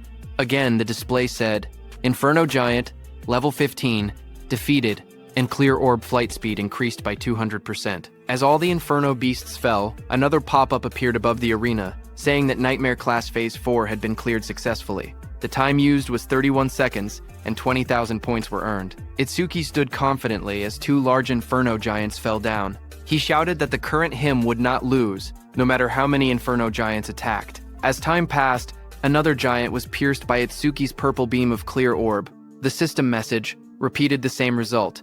Inferno Giant, level 15, defeated with another 200% boost. Another notification followed, showing that the clear orb's flight speed was now 27 meters per second. Flight speed increase, 2,700%. Itsuki killed another Inferno beast. The Nightmare Class Phase 5 message appeared. The system stated that Phase 5 had been cleared in 57 seconds, earning 25,000 points. Then another beam of clear orb pierced straight through the back of another giant. A second later, Itsuki's clear orb again pierced straight through another Inferno Giant's body, splitting it from top to bottom as chains shattered around it. A system window appeared, announcing that Nightmare Class Phase 6 had been cleared successfully. The time used was 1 minute and 34 seconds, and 30,000 points were earned. In the control room, the instructors, Commander Nento and Choa, watched the results in shock. Instructor Soryu's eyes went wide, and his mouth hung open. The scene shifted to the battlefield, which looked like a distorted landscape filled with countless Inferno Beast corpses stacked across the ground. Instructor Soryu's voice echoed faintly as he asked, "Is this hell?" Itsuki sat in the rubble of corpses, chains wrapped around his arms, as enormous clawed limbs loomed over him. Instructor Soryu's shaken voice wondered aloud which one was the real monster, Itsuki or the Inferno Giants, admitting he was starting to lose track. Itsuki looked upward, panting heavily, blood covering his clothes as he looked at the camera, and asked about the next phase, saying no Inferno Giants were coming out. Instructor Soryu stared forward in shock. He said it was unbelievable and that he had never thought something like this would happen. Sweat ran down his face as he looked at the scene before him. He slowly reached out his hand and pressed a glowing red button on the platform. With a heavy voice, he spoke into the microphone. He told Itsuki that it was over. On the battlefield, a loud announcement echoed. Instructor Soryu told Itsuki that all the Inferno Giants they had prepared had already been defeated. As the huge pile of fallen Inferno Giants lay scattered across the ground, Instructor Soryu told Itsuki that he had defeated every Inferno Giant they had prepared. Hearing that, Itsuki took off the chains around his body, exhausted and covered in wounds. He asked if he had really beaten them all, reminding Instructor Soryu that he had said the difficulty had no upper limit. He stood up slowly, trying to recall how many enemies he had taken down. He wondered how many points he had ended up getting. He thought to himself that if he had hit the ceiling, then the gap between him and Taewoo-jin couldn't be that big. As he walked forward, he noted that he had achieved his other goal too, increasing the clear orb's flight speed. He considered it not a bad haul at all. A glowing panel appeared, showing the results. It listed that he had defeated 11 level 15 Inferno Giants, and the clear orb's flight speed had increased by 1,100%. Another notification appeared, showing the orb now moved at 38 meters per second, faster than an average car. But just as he was about to exit the training ground, a bright blue energy swirled behind him. Itsuki froze in place, staring ahead as the light rose around his body. A sharp glow flashed in Itsuki's eye as he turned his head, his expression tense and alert. But seeing what it was, he exhaled a moment later, realizing there was no threat. He muttered that he had mistaken it for another enemy for a second, because he had totally forgotten about it. Behind Itsuki, a huge glowing crystal had formed. He looked at the floating blue crystal beside him, knowing that since he couldn't level up, any experience from the disaster beasts he defeated turned straight into karma stones. The large blue stone hovered in the air, swirling with light. In the control room, the instructor stared in surprise. Instructor Soryu asked why a karma stone was appearing in the trial grounds. Its blue color meant it held at least 10,000 experience points. Commander Nento explained to them that Itsuki couldn't absorb experience points, so everything he earned in the trial automatically became karma stones. Hearing that, Instructor Heaton said that he had thought Itsuki's level being fixed meant he was just faking it. But now he understood. Itsuki truly couldn't level up. Instructor Soryu asked if this meant that if Tenma ever teamed up with someone and entered a stage, his teammate would get all the dropped experience points. He added that it was a good thing Itsuki had been born human. If he had been born a disaster beast, the thought alone was terrifying. Back inside the trial grounds, Itsuki grabbed the glowing blue karma stone. He held it close, the light reflecting in his eyes as he looked at it calmly. He then placed his hand on the large metal door, saying he had done what he came to do and that it was time to head out. The heavy door slowly slid open. Outside, Instructor Soryu leaned forward in excitement, telling the others that Itsuki had come out. A bright panel appeared above Itsuki as he stepped through the exit. It displayed his results. Tenma Itsuki Preliminaries, second stage clear. Points earned, 106,600. Time used, 3 minutes 55 seconds. Rank, 1. Itsuki walked forward, still covered in blood and dust. Instructor Soryu hurried toward him. He said he had witnessed Itsuki's performance with his own eyes and called him pure potential. He told Itsuki to come with him, promising to arrange a mentor worthy of him. Itsuki replied that he appreciated the offer, but he already had a teacher who trained him, so he was fine. Hearing that, Instructor Soryu grew frustrated, telling Itsuki he didn't get it. He said, "So what if he has a teacher?" He insisted that not just anyone was qualified to guide someone as talented as Itsuki. He said Tenma would be better off following someone like him, someone with connections and resources. Itsuki repeated that he was fine. Instructor Hiten, beside Instructor Soryu, leaned in and warned him that if he kept pushing, Itsuki would start disliking him, but Instructor Soryu refused to back down. He shouted that he couldn't give up so easily and told Instructor Hiten to talk some sense into Itsuki. He asked if he was really okay letting someone waste Itsuki's talent. When Itsuki looked toward Instructor Hiten, he recognized him as the one who had handled Kinoshita's lackeys before. Instructor Hiten waved it off, saying he had only judged someone who broke the rules. He then smiled and told Instructor Soryu that Itsuki was the disciple of Izumi, so there was no way he wouldn't help him. Hearing that, Instructor Soryu froze in shock. He asked Instructor Hiten what he had said. Whose disciple was Itsuki? Itsuki thanked Instructor Hiten for what he had done in the past. On the other hand, Instructor Soryu stiffened as he repeated the words. Itsuki is Commander Izumi Nento's disciple. Commander Nento, standing behind, confirmed it with a confident smile. Hearing that, Instructor Soryu muttered that an out-of-spec youngster had appeared, and of course he had turned out to be Izumi's pupil. Itsuki looked at Commander Nento and called him sensei. Commander Nento stepped forward and praised Itsuki, saying he had watched his performance closely. He asked if he was hurt anywhere and said he could have Choa heal him if needed. Choa, standing behind, blushed and told her father that Itsuki had been fired up about challenging Phase 7, so there was no way he could be hurt. Itsuki smiled weakly. He said he wasn't injured but admitted he was a bit worn out. He added that he would be fine after a short rest. Instructor Soryu nodded and said that if Itsuki was Izumi Nento's disciple, it made sense he could perform at this level. He then mentioned that his disciple had wiped out every disaster beast prepared for the second stage. Itsuki then asked if Taiwa had made it to Phase 6 as well. Instructor Soryu answered that back then, Phase 4 had been the maximum. Later they expanded it to Phase 6, but even that no longer seemed enough. He suggested they might need to extend it to Phase 8 next time. Commander Nento then told Itsuki to sit back and watch for now, because for the other participants, the second stage had only just begun. Inside the exam field, the screen showed Rikaru. A notification appeared beside him, showing hard class progress at 100%. Rikaru then collapsed to the ground, saying his arms wouldn't lift anymore. He muttered that nightmare class was beyond him. The screen displayed his result. Horino Rikaru.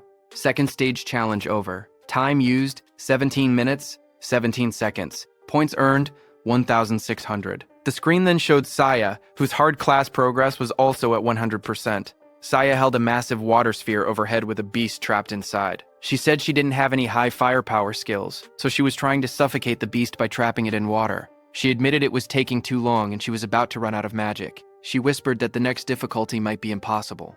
A notification appeared beside her, showing her result. Kisaragi Saya, second stage challenge over. Time used, 19 minutes, 1 second. Points earned, 1,600. He said Rikaru and Saya had both capped out at hard class. He thought they would get a bit further. Instructor Hiten told him not to assume everyone was as strong as him.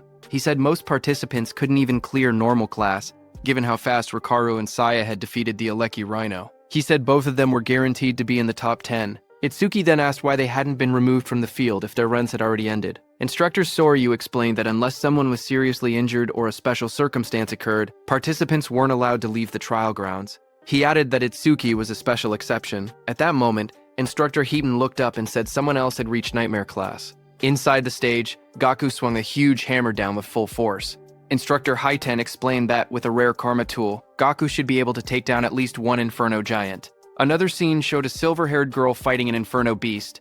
Instructor Hiten said that the Shikigami user, Akagami Shion, reaching this far was impressive too. Just then, Xion shouted for her cat Michon. Her cat jumped as Xion used its complete form. The cat turned into a massive black creature and moved forward as red light burned in its eyes. The monster rose to its full size, towering over the battlefield. Across from it, Xion stood calmly, watching as the creature roared. The beast then charged and struck down with overwhelming force, fighting the Inferno Beast. Their claws crashed with destructive power. Itsuki watched all this from the control room. He asked if Shikigami could change into different forms. He asked Choa if her Tamacho could do the same. She replied with a simple no, explaining that it was her first time seeing one that could transform. She said Shikigami came in many types, and their abilities were still full of mysteries. She warned him to be extra careful if he encountered Shikigami users from now on. Itsuki looked at the scene and said Shikigami were unexpectedly strong. He thought about the black dog he had taken from Charles and said he had been leaving it alone until now.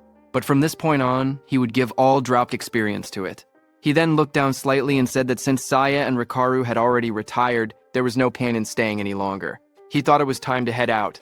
But suddenly, Itsuki's eyes widened as he saw something on the screen. It was Iberia. He was wrapped in glowing red energy and stood in a hardened stance. Itsuki was shocked to see him and asked what that armor was and if he had gotten it from his father. Iberia's whole body became covered by that armor as he looked at the monster in front of him. It was the strongest epic karma tool his dad had made for him. His body then transformed into a fully armored form with sharp red scales and glowing eyes. A screen displayed the item stats. Dragon Gear, Epic, increases attack and agility by 100. Its epic effect, for every 1 minute equipped, attack and agility increase by 20. The maximum time is 15 minutes. Iberia knew that his tool had a will of its own, and chose its master. He said it took a lot of effort before he finally obtained it. He ran toward the Inferno Beast in front of him, thinking that his armor added 20 attack and agility every minute it was equipped. But if worn longer than 15 minutes, there would be a severe penalty. So he had to finish everything within 15 minutes. Another screen appeared, showing current status increase. Attack and agility increased by 120. Iberia shot forward at high speed. He thought about the announcement stating the Nightmare class had been cleared, and he believed it was probably Itsuki. He told himself he had to do his best so he wouldn't drag Itsuki down. He charged ahead, declaring that the two of them were double eye. Itsuki watched him from the control room and said calmly that the armor looked good on him. Then, a few minutes later, Instructor Soryu announced that the second stage was finished. From inside the control room, Instructor Soryu explained the rules. Only the top 10-point earners could advance to the national tournament's main event. He added that the top 2 would receive special rewards in the main event. Lying on the ground, Gaku smirked. He said that aside from Hanayu, there was no way anyone had more points than him. He laughed to himself, claiming those special rewards would be his. Instructor Soryu then stepped forward and announced that he would now reveal the top 10 results. A large screen displayed the rankings. First, Tenma Itsuki. Clear time, 3 minutes 56 seconds. Points earned, 106,600. Second, Hanukana. Time, 23 minutes 43 seconds. Points, 16,600. Third, Gaku. Time, 24 minutes 23 seconds. Points, 6,600. Fourth, Iberia.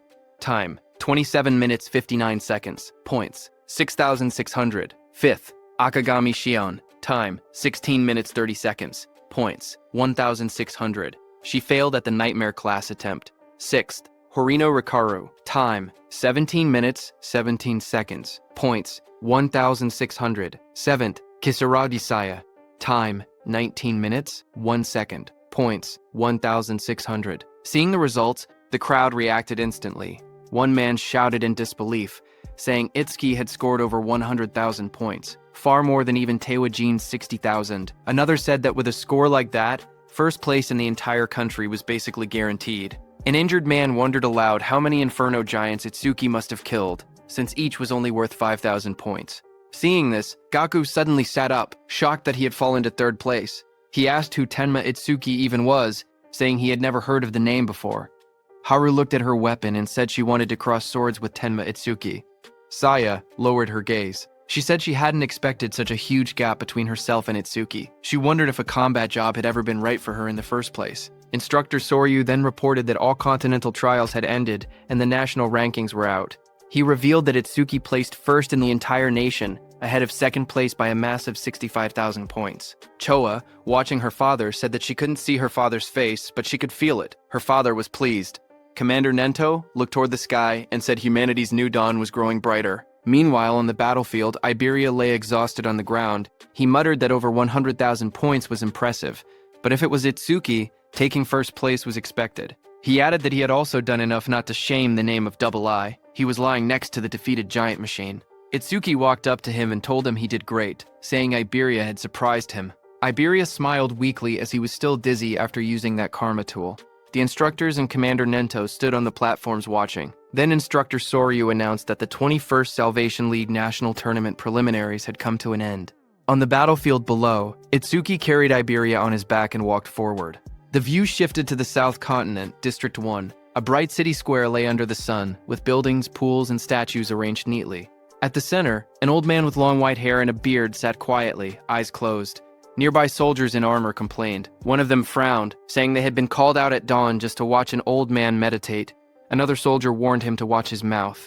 He explained that the old man was the South Continent Commander-in-Chief, someone who could see the future, a prophet. The old man remained still, his hands resting on his stomach. His name was Balgar, South Continent Commander-in-Chief. One soldier then questioned why. If Balgar could truly see the future, they always received warnings after the barrier had already been deployed. He said that if Balgar really had foresight, he should be able to tell them the Stella impact points ahead of time. Another soldier spoke calmly. He said it was true that Elder Balgar could only foresee a tiny sliver of the future. Even so, he explained that Balgar still stood on the same level as the North Continent commander, Izumi Nento, and was considered a pillar of humanity. He said the reason he was called a pillar of humanity was because Balgar's prophecies were correct 10% of the time. At that moment, Elder Balgar suddenly lurched forward, shouting in shock. His attendants rushed toward him in panic. Balgar's voice trembled as he tried to speak. The attendants asked if he was all right, but he pushed himself up with urgency. He shouted again that the North Continent was in danger. His eyes widened, filled with terror. He cried out that a massive disaster beast assault would soon strike the North Continent. Among them, he warned, were disaster beasts with levels that exceeded 100. Then, sometime later at night, the leaves rustled softly as the scene shifted to Itsuki standing under the trees.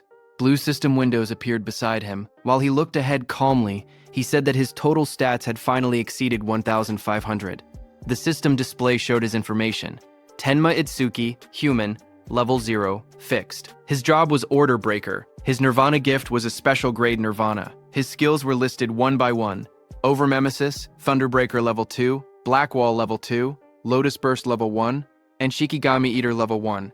Another window showed his status. Attack 330, Agility 380, Defense 462, Magic 330, with passive increases from his skills. His total stat value was 1,502. Itsuki knew that when a person leveled up normally, they gained 50 stat points. So, looking at his status window, Itsuki realized that having 1,500 total stats was the same as being level 30 for a normal awakened person. On top of that, Itsuki's agility and defense could increase infinitely through passive skill effects. He remembered how his agility and defense rose by 10%. Not only that, but even his magic recovered infinitely with the passive effect of magic detection. However, there was no method to increase attack power. He looked down at his hand and quietly wondered if there was any way to do so. Just then, a voice called out from behind, shouting that the food was ready. Itsuki turned his head slightly at the sound, his expression calm. Behind him, Rikaru and Saya were standing. Rikaru raised a spatula happily and said he had made lots of Itsuki's favorite dishes.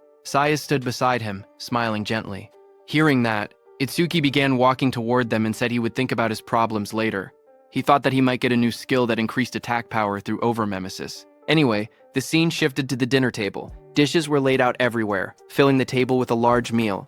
Itsuki sat among the others and remarked that it had been a while since he had eaten Rikaru's home cooking. As he sat down and looked around, he asked where Iberia was and whether he was still sleeping. Choa said yes and told him that she had healed all his wounds and that they had fully recovered, but he still seemed extremely exhausted and remained asleep. While eating, Rikaru said he was surprised that the Nightmare class dungeon, which he and Saya couldn't beat, was cleared by someone who was only level 7. Hearing that, Saya gasped in shock and covered her mouth. Rikaru looked at her and asked what was wrong, wondering if she was so moved by how delicious his cooking was that she had to cry out. But Saya pointed nervously and stuttered, telling him that something was behind him. Rikaru turned his head slightly and asked what she meant. Behind him, a dark figure with glowing red eyes stood silently. The shadowy figure suddenly spoke in a low voice, saying it wanted food. Seeing that, Rikaru fell back in surprise, shouting as the shadowy figure moved toward the table. Immediately, the shadow figure started eating. It was none other than Iberia, who sat down and stuffed food into his mouth. Seeing that, Rikaru stood up and scolded him, saying that sneaking up quietly like that was bad for the heart. He also asked why Iberia was eating in someone else's seat without permission. Hearing that, Iberia slammed his bowl on the table, holding it tightly as he ate with extreme force. Seeing that, Rikaru backed up slightly, sweating, and asked what Iberia was getting angry for. Iberia suddenly lifted his head with sparkling eyes and food crumbs on his face. He smiled widely and said the food was delicious. Seeing him so energetic, Rikaru laughed proudly and said that it was thanks to his cooking. Iberia laughed even louder in response. Iberia then pointed at the plate and asked if Rikaru had made the food. He told him that he should quit being an awakened and become a chef instead, because he had way more talent for cooking. Hearing that, Saya covered her mouth, trying not to laugh, while Rikaru stood there with an annoyed expression, asking if that was supposed to be a compliment. Across the table, Commander Izumi Nento leaned forward with folded hands. He said that since all of them were aiming to become saviors, he had one question for them. Everyone looked at Commander Nento as he asked what they feared the most. Hearing that, everyone paused. Rikaru thought for a moment and said that the thing they feared was probably the opposite of what they looked forward to. He explained his own dream, to become a savior, earn money, and enjoy gourmet food while traveling the world while he was still young. He then imagined the opposite of that dream. In his mind, he pictured himself as an old man with a cane. He said that aging would definitely be the opposite. When people get old, he explained, they lose the stamina to travel the world, and their sense of taste might deteriorate so much that they cannot even tell flavors apart. The thought made him shiver, and he said the idea alone gave him chills. Commander Izumi Nento then asked Saya how she felt. She looked down slightly and said she was born into a medical family and grew up in a hospital. She explained that ever since she was little, she had seen many people suffering from different illnesses. A memory flashed in her eyes of hospital staff rushing a patient on a stretcher past her. A sick elderly patient lay on the stretcher, his face covered with dark spots. His weak voice escaped as he looked toward Saya. Standing there, Saya had been frozen in fear. The sight had become a deep trauma for her. She explained that even a simple cold or fever now filled her with overwhelming fear. Hearing that, Itsuki remembered something. He wondered if that was why she ran away the other day after he let out just a small sneeze. Memories from the past flashed in his mind. Saya jumped back in shock every time Itsuki sneezed loudly. Hearing her, Commander Nento told them that an awakened person's lifespan was nearly twice that of a normal human, and awakened ones almost never got sick. He told her that she could finally say goodbye to the thing she feared most. Then he turned his gaze to Iberia beside him. Iberia blinked in surprise and asked if it was his turn next. Iberia admitted that what he feared most before was failing the preliminaries, but now his fear had changed. He smiled brightly and said he was afraid of not being able to fight alongside Itsuki. He turned to Itsuki with excitement and asked what he feared most. Itsuki looked surprised and asked why the question was directed at him, but the others wondered the same. Saya asked if Itsuki even had anything he was afraid of. Iberia told him to answer, saying it couldn't be possible that he feared nothing. They tried to imagine it, but none of them could guess what Itsuki might fear. Itsuki finally spoke. He said that after his parents died, he didn't know how to keep living. He explained that he had been overwhelmed with anxiety. Iberia stared at him, shocked, whispering his name. A dark scene appeared, showing Itsuki curled up alone. Helplessness, anger, sadness, hunger. He explained that all of those negative emotions had taken over his body. Itsuki remembered the moment everything changed. He had been sitting alone in the dark, tears running down his face, until Saya and Rikaru appeared before him. Rikaru's gentle voice asked why he was crying alone in a place like that. Saya told him the sky was beautiful and that it was a waste to look down. Young Saya leaned forward, asking if he had caught a cold and whether they should take him to the hospital. Rikaru held out a lunchbox with a bright smile, telling him they should eat something delicious so all his worries would blow away. Itsuki looked up, his eyes filled with tears. He said the warmth the two of them gave him pulled him out of that negative world. He continued speaking. He said that after that day, he met Sensei, met Choa, and even Iberia. Itsuki looked around the table and said they had become comrades. No, more than that. It felt like his family had grown. A soft smile formed on his face. He said that this sense of security was something he hadn't felt in a long time. Sometimes he thought he wished this moment could last forever. Itsuki continued speaking while everyone listened. He said the thing he had feared the most was living alone. Across the table, Saya, Rikaru, and Iberia watched him quietly as he shared his thoughts. Choa observed him with gentle eyes. She noted that the atmosphere around Itsuki felt calm and peaceful, completely different from the unsettling feeling she had sensed before. Suddenly, Iberia rushed forward. He called out Itsuki's name and threw his arms around him, shouting that he would never leave his side, not even a single step. Itsuki stumbled back in surprise, trying to explain that this wasn't what he meant. Commander Nento told them that he had asked earlier to confirm whether they might one day regret choosing their path. When they became saviors and faced true danger, regret would be the most unforgivable thing. He told them to remember that a savior's goal was to reach death without regrets. Everyone stood firmly and answered that they would engrave those words in their hearts. Commander Nento nodded and stood up. He told everyone to hurry and finish eating and then rest. He reminded them that Rikaru and Saya needed to return to North District 6 by tomorrow. The next morning, it was time for Rikaru and Saya to go back. Iberia waved excitedly as he called out to Rikaru, asking him to make home-cooked food again next time. Rikaru shouted back that he would, as long as Iberia didn't cause trouble for Itsuki. Their voices echoed as they walked ahead, promising to meet again at the national tournament. Seeing that, Itsuki walked up to Iberia, who wiped his tears. Itsuki asked when Iberia and Rikaru had gotten so close. Commander Nento soon gathered them and told them they should head back as well. Itsuki nodded, but his mind wandered. There was something he wanted to ask Saya. He thought he could ask her during the main tournament. As he walked, Itsuki suddenly paused in shock when he noticed Choa. Choa sprinted across the courtyard with urgency. Itsuki wondered why she was in such a rush. A moment later, Choa reached Commander Izumi Nento. Slightly out of breath, Commander Nento asked her what had happened. Choa replied in a serious tone that top-secret information had just arrived from the South Continent. Commander Izumi Nento asked Choa what the secret message contained.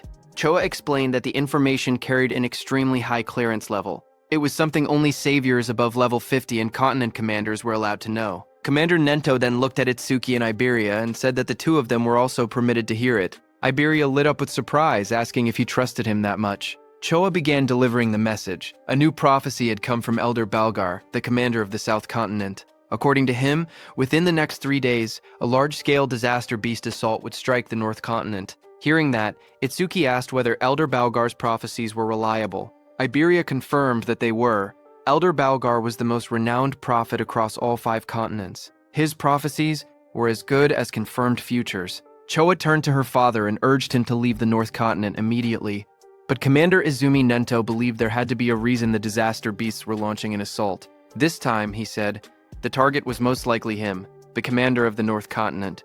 The commander thought for a moment. He said that if that were true, then staying here would make him good bait. Choa stepped forward, insisting there was no reason for her father to remain in the North Continent.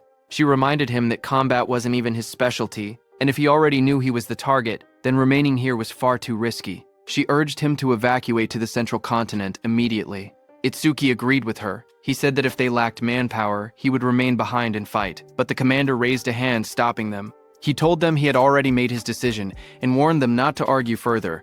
Then he turned to Itsuki, saying there was something else he needed him to do. Itsuki protested, insisting that nothing could be more important than protecting his sensei. Commander Nento explained his request. Iberia's father, Aiden, was the greatest crafter across all 5 continents, and they couldn't allow anything to happen to him. He wanted Itsuki to guard Aiden together with Iberia. Additional awakened fighters would also be dispatched to support them. Hearing that, Iberia looked troubled. He wondered aloud why their forces had to be split just to protect his father. Suddenly, a thought struck him as he realized that Sensei might be intentionally keeping him away from the battlefield. Nearby, Choa listened quietly until the commander turned to her as well. He said he had 3 requests for her. First, she had to announce the coming assault to the residents of the North Continent and help evacuate everyone below level 50 safely. Next, she needed to notify all awakened individuals level 50 and above to prepare for combat at any moment. Finally, she had to summon Hiiten to this location. Since North District 1 had a low population, there would be no danger of civilian casualties. Commander Izumi Nento's eyes glowed fiercely as he declared that they would face the disaster beasts head-on. Right there, Choa returned to her father and reported that she had completed every arrangement he had instructed. She told him that Hiiten would be arriving soon. Commander Nento thanked her for her trouble and said she could rest for now. Choa hesitated. Her expression softened as she looked at him in silence. Her father noticed her worry. He asked whether she was anxious about Itsuki, even though Aiden already had skilled guards accompanying him. He added that if that was the case, then, as her father, he simply needed to defeat all the smaller threats and lure out the main enemy. Choa lowered her gaze, her cheeks slightly flushed. She admitted that, as expected of her father, he saw through everything. Commander Nento continued speaking. He said a prophecy had revealed that a disaster beast of level 100 or higher would appear this time.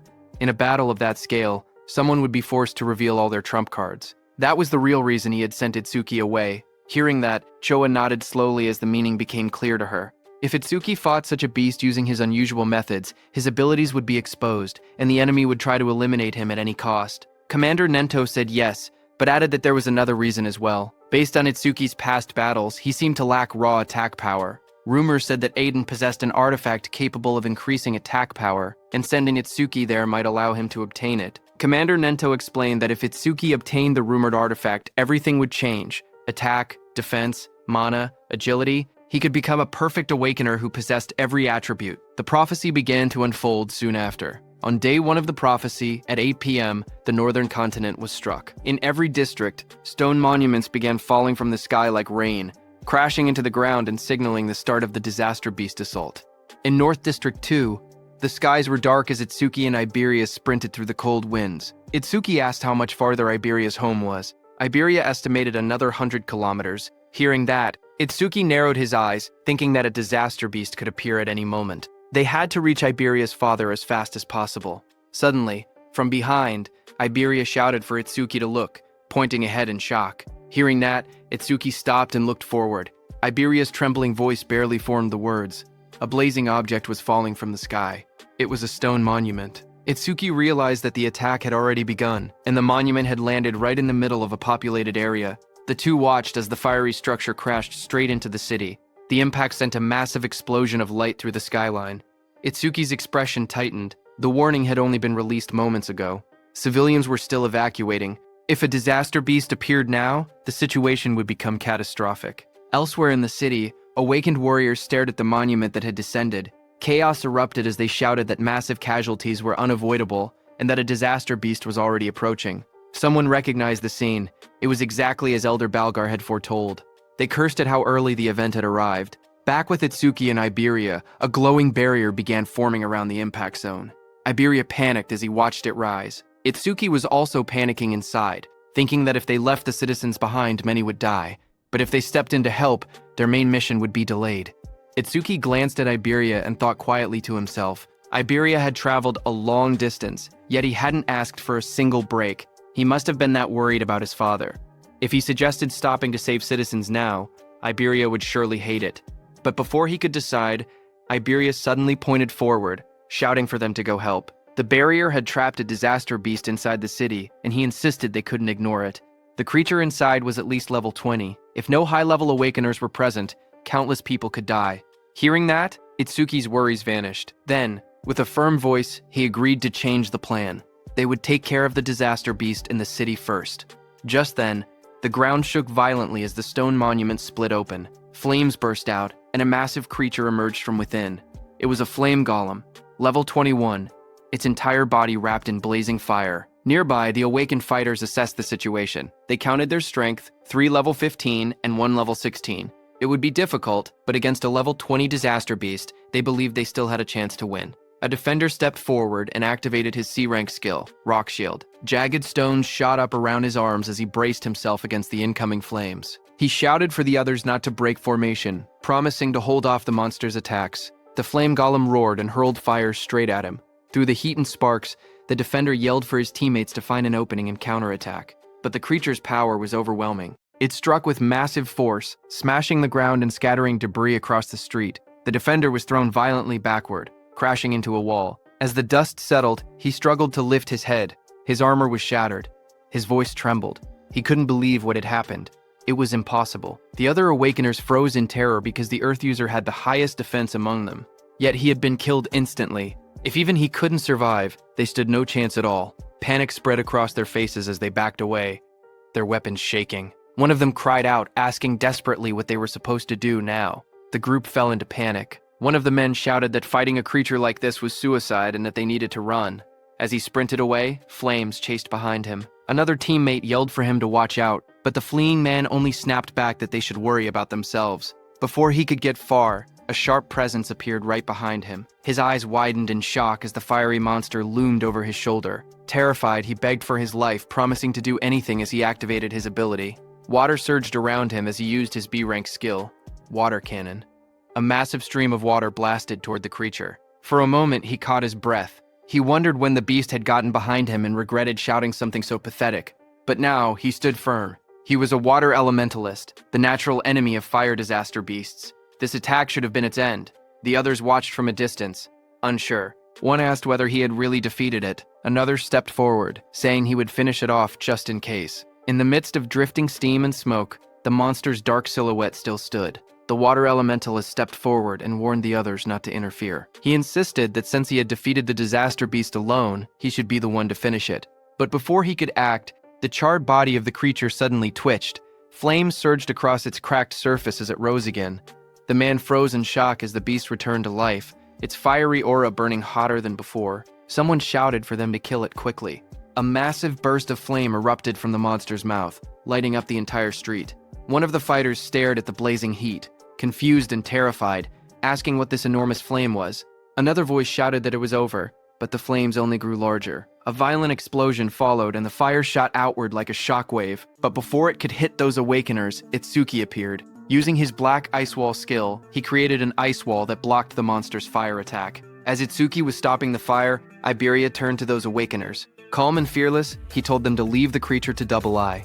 Clad in black armor, Itsuki told Iberia not to worry about the monster and instructed him to evacuate the citizens. Iberia acknowledged with a Roger. A blue screen appeared, displaying new information. Itsuki's black wall defense increased by 10%, due to blocking a B-rank fire element skill with black ice wall. Those awakeners stared at Itsuki, who had blocked the giant flames so easily. One of them asked Iberia if he and his companion were saviors. Iberia explained that they weren't saviors yet, but he declared that someday he would become one stronger than Tewajin himself. Hearing that, the awakeners were shocked, saying he talked big for a kid. Iberia walked over, annoyed, and asked what they were doing being saved by a child. One of the awakeners immediately argued back, insisting that no one had asked for help and that he was going to defeat the beast anyway. Someone else wondered aloud if a mere awakener could really handle a disaster beast like that. Their eyes shifted to Itsuki.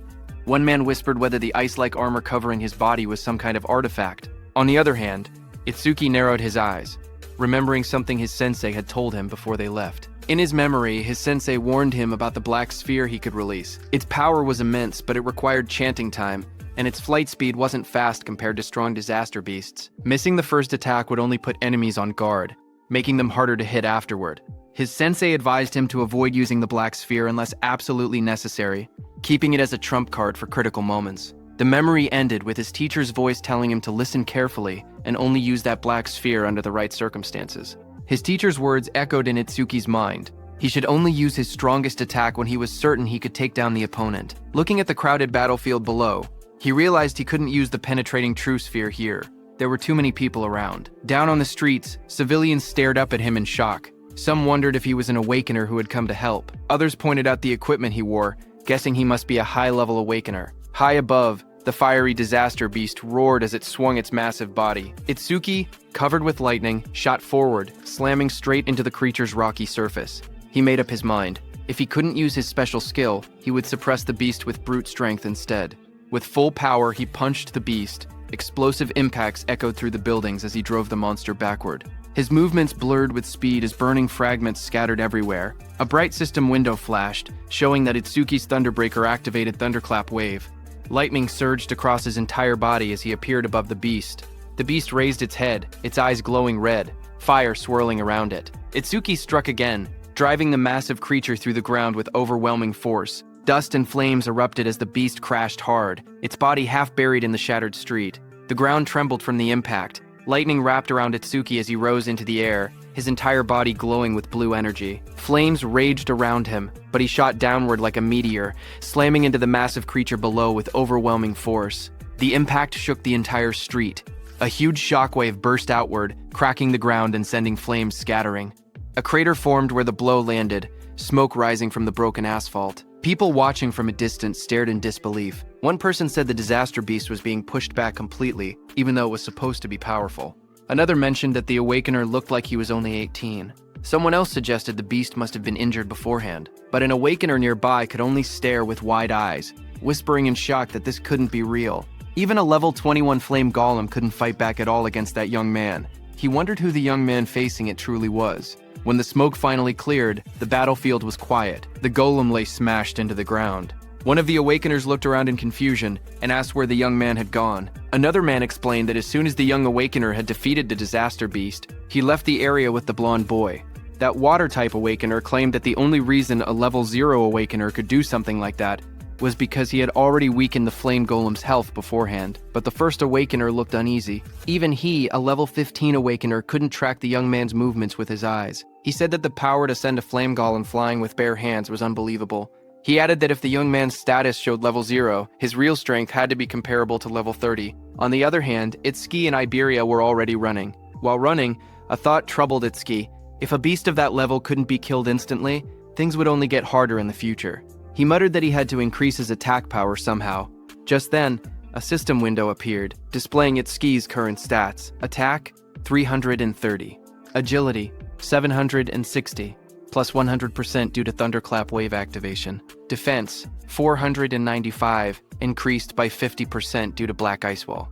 Mana, 330, recovers 10% of mana upon detecting one enemy unit. Itsuki stared at the numbers, knowing he needed to grow stronger as quickly as possible. On the first day of the prophecy, at 10:30 p.m., Itsuki and Iberia ran through the rain-soaked streets. Iberia stared in awe and said, Itsuki's speed was so incredible that he couldn't even track him with his eyes. Itsuki replied calmly that speed meant nothing without power. While they were running, Iberia suddenly started panting heavily, admitting that he had never thought of Itsuki that way before. When they stopped, he told Itsuki that if he wanted to raise his attack power, he knew a good method. Itsuki looked at him and asked what he meant. Iberia explained that his dad's warehouse contained tons of artifacts, and there had to be one that boosted attack. He said Itsuki was strong and was also Sensei Izumi's student, so his dad would definitely be happy to let him have one. As he spoke, he imagined Itsuki wearing a powerful artifact, standing tall in a dark, glowing armored suit. The thought made him laugh to himself in a strange way, but Itsuki looked unimpressed and asked what that creepy laugh was about and what exactly he was imagining. Iberia cheered excitedly and told Itsuki to follow him. Once they arrived, he said he would ask his father to prepare a useful artifact for Itsuki. Itsuki watched him struggle to stand straight and thought to himself that he had already slowed down on the way. But even with all that agility, Iberia must have had trouble keeping up. Itsuki then stepped forward and grabbed Iberia by the arm. Iberia panicked and shouted, asking what Itsuki was doing. Itsuki told him not to push himself if he was tired. If they ran into a calamity, he wouldn't be able to fight properly in that condition. Before Iberia could answer, Itsuki lifted him and dashed forward at full speed.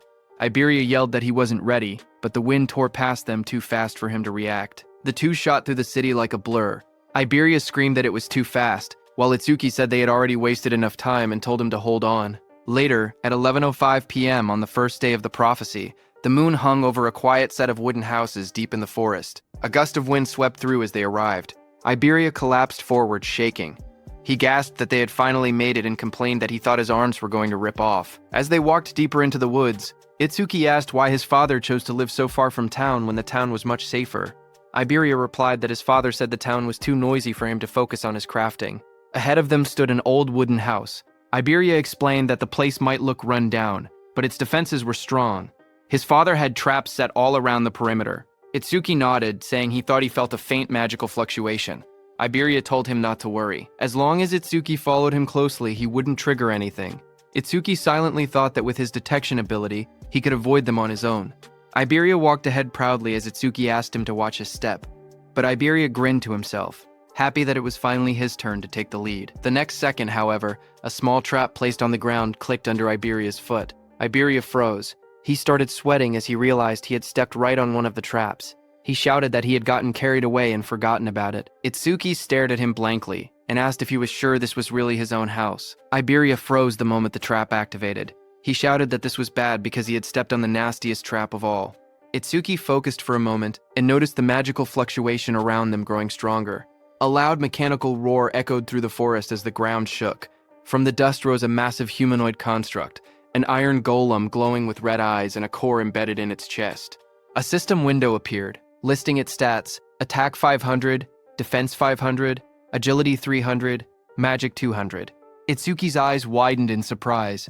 He couldn't believe Iberia's father even owned humanoid artifacts. Before Iberia could react, the iron golem swung the giant arm toward him. The blow came crashing down with tremendous force. In the next instant, Itsuki dashed forward and pushed Iberia out of the attack's path. As the iron golem's punch came down, Itsuki also punched it with full power. Their attacks smashed into each other, creating a massive shockwave that cracked the earth and sent debris flying everywhere. Itsuki slid backward across the ground, shocked that even a mere artifact had higher attack power than he did. As he steadied himself, he realized another problem. Because the iron golem was created to protect Iberia's father, he couldn't simply destroy it with his piercing sphere. That made the situation more complicated. Itsuki quickly called out to Iberia, asking if there was any way to stop the golem. Iberia, panicking, shouted back that the key was the karma stone embedded in its chest. If that stone was destroyed, the golem would shut down. The iron golem's eyes glowed red as its chest stone pulsed with green light. Iberia yelled that the stone was its power source, and that taking it out would end everything. A system window appeared as Itsuki activated Thunderwave. Lightning surged around his body, crackling across his arms and shoulders. He smirked, realizing that knowing the golem's weak point made the fight much simpler. The golem had strength, but he had speed. He dashed forward, lightning trailing behind him as the iron golem slammed its massive arm into the ground. Stone shattered everywhere, but Itsuki slipped past the attack, aiming straight for the glowing stone. The golem swung again with both arms, trying to crush him, but Itsuki moved in a blur of thunder. Multiple aftermages flickered around the battlefield as he closed the distance, electricity lighting up the entire area. Lightning wrapped around Itsuki's body as he dashed straight toward the iron golem's chest. The golem swung a massive arm down at him, but he slipped underneath the attack, closing the distance in one quick burst. He reached out and grabbed the glowing green karma stone embedded in the golem's chest. The moment his hand made contact, the stone cracked and came free from its socket. The iron golem's body froze. Its red eyes dimmed, and its raised arms stopped mid-movement as all power left its frame. Itsuki stepped back, holding the fractured stone in his hand. Just then, a shadow loomed behind him, raising a sword to attack. As Itsuki calmly asked if that was enough, Iberia rushed forward in panic, shouting for Josuke to stop. But before he could reach him, that figure suddenly blurred into motion. A fierce strike came swinging toward Itsuki from the side, his eyes glowing red at the moment of impact. But the blade stopped inches from his chest. Itsuki froze in shock. He wondered when his opponent had even moved. Josuke stood in front of him, lowering the heavy sword. He looked confused as he recognized Iberia behind the stranger. He admitted that he had thought the intruder was just a group of lost bandits. Smoke drifted from the sword as Josuke introduced himself. Itsuki stepped forward calmly, but confusion rose in his eyes. He questioned why he hadn't sensed any magic until the moment of the attack. Josuke's gaze moved between Iberia and the newcomer as he asked who this person was. Just then, Itsuki glanced down, startled to see that the massive sword in Josuke's hand had vanished without a trace. Iberia quickly jumped in, explaining that the stranger was his friend, Itsuki Tenma. He boasted that Itsuki was level 0 but incredibly strong. He added that they had formed a duo and were trying to decide on a team name. Before Iberia could continue, Itsuki told him never to mind that and instead asked where Iberia's father was. Josuke told them that his master was in the back and warned Iberia to be careful. Just then, an older man with a white beard stepped out from the back of the forge. Iberia recognized that man as his dad. The old man stepped forward, his expression dark and heavy.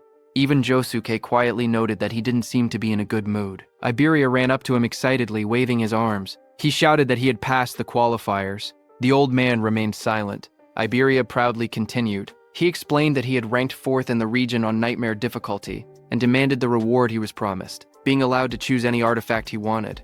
But before he could finish boasting, a sharp slap struck his cheek. Iberia's head snapped to the side, his eyes wide in shock. He touched his face with trembling fingers and asked why his father had hit him. The old man glared at him furiously, his voice rising as he demanded that he return the dragon gear. He accused him of stealing it. Iberia staggered back, clutching his cheek. He shouted that he had only borrowed an epic artifact and complained that there was no need to hit him. His father pointed angrily at him from the ground. He warned that the dragon gear caused irreversible damage if worn for too long. He added that if Iberia ever took it without permission again, he would not be so lenient next time.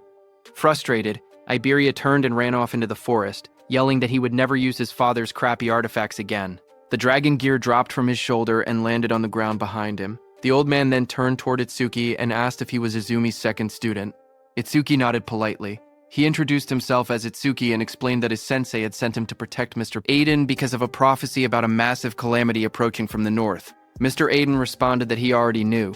He studied Itsuki closely and muttered that Izumi was demanding and rarely accepted disciples. He wondered why a strict master would choose someone who looked as plain and ordinary as this kid.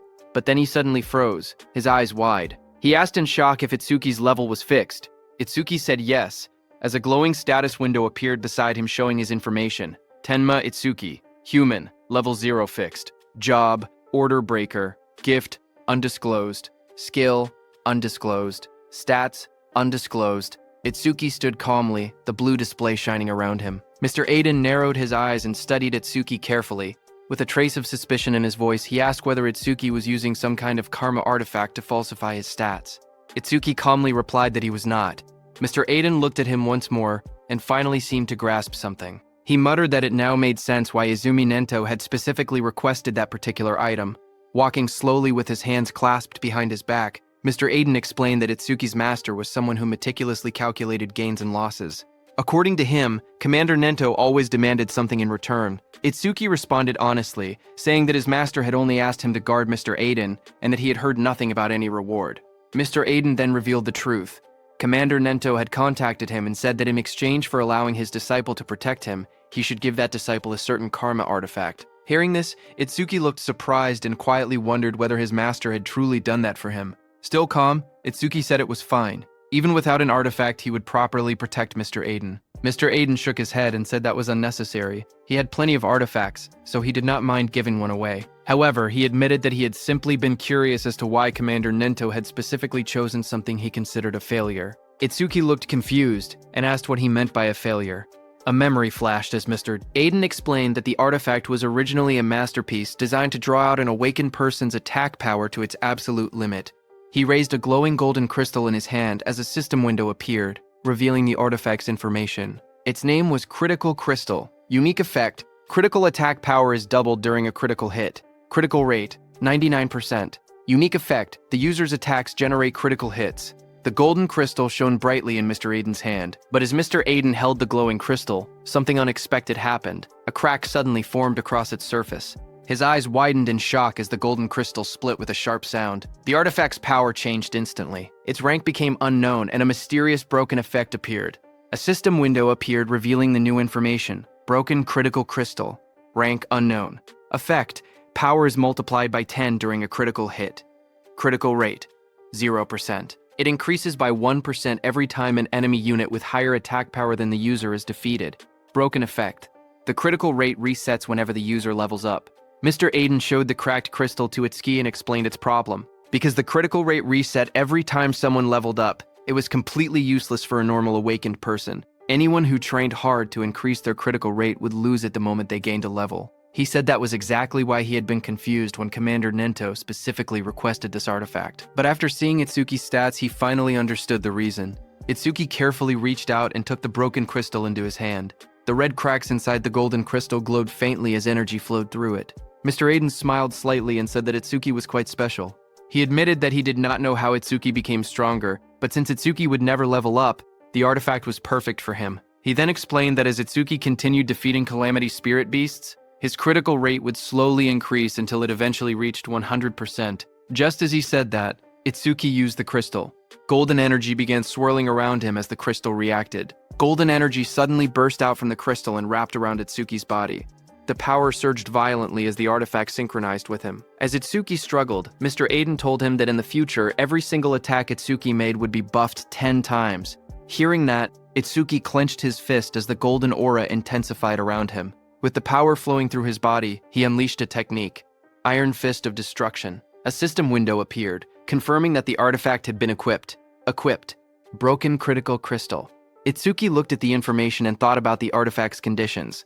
His critical rate would only increase when he defeated enemies with higher attack power than him. He quietly admitted that the condition was a bit harsh. However, he decided not to worry about it for now. He would think about a counter strategy after they finished this raid.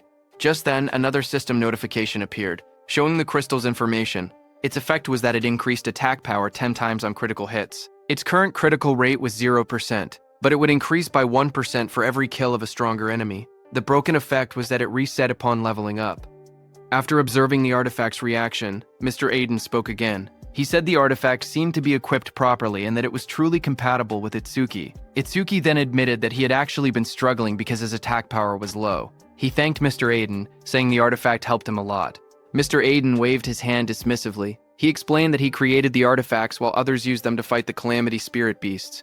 Both of them were simply doing their part for the survival of humanity, so no thanks were necessary. As he spoke, Mr. Aiden turned and began walking away. He added that unless someone already knew his location in advance, there was no reason for beasts to attack such a remote place. For now, he told Itsuki to rest. Just as Mr. Aiden finished speaking, something strange suddenly appeared in the sky above the forest. His eyes widened in shock as he noticed a massive pillar of energy descending from the sky. The atmosphere trembled as the force rushed downward. A loud impact followed as the energy slammed into the forest. The force spread outward like a shockwave nearby. Itsuki and Josuke instinctively raised their arms to shield themselves as the powerful energy burst through the air. Iberia, who was inside the house, opened his window and stared in disbelief, shouting in confusion and asking what had just happened. He looked toward the sky with wide eyes and realized something unexpected. A barrier had appeared. Looking up, they saw a massive green dome covering the entire area. The strange barrier surrounded the forest, glowing with an eerie green light. Seeing the enormous dome above them, Iberia shouted in shock, wondering why there was a green barrier there. Mr. Aiden looked toward the sky with a serious expression. In his mind, a troubling thought appeared. Only the commanders and the chief of the 5 continents should know his location. He wondered whether it was truly a coincidence that a stone monument had fallen here, or if something else was happening behind the scenes. Before he could think further, Josuke suddenly shouted loudly, quickly warning everyone to get back.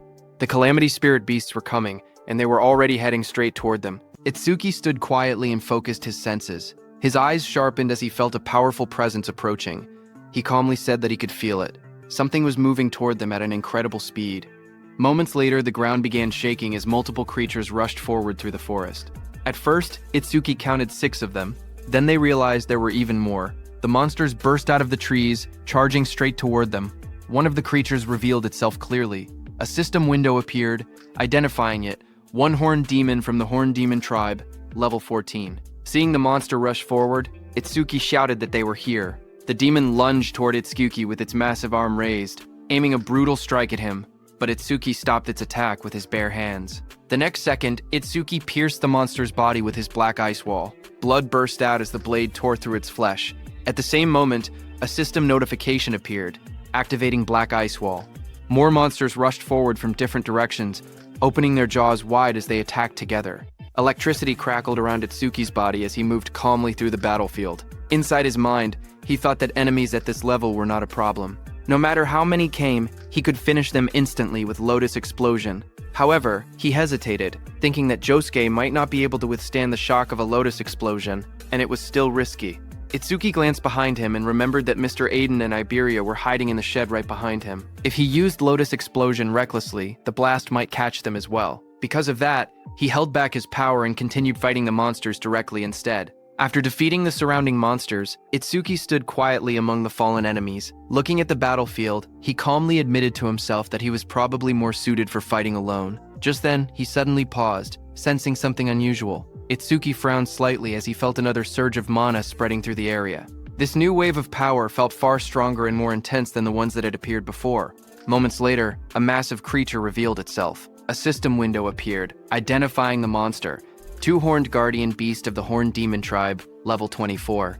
At the same time, far away in a dark and terrifying realm, towering demonic structures stood beneath a crimson sky. Inside a sinister palace, the most powerful demon emperor, Ringa, sat on the throne. An orange-haired figure standing in front of him spoke calmly. He reported that the first wave of the advanced party had already been teleported to the human realm, consisting of lower-class slave demons. Then he asked another question. Among the 8 demon kings, which one should be entrusted with leading the main force? At that moment, Demon Emperor Ringa said that thanks to the eye he had left behind during the last descent into the human realm, the demon race had already discovered the existence of a certain important person. With a cold command, the Demon Emperor told him to capture them. This orange-haired figure was Enmaraku, also known as Yama, one of the 8 demon kings. He asked whether the task should also be entrusted to one of the 8 demon kings. However, the Demon Emperor sitting on the throne calmly refused the idea. He said that sending a demon king might destroy the very eye that had been secretly left behind in the human realm. Because of that risk, he decided that the matter would instead be handled by a demon general. The order was accepted without hesitation. Demon King Yama simply replied that it would be done as commanded. Then, Demon Emperor Ringa declared that the command of the main force would be completely handed over to Inshokuma, also known as the AP-eating Demon King. This was one of the 8 demon kings, Inshokuma. Demon Emperor Ringa said that since Inshokuma had not eaten a living human in a very long time, he was certain that Inshokuma must be extremely hungry. Meanwhile, on the battlefield, while Itsuki was fighting, a loud scream suddenly echoed throughout the area. Hearing it, he instantly recognized the voice. It was Iberia. His expression changed as he realized something was wrong. He wondered if a disaster beast had broken into the room. But before he could react any further, a disaster beast burst forward to attack. A system window appeared in front of him, identifying the beast as a double-horned guardian from the Horned Demon clan, level 24. The beast attacked with overwhelming force, striking toward him without hesitation. Seeing the situation, Itsuki's eyes sharpened. He realized that things had reached a critical point, and he had no choice but to use that power. As the attack came crashing down, Itsuki quickly glided across the ground and dodged it. At the same time, he aimed at the beast and used Clear Orb. He judged that the creature's attack power was likely higher than his own. However, if he managed to defeat it, he could increase his critical rate. A system notification appeared, explaining the effect of the broken critical crystal. It stated that attack power would increase tenfold during a critical hit, and the critical rate would increase every time he defeated an enemy stronger than himself. However, the critical rate would reset whenever he leveled up. With determination, Itsuki shot the Clear Orb. A beam of purple energy shot into the sky, cutting through the darkness like a sharp spear as the attack was released. Another system message appeared, saying Clear Orb had been activated. After the beast died, another system notification appeared, telling Itsuki that his critical rate had increased by 1%. Looking at the result, he calmly confirmed that it had risen just as he had expected. Without wasting time, he turned and spoke to Josuke. He told him that he would take down the disaster beast that had broken into the room, and that everything here would be left to him. Josuke, who was engaged in battle, immediately accepted the responsibility without hesitation. Lightning flashed as Itsuki ran toward the cabin where Iberia and Aiden were. At the same time, inside that cabin, Iberia was pushed back and hit the wall. He stood there, injured and covered in blood. Lowering his head, he admitted that it was useless. Without his dragon gear, he knew he could not win. Pain filled his body as he struggled to stand, realizing how desperate the situation had become. Iberia quietly muttered that if it had come to this, then there was only one option left. As the monster lunged forward with its terrifying jaws wide open, Iberia cried out for help, calling Itsuki's name. But in the next second, someone appeared behind the disaster beast. It was Iberia's father, Aiden. He swung his massive weapon down with overwhelming force, hitting the beast on the head. Watching this, Iberia was shocked. He wondered how his dad, who was a non-combat class, could face a disaster beast without any fear. Seeing that nothing happened to the beast, Aiden remained calm and called it stubborn. Aiden's attack made the beast furious, and it turned around in anger. It immediately charged at Aiden at full speed. Seeing it coming, Aiden stood firmly and declared that he would leave the rest to him. He was saying that to Itsuki, who appeared there just before the monster's attack could hit Aiden. Itsuki moved instantly, his body wrapped in crackling electricity as he intercepted the attack. The beast tried to strike again, but Itsuki stepped in from behind and using his black ice spike, pierced through the monster's body. A system message appeared, announcing that his black ice wall had activated. Blood splattered as the creature's massive frame was struck down. After the clash ended, Itsuki apologized to Aiden for being late. He explained that it had taken a little time to deal with the lookouts. Aiden then asked about the situation outside. Itsuki immediately used his magic detection skill, but he could no longer sense any magic fluctuations from outside. Seeing that, he told Aiden that Josuke had likely wiped out every last disaster beast. As they went outside, the battlefield was covered with the bodies of disaster beasts. Iberia looked around in shock and stammered in disbelief, wondering if Josuke had really done all of that by himself. Josuke immediately warned everyone not to lower their guard. He explained that unless they destroyed the barrier, disaster beasts would continue spawning from within it without end. As time passed, they would only grow stronger. With a firm expression, he declared his intention to head toward the barrier and destroy it while eliminating as many disaster beasts as possible along the way. Looking at Itsuki, he added that if any beast managed to slip past him, he would have to deal with it. However, Itsuki stated that he would be the one to slaughter every disaster beast within the barrier. His eyes were filled with hatred as he instructed Josuke to remain there and protect Aiden and Iberia. Seeing Itsuki's expression, Aiden narrowed his eyes. He muttered that those eyes showed no trace of fear. Instead, they were filled with a burning thirst for battle. Finally, with firm resolve, Aiden declared that they would leave the destruction of the barrier to Itsuki. Josuke warned Itsuki seriously. He explained that if the barrier was green, then the disaster beasts inside would be at least level 250. He asked if he was truly prepared for something like that. Without hesitation, Itsuki answered calmly that he was sure. Lightning crackled violently around Itsuki as he ran toward that green barrier. A sharp smile formed on his face as he admitted that finally, he could fight to his heart's content. Seeing him go, Iberia immediately spoke up. He declared that if Itsuki was going, then he would go too. He told Josuke to look after his old man, but his father, Aiden, stopped him. Iberia protested, asking why not. He reminded them that they were a team. Aiden answered bluntly, telling him to stop pretending they were a team. He said it was pathetic. He added that he and Itsuki lived in two completely different worlds. Iberia clenched his fist, anger rising in his voice. He argued that they had walked this path together all this way and demanded to know what he meant by different worlds. Aiden also shouted, telling Iberia that a team was meant to support one another and cover for each other's weaknesses. Aiden's eyes widened with anger as he spoke harshly. He told Iberia that he was not supporting Itsuki at all. Instead, he said he was only dead weight at this rate. His voice grew even colder as he warned that he would end up getting Itsuki killed. Hearing that, Iberia froze, shock spreading across his injured face. Aiden continued, saying that he was not just talking about him alone. He explained that Itsuki was special. No one else from his generation could even stand on the same stage as him. Then he asked Iberia if he had ever truly seen the look in Itsuki's eyes when he faced a disaster beast. He told Iberia that those were the eyes of someone drowning in hatred. At the same time, while Itsuki was running toward the barrier, a system window appeared showing, "Mana, 5 enemy units have been detected. 50% of Itsuki's mana recovered." Itsuki noticed it immediately. He realized that 5 disaster beasts must have just come out of the barrier. He calmly acknowledged that this had brought his mana back to full. Ahead of him, massive disaster beasts with sharp purple spikes and rows of jagged teeth emerged, blocking his path as lightning continued to crackle around his body. Lightning surged wildly around Itsuki as he faced them.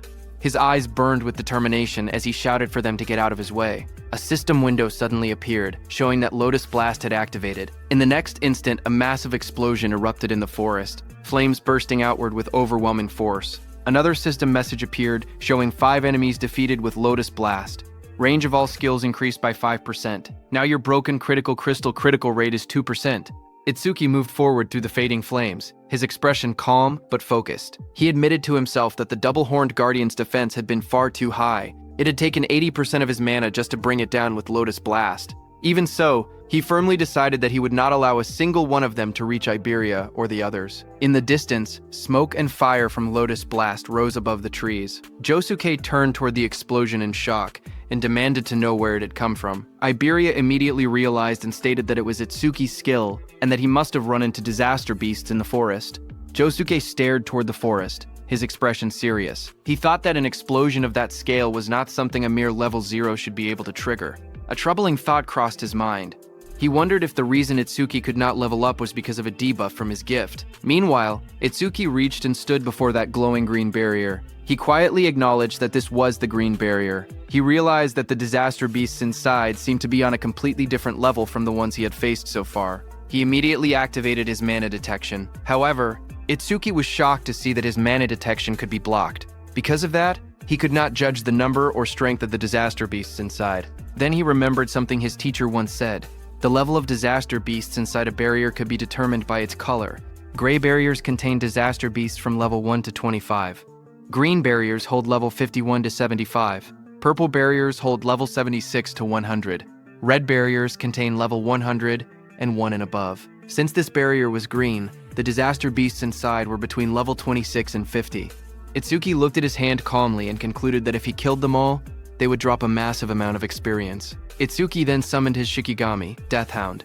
White petals of light swirled around him as a massive spectral hound formed at his side, its sharp teeth glowing in the darkness. Just as the Death Hound appeared, a system window displayed its information. Death Hound, B rank, level 16. Skill, Death Smell. C rank, detects all traces of mana within the area to locate and track the source. Respawn design, Death's Craving, B rank, drastically reduces respawn time after the Shikigami dies. Its attack stat was 250, agility was 250, and mana was 150. The Death Hound's glowing eyes shone in the darkness as it stood beside Itsuki. Itsuki placed his hand on the hound's head and told it that it would receive all the experience that dropped later. However, he made one thing clear. Until he gave the order, it was not allowed to lay a single finger on them. The green barrier loomed in front of him as the hound crouched low, teeth bared and ready. Before entering the barrier, Itsuki's eyes sharpened. He declared that every disaster beast inside the barrier was his prey. Meanwhile, on prediction day 1 at 11:30 p.m., Commander Izumi was seated in a garden when Choa arrived with a man. She informed her father that the awakened guards had arrived. A young man stepped forward confidently. He introduced himself politely, explaining that from that moment on, he, a first-class savior, would serve as Commander Izumi's protector.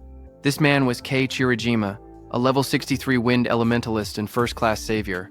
Commander Izumi thanked him for coming. Choa then explained that, in addition to him, 5 third-class saviors and 3 second-class saviors had also arrived. Commander Izumi asked her whether Akira Heaton had not yet arrived, adding that he had assigned Heaton to guard the perimeter. Choa frowned slightly and explained that when they had spoken 6 hours earlier, he had said he was already on his way. However, when she tried calling again 3 hours later, she could not get through. She added that massive stelas had been falling across the northern province since 8 p.m. that night. Because of that, she thought he might have run into trouble along the way. Still, she remained confident. Commander Izumi stated that a normal disaster beast would not be a threat to him. After all, he was one of the 6 pillars among the special class saviors. He asked her to keep trying to contact him, adding that only a special class savior could stand against the disaster beasts appearing there.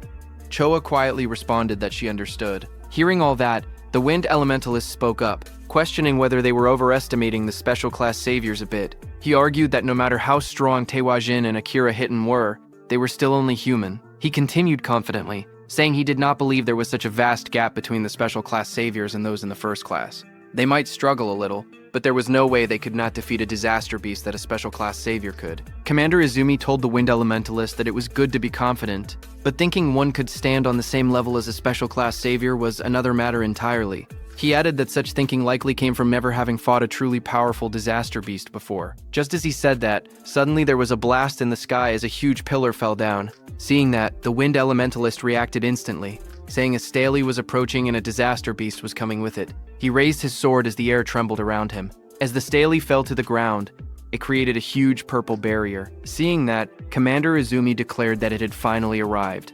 At the same time, Choa tried once more to reach Akira Heaton, but her voice shook as she admitted it was useless. She still could not contact him. The wind elementalist smirked confidently. He declared that if even a special class savior could not make it, then he was not much to rely on. He told Commander Izumi there was no need to worry. They would finish every last one of them off. His expression then turned serious as he looked toward the purple barrier. He boldly stated that he would prove right now that a first-class savior was just as capable as a special class one. On the other hand, at Itsuki's side, he entered the green barrier with his death hound. Inside the barrier, a strange green glow filled the surroundings. Itsuki walked beside his death hound, quietly observing the area. He noted that the scenery inside the barrier was not any different from the outside. However, he admitted that there was an aura in the air that made him feel uneasy. A system notification appeared, saying mana detection activated. Itsuki focused and sensed the fluctuations of mana inside the barrier from where he stood. But, just as he expected, he could not grasp the situation outside. After observing carefully, he concluded that the inside and outside of the barrier seemed to be separate spaces. Just then, his mana detection detected 5 enemy units, which restored 50% of Itsuki's mana. Itsuki calmly observed the surroundings and said that he now had a general idea of where the 5 detected units were located. He then turned to his death hound and gave it a clear order to stay there and wait. If it found any disaster beasts that had fled, it could eat them. After giving the command, he softly praised it, calling it a good boy. Another system notification appeared, showing activating Thunderbreaker, roaring wave. Blue lightning began to crackle around his body as his eyes sharpened with focus. He decided that he should start moving as well. At that moment, 2 muscular disaster beasts charged forward at high speed, their claws digging into the ground as they rushed toward him. Suddenly, electric energy surged through the air as one of the beasts reacted in surprise. It was Itsuki. He activated his Black Wall skill and struck the 2 disaster beasts. With a single attack, he killed both of them by piercing their bodies with Black Wall. Just then, 2 more beasts appeared. Lightning exploded across the battlefield as Itsuki struck the first disaster beast directly. Blue energy tore through its body, and blood burst from its wound as it was slammed into the ground. The second beast immediately rushed forward, but Itsuki's electric current surged between them like a roaring wave. The ground cracked under the force as his attack ripped through both monsters. While Itsuki was killing those 4 one-horned beasts, suddenly a 2-horned beast charged at him. Blue lightning surrounded Itsuki as he drove forward with unstoppable momentum. He dodged the beast's attack and jumped high. A system notification appeared, activating Clear Orbs, Piercing Sphere. A glowing purple sphere formed around Itsuki's finger. It shot forward with incredible force, piercing straight into the beast's chest and drilling through its armored body. The impact cracked the monster's armor apart as the energy pushed deeper inside. That beast fell to the ground. A system notification appeared, showing critical rate increased by 1%. Itsuki landed on the ground, lightning still flickering around him. His broken critical crystal had reached a 3% critical rate. After killing those 5 beasts, Itsuki immediately moved forward. Seeing that his critical rate had gone up again to 3%, he calculated that statistically this meant about 3 critical hits for every 100 attacks. He thought he might get to see his first real critical attack soon. While moving, something else caught his attention. This was the first time he had seen a stele from this close. He narrowed his eyes and thought that if he broke the stele, then the barrier should disappear. He thought, 1 hit should be enough. But at that moment, a system notification appeared, showing 1 enemy unit detected and 10% of mana restored. Itsuki's eyes widened as he realized that there was still 1 left. Immediately, he used all the force in his body to stop himself. Lightning cracked violently around his legs as he halted. Just as he stopped, many sharp spikes came toward him at full speed. He immediately jumped back and dodged them. A sharp thought crossed his mind. If he had not sensed the mana fluctuation and stayed on high alert, he would have already been impaled. He fell back, crouching low as debris scattered around him. His eyes narrowed as he saw those spikes coming from behind the stele. Itsuki realized that this 6th monster was hiding behind the stele. He stared carefully at the disaster beast's shadow, realizing it was a different kind of disaster beast than the ones before. Meanwhile, from far away, Iberia watched the large green barrier curve over the forest like a dome glowing faintly in the night. Worried, Josuke told Iberia that even Itsuki might not be able to stop all the disaster beasts. So, he told Iberia that it was dangerous outside and that he should wait inside the room. Iberia, who was still shaken by his father's words, lowered his gaze and asked Josuke if he would really end up letting Itsuki die someday. Josuke told him that Master Aiden had a habit of exaggerating, so he should not worry too much about it. But Iberia admitted that looking back, he felt like he had really just been dead weight. Josuke then explained that the level of disaster beasts inside a green barrier usually ranged between 20 and 50.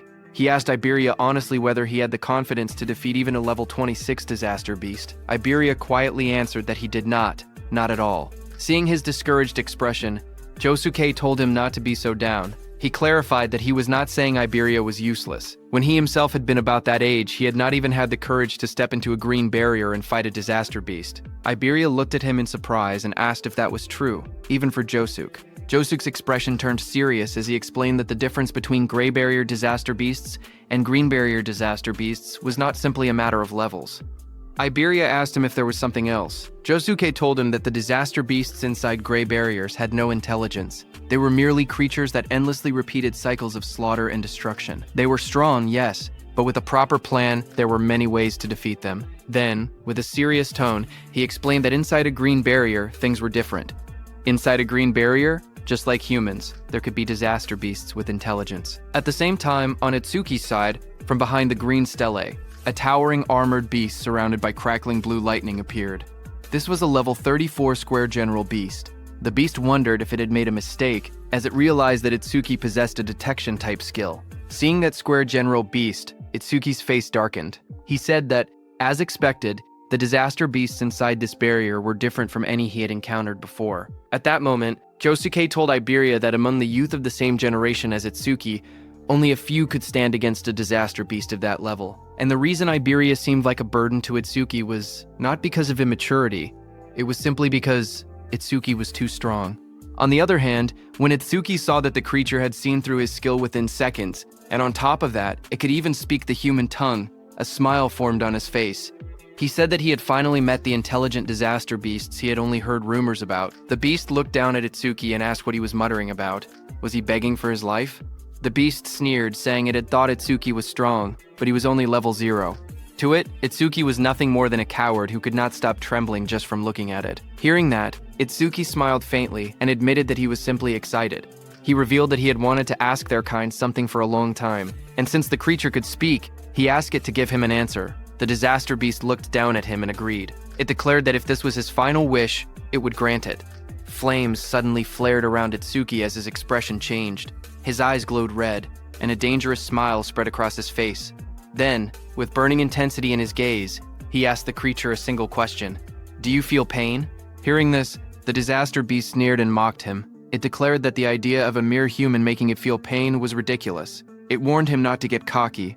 With arrogance in its voice, it proclaimed that inflicting pain was their exclusive privilege. In the next moment, the disaster beast launched itself into the air. Its blue spikes came toward Itsuki with overwhelming force. The attack crashed down violently, sending shockwaves through the ground. But Itsuki vanished from his spot. Lightning crackled around his body as he rushed straight toward the monster. In an instant, he closed the distance and drove his fist into the creature's chest. The impact echoed loudly as his strike connected, sending the beast flying. It hit the ground, kicking up dust and debris. Itsuki watched with wide eyes, wondering if he had gotten it. But then realization struck him. The beast's magic was swelling even more. From the smoke, the beast attacked again with its spikes. Itsuki jumped and dodged, but noticed that even the beast's antennae had grown faster. Still, he remained confident because when it came to speed, he believed he still had the edge. Itsuki used his black ice skill, creating a blade on his hand. But when he struck the beast with it, frustration crept into his thoughts. He cursed under his breath, realizing his power was too low. He could not even cut off the monster's head, and his attacks barely did any damage. The disaster beast stared at him in disbelief. At that level, it said, he should not be able to move that fast. It demanded to know his real level. Then it dismissed the thought entirely, saying that no matter how fast Itsuki was, he was still nothing more than an insect. The beast lashed out again. Its massive tendrils sliced through the air and crashed down repeatedly. It roared arrogantly that even if Itsuki struck it 100 times with that weak power, it would not hurt or even make it itch. But it warned him that if he took even one of its hits, it would be over. As the beast said that, its massive tendrils slammed down with terrifying force. But suddenly, Itsuki made a move. Blue lightning wrapped around his body as he leaped behind the beast. He twisted midair and struck down hard. His attack crashed against the monster's armored head. But the next second, the beast's tendril whipped toward him again at full speed. Sweat rolled down his cheek, but he used his black ice wall skill to defend. The tendril smashed into him and sent him flying backward. His body crashed violently into a tree. Splinters and debris exploded into the air as the force drove him deep against the trunk. The disaster beast didn't stop there. It immediately attacked him with its tendrils again, but Itsuki quickly steadied himself. Lightning flickered around him as he jumped into the air to dodge. Standing firmly against the tree, he looked forward and told the creature to try it if it could.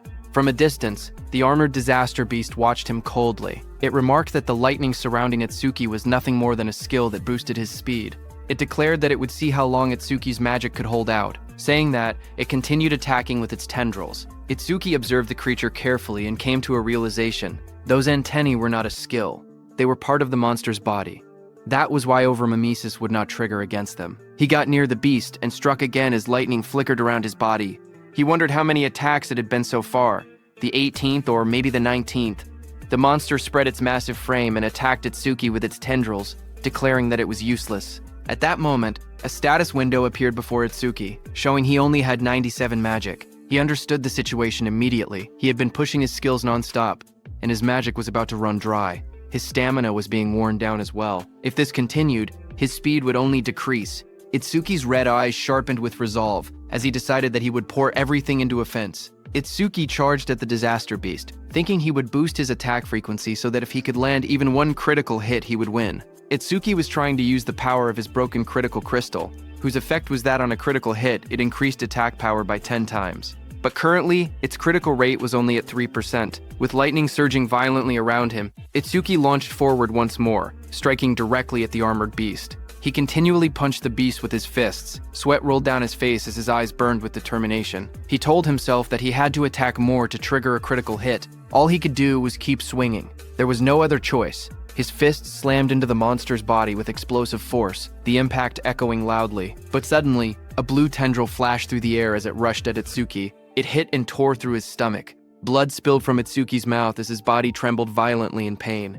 Dark stains spread across his shirt as he struggled to stay upright. The towering beast looked down at him and mocked him coldly. It said that throwing himself at it like that was idiotic. The creature leaned closer, its sharp teeth gleaming as it taunted him again. It asked, "What's wrong? Wasn't he supposed to make it feel pain?" Hearing that, Itsuki simply let out a quiet snort in response. The monster's grin widened. It remarked that he was still alive and admitted that his defense seemed to be quite high. But suddenly, Itsuki's red eye flared brightly. Veins spread across his face as a fierce smile twisted his lips. He felt it at last. Finally, it was here. A system notification appeared before Itsuki, telling him that his critical crystal was activated and his next attack would definitely be a critical hit. Without hesitation, Itsuki moved. In a single explosive step, he closed the distance and drove his fist forward with overwhelming force. Red energy burst outward as his strike slammed directly into the monster's body. The impact shook the air violently.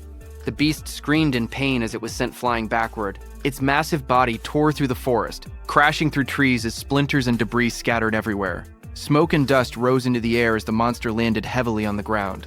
It could only stare in disbelief. It questioned what had just happened and why Itsuki suddenly possessed such terrifying power. Standing calmly amid the fading red glow, Itsuki looked at his fist. His breathing steadied as he admitted quietly that the power was stronger than he had expected. After landing that critical hit, something inside him changed. All kinds of emotions began rising from deep within his chest. Focus sharpened his mind. Satisfaction spread through him. A strange ecstasy followed. He realized he had never felt like this before. Even though blood was pouring out of the wound in his stomach, he did not feel any pain at all. The injury was deep, and his shirt was soaked in red, yet his body felt strangely light. He looked down at the beast calmly and admitted that this feeling was incredible. Itsuki then reached out and grabbed the beast's head, asking whether it felt any pain from that attack. Hearing that, confusion filled the beast's voice. It wondered what kind of human he was.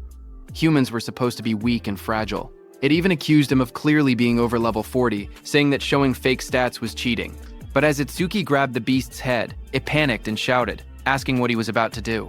Itsuki told the beast that until now, all the disaster beasts he had faced lacked intelligence.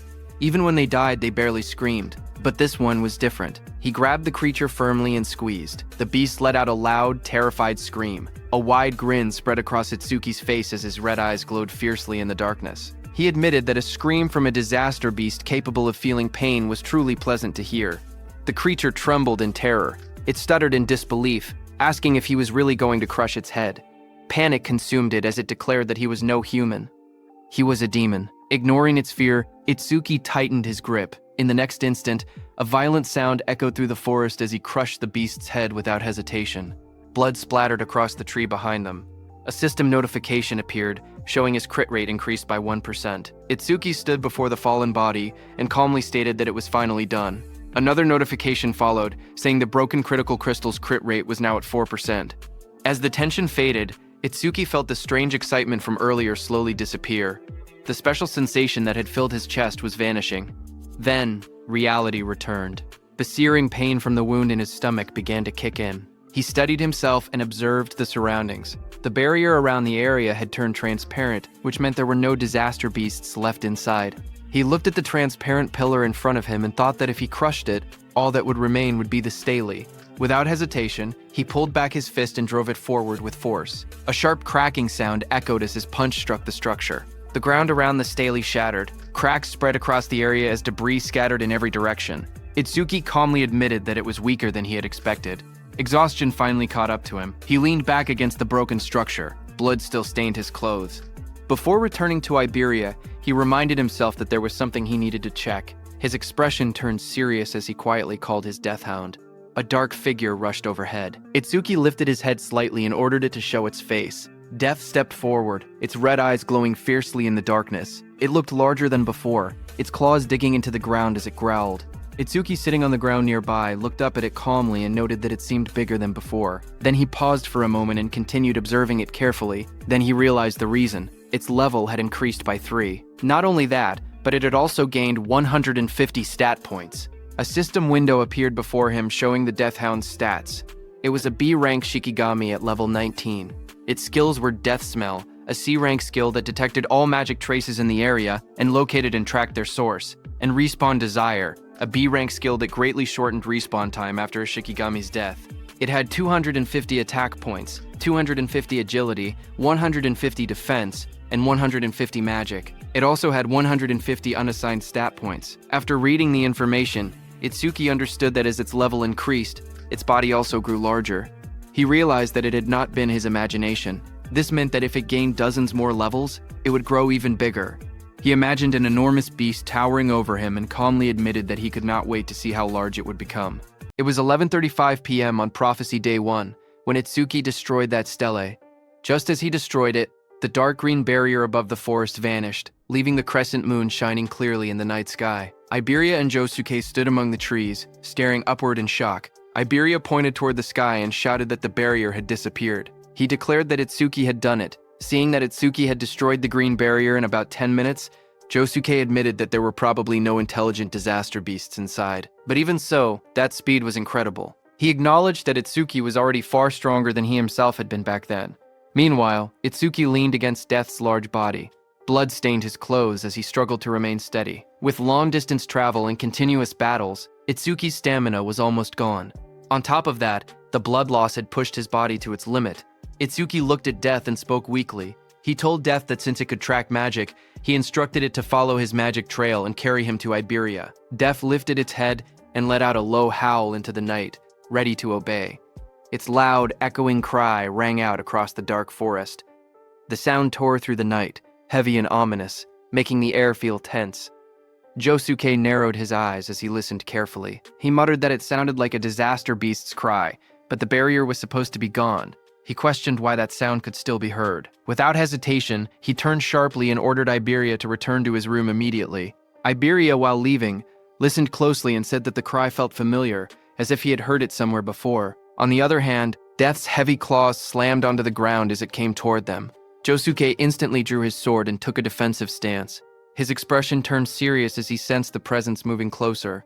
He shouted that it was getting closer and closer. Then, with firm resolve, he declared that wherever it had come from, if it truly was a disaster beast, he would cut it down. The next second, the massive Death came out of the forest with its jaws wide open, sharp teeth glinting under the moonlight. Josuke gripped his sword tightly and swung it with full force. Before the blade could land, Iberia's eyes widened in shock. He suddenly realized what he was looking at. He exclaimed that it was the mad dog Shikigami that Itsuki had tamed before. Panic flashed across his face as he shouted for Josuke to stop, telling him that the creature belonged to Itsuki. Death abruptly tilted its head, stopping right in front of them.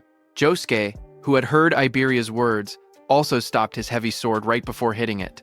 Itsuki, who was lying on Death's back, fell onto the ground. Standing there, Josuke stared at Death in disbelief and questioned whether it was Itsuki's Shikigami. He remembered that only Shikigami users were supposed to be able to command Shikigami. Thoughts ran through his mind about Itsuki's overwhelming strength, combat power far above his peers, a level that never seemed to rise, and even skills that belonged to other jobs. Iberia rushed forward in panic, calling out loudly and asking if Itsuki was okay. Seeing him lying motionless on the ground, Josuke felt that Itsuki was always one mystery after another. Iberia dropped to his knees beside Itsuki and noticed the blood covering his clothes and face. His voice trembled as he asked what had happened to him and why he was covered in blood.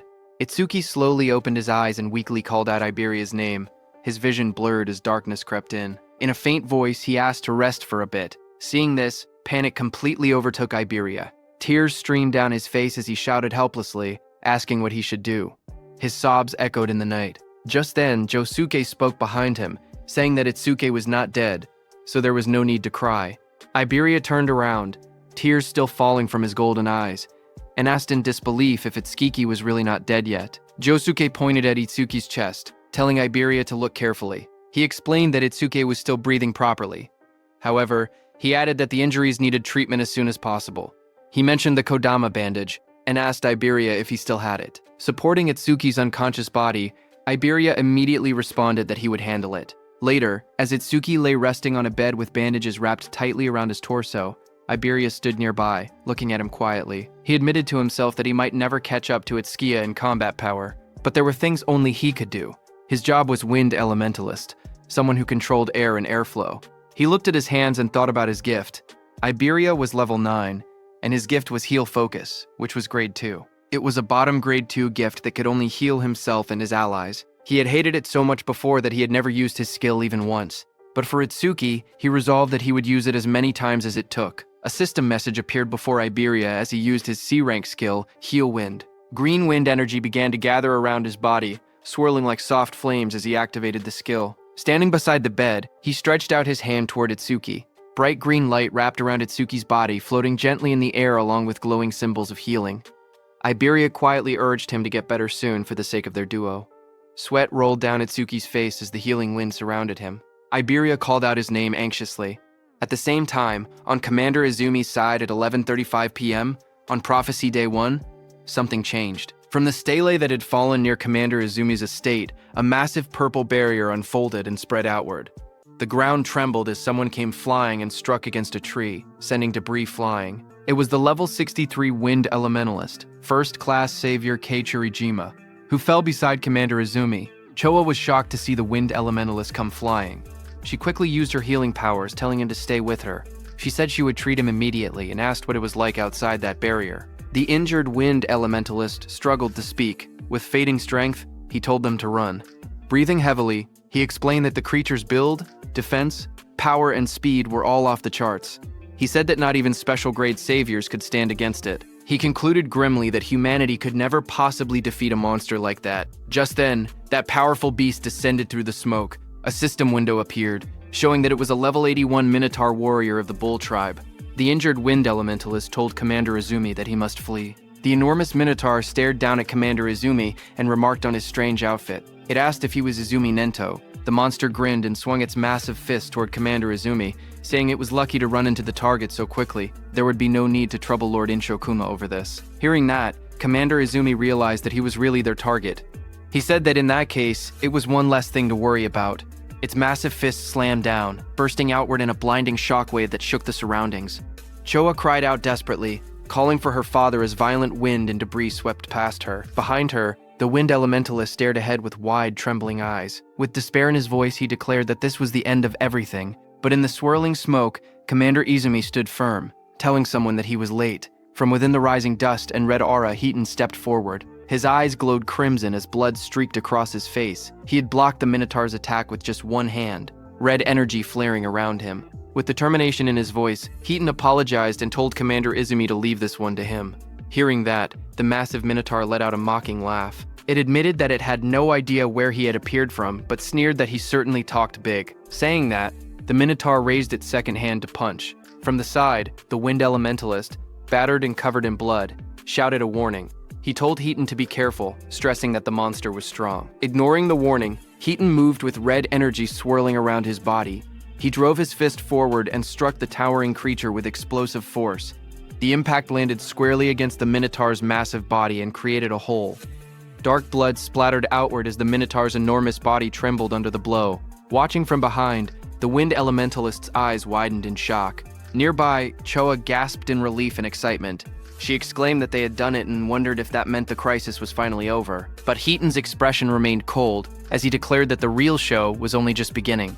At 11:40 p.m. on Prophecy Day 1, the barrier near Izumi Nento's estate changed from purple to red. Inside the red barrier, a voice wondered how Lord Inshokuma would torment humanity. The one who said that was the level 37 Red Flame Demon King. He said he would love to watch it from there. Behind him, another massive being appeared. It was the White Ogre, level 49.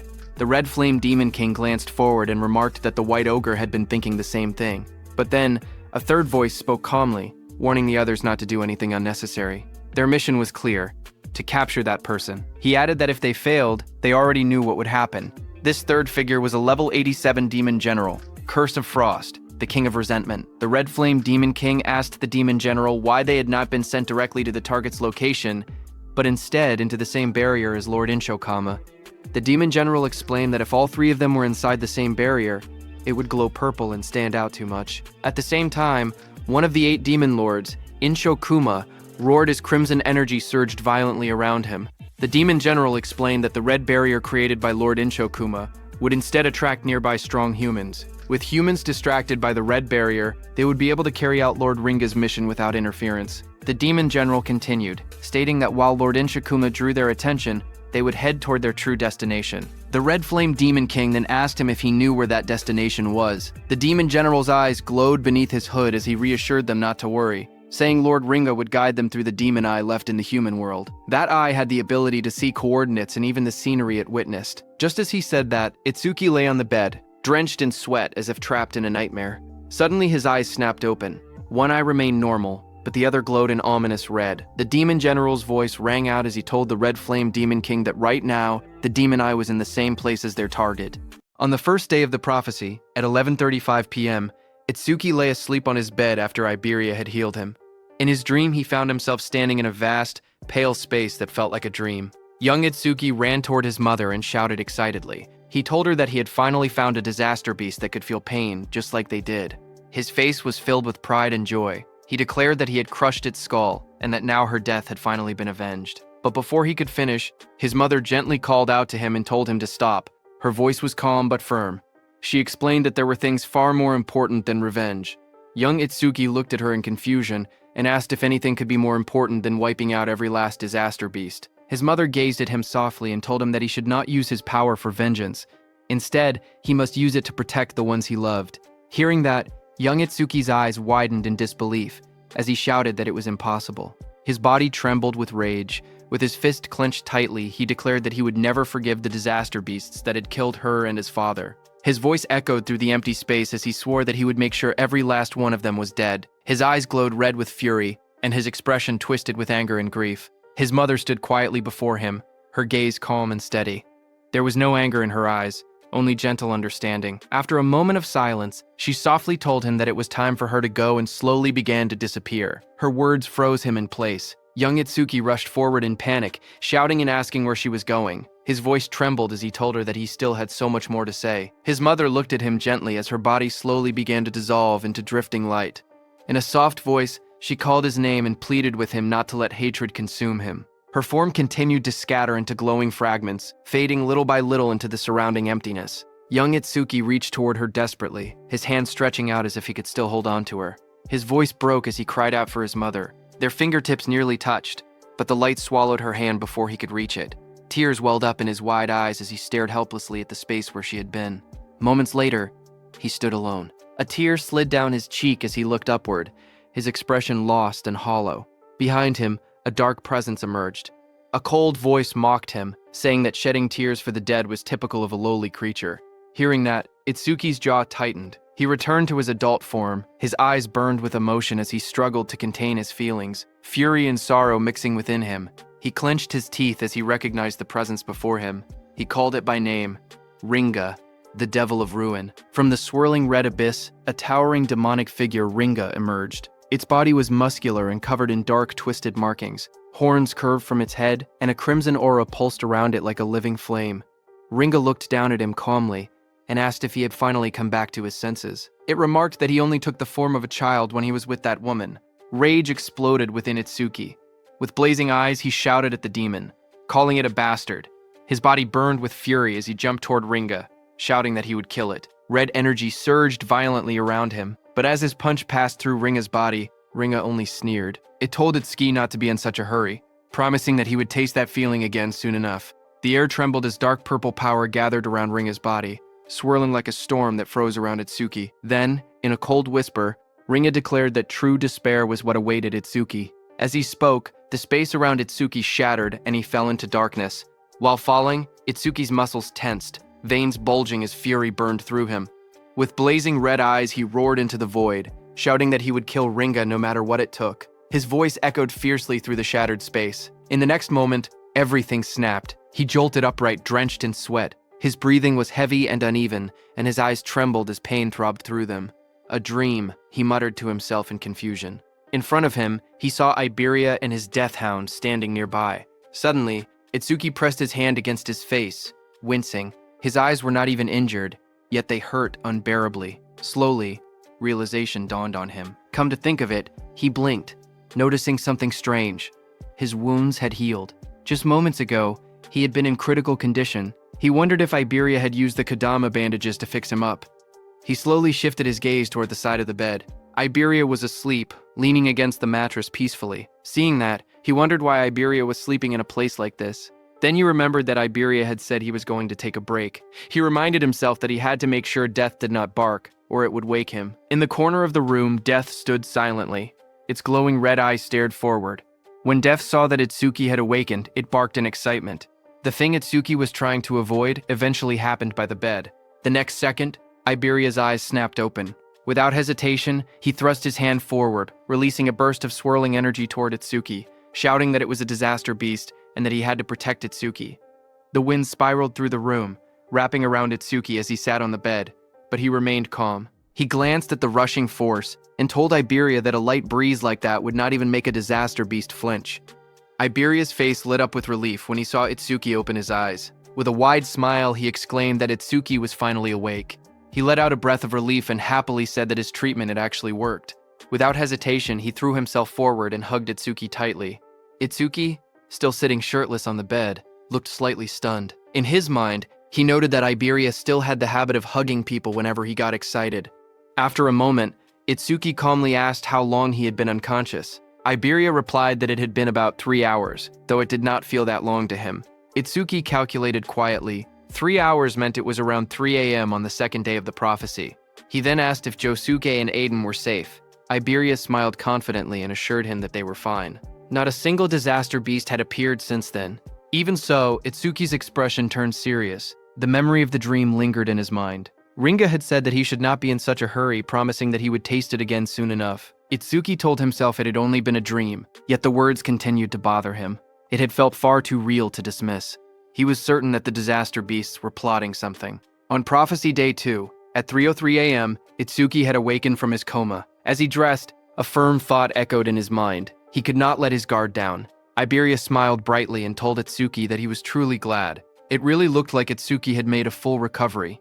Itsuki stood in the room thinking that the reinforcements the teacher had mentioned should be arriving at any moment. He moved toward the door and said that, for now, he would go check the situation with Josuke. As they walked outside under the night sky, Iberia suddenly asked Itsuki what the name of that dog Shikigami was. Itsuki told him that it was just Deathhound. Hearing that, Iberia reminded Itsuki that a Shikigami user was free to give their Shikigami any name they wanted. He even offered to pick one himself, confidently claiming that he had great naming skills. Itsuki calmly replied that he was not a Shikigami user. Hearing that, Iberia blinked in surprise. He admitted that it was a shame since he had really wanted to name it. Hearing that, Itsuki silently resolved that he was definitely not going to let Iberia name that thing. As they continued walking, Josuke, who was casting magic on the mechanical golem, noticed Itsuki and said that Kodama bandages alone would not have been enough for someone to recover this quickly. He concluded that it looked like Iberia had finally used his actual ability. Hearing that, Itsuki looked at Iberia and admitted that he had not seen him using any skills earlier. He asked if Iberia was a healer type. Iberia hesitated slightly and replied that he could use offensive skills too. However, he added honestly that they did not really do much damage. After that, Itsuki turned to Josuke and asked if any other saviors had arrived since he had been knocked out. Josuke answered with uncertainty, saying no. He then asked why Itsuki was asking. Itsuki explained that the teacher had said they were dispatching nearby saviors. It had already been a full day, so they should be arriving soon. Josuke reminded Itsuki that they were deep in the forest. Even Itsuki would not have arrived so quickly without Iberia's guidance. Itsuki listened carefully. He admitted to himself that Josuke had a point, but he could not shake the uneasy feeling inside him. Something about the situation felt wrong. As the night grew quieter, the forest seemed to change. It felt as if something malevolent was slowly drawing closer. High above the forest, several saviors moved quickly through the dense trees. Their path curved sharply as they advanced deeper into the woods under the cover of night. As they ran, one of them called out to his teammate Kobayashi and asked how much farther it was to their destination. Kobayashi replied that it should only be a few more kilometers and told them to bear with it a little longer. Another member shouted excitedly that once they finished this mission, they would finally be promoted from apprentices to third-class saviors. Even so, he could not help but comment that the place was far too remote. It was hard to believe that the greatest crafter in the northern province lived this deep in the woods. Suddenly, a sharp voice cut through the air as a woman ordered everyone to stop. The group reacted instantly, skidding to a halt on the forest path. One of them quickly asked what was wrong and whether she had picked up a strange vibe. The woman answered that something was approaching from the front. From the darkness ahead, a deep voice spoke calmly, asking if they had noticed him. Hearing that, one of the saviors shouted in alarm. He recognized it immediately and yelled that it was a disaster beast. He ordered everyone to take their battle stations. The group quickly drew their weapons, readying themselves for combat. Out of the shadows stepped the Red Flame Demon King. Behind him stood the White Oni. The air around them felt heavy and threatening. The Red Flame Demon King looked at the group with a faint smile and asked where they were all going in such a rush. His red eyes glowed brightly in the darkness as he asked if they were headed to the same destination as he was. A conflict erupted, and one of the saviors was consumed by roaring flames that radiated intense heat and destruction. The one who killed him was the Red Flame Demon King. Standing calmly in a long robe, he observed the aftermath of the devastation. With cold indifference, he remarked that it was astonishing how a single fireball could cause such destruction, concluding that humans were truly fragile creatures. Turning his attention to his companion, he called out and asked White Oni if he had finished on his side. At that moment, White Oni completed his attack and struck another savior with overwhelming strength. He slammed his fist down, crushing his target into the ground with a violent impact. Blood splattered across the cracked earth as White Oni lifted his hand. Looking at the flattened savior embedded in the crater, the Red Flame Demon King mockingly commented that his body was as flat as a pancake, adding that White Oni was certainly a cruel one. A red-haired savior stood on a slanted tree trunk, watching them in fear. She pointed out that there wasn't even a barrier nearby and demanded to know where they had come from. The Red Flame Demon King smirked as he raised a blazing fireball in his hand. With a confident and casual tone, he remarked that they had traveled quite a long distance to get there. Seeing the fireball in his hand, the red-haired woman became terrified. Tears streamed down her face as she closed her eyes and accepted her death. At that moment, a demon general appeared in the distance. His presence was overwhelming as he told the Red Flame Demon King that he must not kill them. The Red Flame Demon King frowned in annoyance and replied that he had been bored for ages, warning the demon general not to interfere now that he was finally having some fun. Before he could act further, a sharp, chilling sound cut through the air. In an instant, jagged ice crystals erupted around the Red Flame Demon King, encasing his body in thick, glittering frost. The demon general advanced steadily, asserting his authority and warning that if the order was ignored again, the consequences would not be so light. Frozen and struggling within the ice, the Red Flame Demon King's expression shifted from arrogance to alarm. Realizing the danger, he hurriedly admitted that he understood and pleaded for the spell to be released, fearing that his body would not be able to withstand the freezing power any longer. The demon general released his spell, and the ice around the Red Flame Demon King shattered and fell to the ground. The Red Flame Demon King exhaled heavily, steam rising from his blazing body as he recovered from the freezing attack. With lingering unease in his voice, he admitted that he had thought he was going to freeze to death. Watching as the demon general stopped the Red Flame Demon King, sweat rolled down the red-haired girl's face as a fragile hope surfaced in her mind. She wondered if they were going to let her go. The Red Flame Demon King crossed his arms, his fiery aura flaring as he spoke with a curious tone. He recalled the order that they were not allowed to kill the target or the owner of the magic eye. So he questioned the demon general whether this red-haired girl possessed some kind of special power as well. With glowing blue eyes, the demon general responded calmly that she had nothing like that. He explained that his actions were not about her. Instead, he stated that he simply wanted to test the new ability bestowed upon him by Lord Ringa. Saying that, he raised his hand toward the red-haired girl. Seeing this, the red-haired woman became extremely frightened. Before she could do anything, dark energy surged around her. Her body convulsed violently as shadowy tendrils wrapped around her, and she screamed in agony. Moments later, the violent transformation subsided, and she slumped forward, her head hanging low as her hair fell over her face, leaving her eerily still against the tree. Observing the scene, the Red Flame Demon King remarked with casual indifference that she had ended up dying anyway. The demon general corrected him, stating that she was not dead but simply undergoing demonization. Suddenly, the woman's head snapped up. A glowing sigil ignited on her forehead, and her eyes turned bright and unnatural as dark energy pulsed around her transformed face. The oppressive aura signaled that the change was complete. Intrigued, the Red Flame Demon King repeated the term demonization, waiting for an explanation. The demon general told him that humans who undergo demonization become completely subservient to Lord Ringa. In other words, this red-haired woman was now on their side. As the transformation finished, the woman dropped to her knees and bowed deeply before the demons. In a submissive and obedient tone, she addressed him as the Wrath King and asked for his orders. The demon general issued his command in a cold, authoritative tone. He instructed the newly demonized woman to hide her identity and remain undercover within the human community until the day Lord Ringa descended.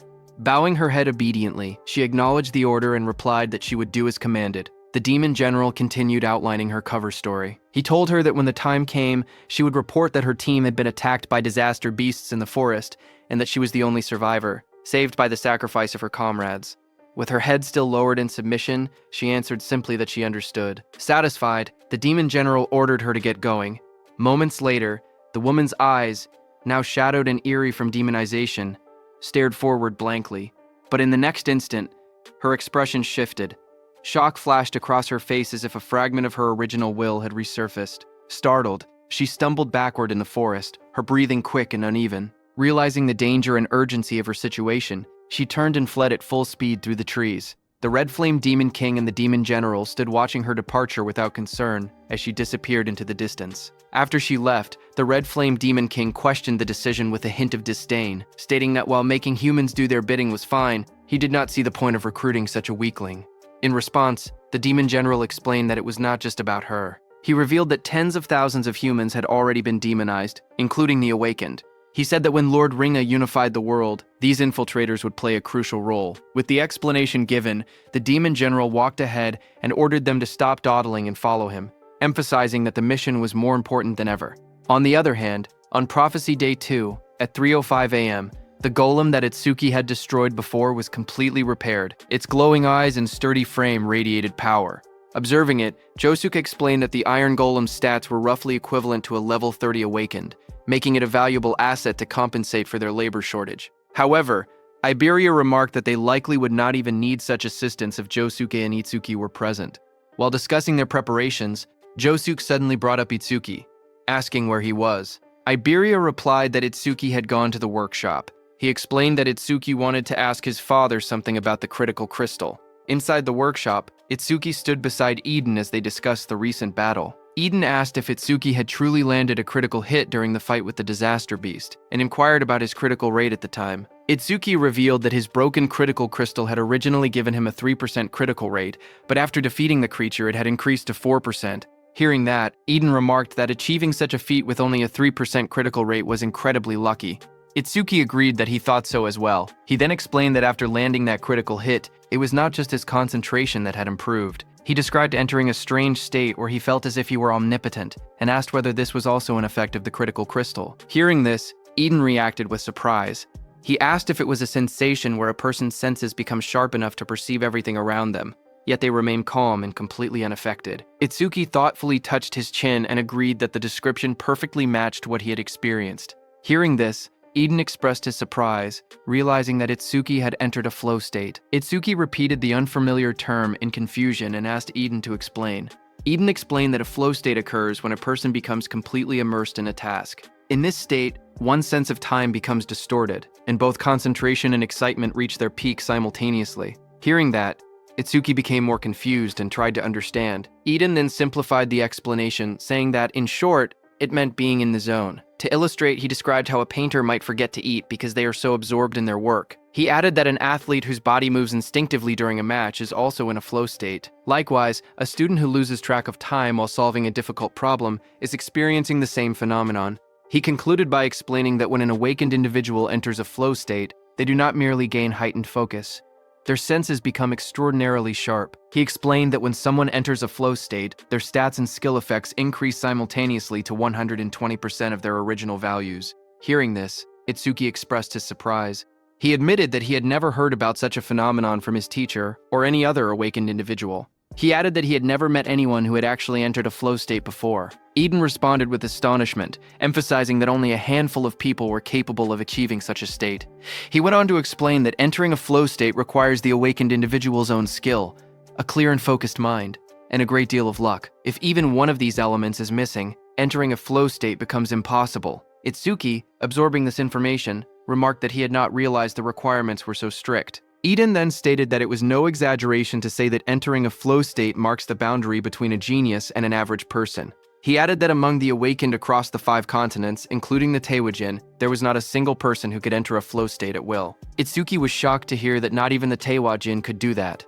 Eden told Itsuki that he had first entered a flow state 2 years after becoming an awakened. He noted that while 2 years was considered quite early, for Itsuki to achieve it after only a month of being awakened was truly extraordinary. But suddenly, Eden noticed Itsuki's distracted expression and paused, asking if he was listening. Itsuki snapped back to attention, his gaze sharpening as he sensed something unusual. Turning slightly, he informed Eden that 3 individuals with immense mana were approaching. Eden initially speculated that they were likely awakened sent by Nento Izumi to act as his guards. However, as Itsuki focused more closely on the energy, his expression hardened. The rough and stagnant aura did not feel like that of awakened individuals. It felt more like the presence of disaster beasts. Without hesitation, he decided to investigate just in case. Moving swiftly, he headed for the exit. As he went, he reflected that he had already wiped out the disaster beasts within the barrier and that there were no signs of new ones being deployed nearby. Even so, an uneasy feeling lingered, and he hoped it was merely his imagination. In the next moment, he slid open the door and stepped outside. As Itsuki stepped outside, Iberia greeted him with a bright expression, saying that Itsuki was finally out, though he noticed Itsuki's tense demeanor. Josuke, standing beside him, asked what was wrong and why he seemed so on edge. Itsuke, still alert, explained that he had felt a sudden surge of mana and thought it might be a disaster beast. Josuke reassured him, stating that there were no barriers being generated in the area, so that shouldn't be the case. Iberia added that even if it were a disaster beast, he had already reactivated the Iron Golem, meaning they could easily handle any common threat. Before his words could settle, Iberia's expression froze in shock, as a violent impact shattered the Iron Golem. The massive golem was destroyed in an instant, its body cracking and collapsing amid sparks and debris. Everyone was stunned, realizing that the Iron Golem had been taken down before it could even react. Josuke immediately raised his weapon, while Itsuki stood ready with electricity crackling around him. In the distance, 3 terrifying figures emerged, and one arrogantly declared that since there were only 3 opponents, it would be an easy task. It was the Demon General, the Red Flame Demon King, and White Oni. Their overwhelming presence confirmed that what had arrived was far more dangerous than a mere disaster beast. On Prophecy Day 2, at 3:01 a.m., the demons stood before Itsuki and the others, enveloped in a dense crimson aura. Their presence felt utterly overwhelming. Itsuki narrowed his eyes as he carefully observed them. He could tell immediately that they were far stronger than any monsters inside the barrier. The pressure they emitted was on an entirely different level. He focused on the Demon General standing at the front. The magical waves radiating from this Demon General were enormous, unlike anything he had ever seen before. The Demon General, clad in dark armor, stepped forward, its glowing eye gleaming coldly. In a calm yet commanding tone, it declared that it would go capture the target and leave the rest to the others. Before turning away, it gave a final instruction to the other 2 demons.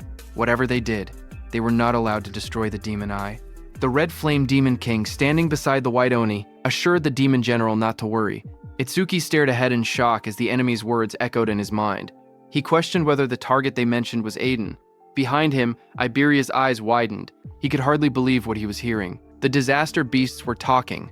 Before they could react further, the Demon General moved toward them. Josuke's voice rang out firmly as he declared that he could not let them pass. But in the next instant, the Demon General had already moved behind them. Everyone was shocked by what had just happened, and Josuke's expression tightened in disbelief. He wondered when the enemy had moved.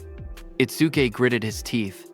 The speed was overwhelming, far too fast. Without hesitation, Josuke charged forward with his sword raised high, shouting that no matter what, he would stop the enemy.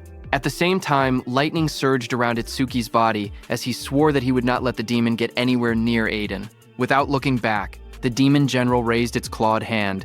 A cold blue aura swirled around its fingers as sharp energy gathered in the air. In the next instant, a massive surge of icy power shot forward, creating an ice wall behind him.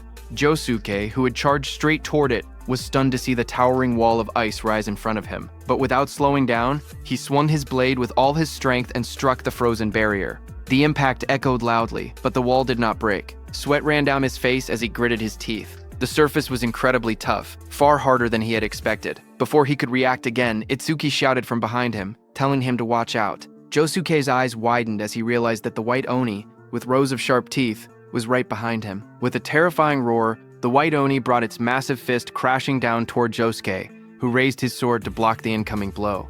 The White Oni's fist came down with terrifying force. The impact sent a violent shockwave across the ground, and Josuke was thrown back by the sheer pressure of the blow, his body spinning as he struggled to keep hold of his sword.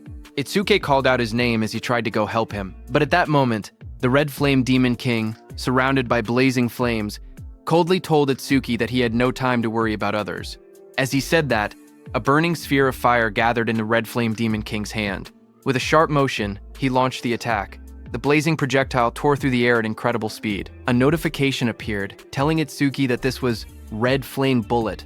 That Red Flame Bullet rushed forward like a comet. Seeing the incoming attack, Itsuki shouted for Iberia to get away from there immediately. Iberia, startled and pale, quickly responded that he understood. In that instant, Itsuki also activated his Black Wall skill and formed a shield of black ice around his hand. The Red Flame Bullet struck the ground with explosive force, erupting in a violent blast of fire as Iberia ran toward his house. Itsuki's hands were completely burned. Flames roared wildly as shards of black ice were blown apart from his hand in the explosion.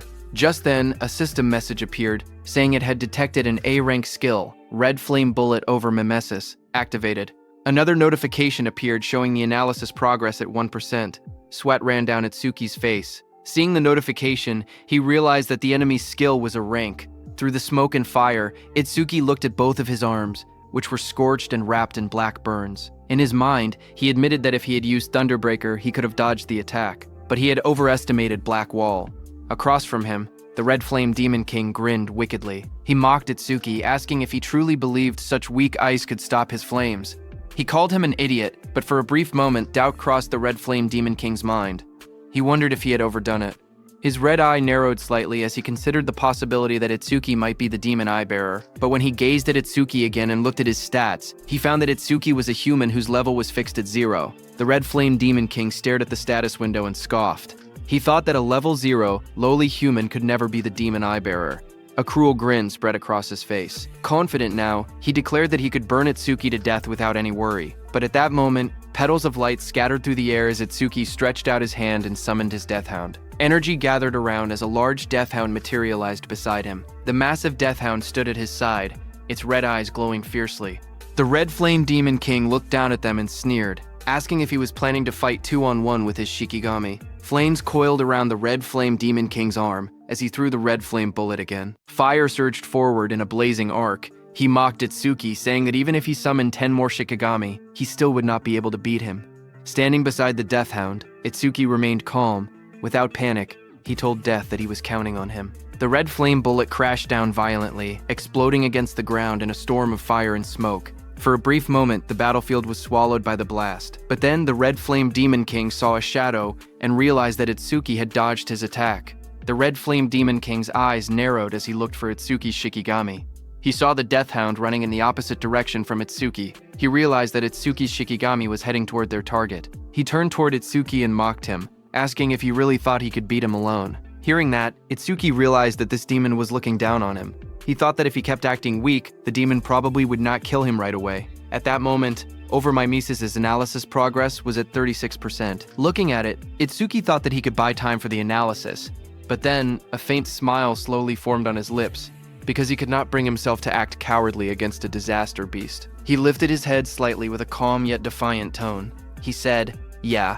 He thought, "So what?" Blue lightning began to crackle faintly around him. Itsuki grinned wickedly, his red eyes glowing as blue lightning wrapped around his body. He stared straight at the demon and told him that it was because he looked weak as hell. Hearing that, the Red Flame Demon King's face darkened instantly. With flames blazing behind him, he called Itsuki a lowly race for acting so arrogantly. Flames spiraled upward as the Red Flame Demon King raised his hand. Fire roared violently around him. He declared that he had been planning to toy with him but had now changed his mind. He shouted that he would turn him to ash right away. Saying that, he threw a massive red flame bullet at Itsuki. Itsuki dashed through the blazing attack, lightning flashing around him. He observed calmly that the demon's attack had grown bigger, but his speed had not changed. He quickly analyzed the situation and realized that this demon was a skill-based, long-range type. Itsuki's eyes sharpened with determination as he charged at the demon, thinking that if he closed the distance, that demon was finished. Seeing Itsuki, the Red Flame Demon King's eyes widened in surprise. He was stunned by Itsuki's speed. In a single instant, Itsuki closed the distance between them. The Red Flame Demon King stared in disbelief, realizing that the gap had vanished in the blink of an eye. But then a slow grin stretched across the Red Flame Demon King's sharp teeth. Before Itsuki's strike could land, a wall of blazing fire appeared between them. Itsuki's eyes widened in surprise as he recognized that it was a flame shield. The Red Flame Demon King raised his hand and created another red flame bullet. With a confident smirk, he asked if Itsuki really thought he would not notice his own weakness. Saying that, he threw the red flame bullet. Itsuki was very close and could not dodge in time. A massive explosion burst outward like a blooming red flower. The flames surged forward and slammed into Itsuki's chest. His body was thrown violently through the air. He came crashing hard to the ground, but quickly balanced himself. At that moment in Itsuki's mind, a single thought surfaced. He had fallen for it. The realization struck him heavily. The opponent was an intelligent disaster beast. How could he have made such a mistake? Standing in front of him, the Red Flame Demon King looked at Itsuki and said that with that kind of speed, there was no way Itsuki was truly level 0. But then, through the smoke and dust, Itsuki slowly stepped forward. His arms and one leg had turned dark from burning. Smoke curled around his body as he lowered his head and moved ahead step by step. The Red Flame Demon King stared at him with burning red eyes and a cruel smile. He admitted that Itsuki had completely fooled him. Then, with a wide grin, he told Itsuki that it would be easier for him to die if he simply lay down quietly. Through the smoke, Itsuki remained standing, as a system notification showed that Mimesis' analysis progress was at 79%. Seeing that, Itsuki wondered if it was because the skill was A rank that the analysis was taking quite a while. Another notification appeared, showing that the analysis progress was at 80% and increasing. On Prophecy Day 2, at 3:14, in the quiet darkness of the night, Aiden's wooden workshop stood beneath the faint glow of moonlight. From within the shadows, a voice called out Aiden's name. It was the Demon General. He stated that Aiden had created 3 unique grade artifacts, 16 epic grade artifacts, and countless rare grade artifacts. The Demon General declared that Aiden was the most talented craftsman among the human race. Aiden, who stood there, responded dryly, asking if summarizing his life's work like that meant the demon general was planning to kill him. The demon general reassured him, saying that as long as he remained useful, there was no reason to kill him. Hearing that, Aiden narrowed his eyes. He said he understood, but unfortunately, he was not the type who enjoyed taking orders. In the next instant, he gripped a blade from the side. His eyes flashed red with fierce determination as he swung the weapon toward himself without hesitation. But in the next instant, a chilling force exploded through the workshop. Ice formed around Aiden's body in the blink of an eye. Sharp blue crystals spread across his arms, chest, and beard, locking him in place before he could kill himself. Aiden's eyes widened in shock. He realized that his entire body had been covered in ice in an instant. The skill was at least A rank. The demon general looked down at him coldly and told him to give up, because whether he lived or died was a decision for him to make. Aiden struggled and tried to resist, but the frost continued to bind him firmly. Hidden nearby, Iberia watched the scene unfold. Sweat rolled down his face as he covered his mouth to keep quiet. He thought that at this rate his father was going to be kidnapped. He wondered what he should do. Should he launch a surprise attack? Before he could decide, a sudden blur tore through the room. A massive death hound rushed forward at incredible speed. Seeing that, Iberia's eyes widened as he recognized that it was Itsuki's Shikigami. The death hound lunged forward with its jaws wide open, red eyes blazing, and fangs fully exposed. Its roar shook the workshop as it stretched out a claw toward the demon general, but the demon general's figure turned slightly, his glowing blue eye fixed on the charging death hound. In the next instant, jagged pillars of ice erupted violently upward. The freezing energy burst from the ground and engulfed the death hound mid-charge. Ice spread across its body in a split second. The frozen death hound crashed down hard onto the floor, sending shards of ice scattering across the workshop. The demon general glanced toward the entrance in irritation. He wondered what the two demons outside were doing to let a Shikigami slip past them like that. Behind him, Aiden, still bound in layers of ice, stared in shock. He questioned whether reinforcements had arrived. From the corner of the room, Iberia trembled as he watched that even a Shikigami that strong could not get close to the demon general. His eyes trembled as fear gripped his heart. He realized there was no way he could win this fight. For a moment, he thought about going to get Itsuki. If Itsuki came, then surely things would change. But another thought immediately followed. His father's voice echoed in his mind, warning him that one day he would end up getting Itsuki killed. Iberia then remembered that Itsuki had already been seriously injured before arriving here. If Itsuki still had any strength left, he would have come himself instead of sending a Shikigami. The truth hit him hard. If he went to get Itsuki now, it might only put him in even more danger. His head lowered slightly, shadows covering his face as doubt and guilt swirled inside him. Then, his expression slowly hardened. He could not let that happen. Determination burned in his golden eyes as he clenched his jaw. He decided that he would save his father himself. As his gaze sharpened, he suddenly remembered that there was something he could use, the dragon gear. A surge of hope flashed through his mind. If he had the dragon gear, then even he might stand a chance of winning.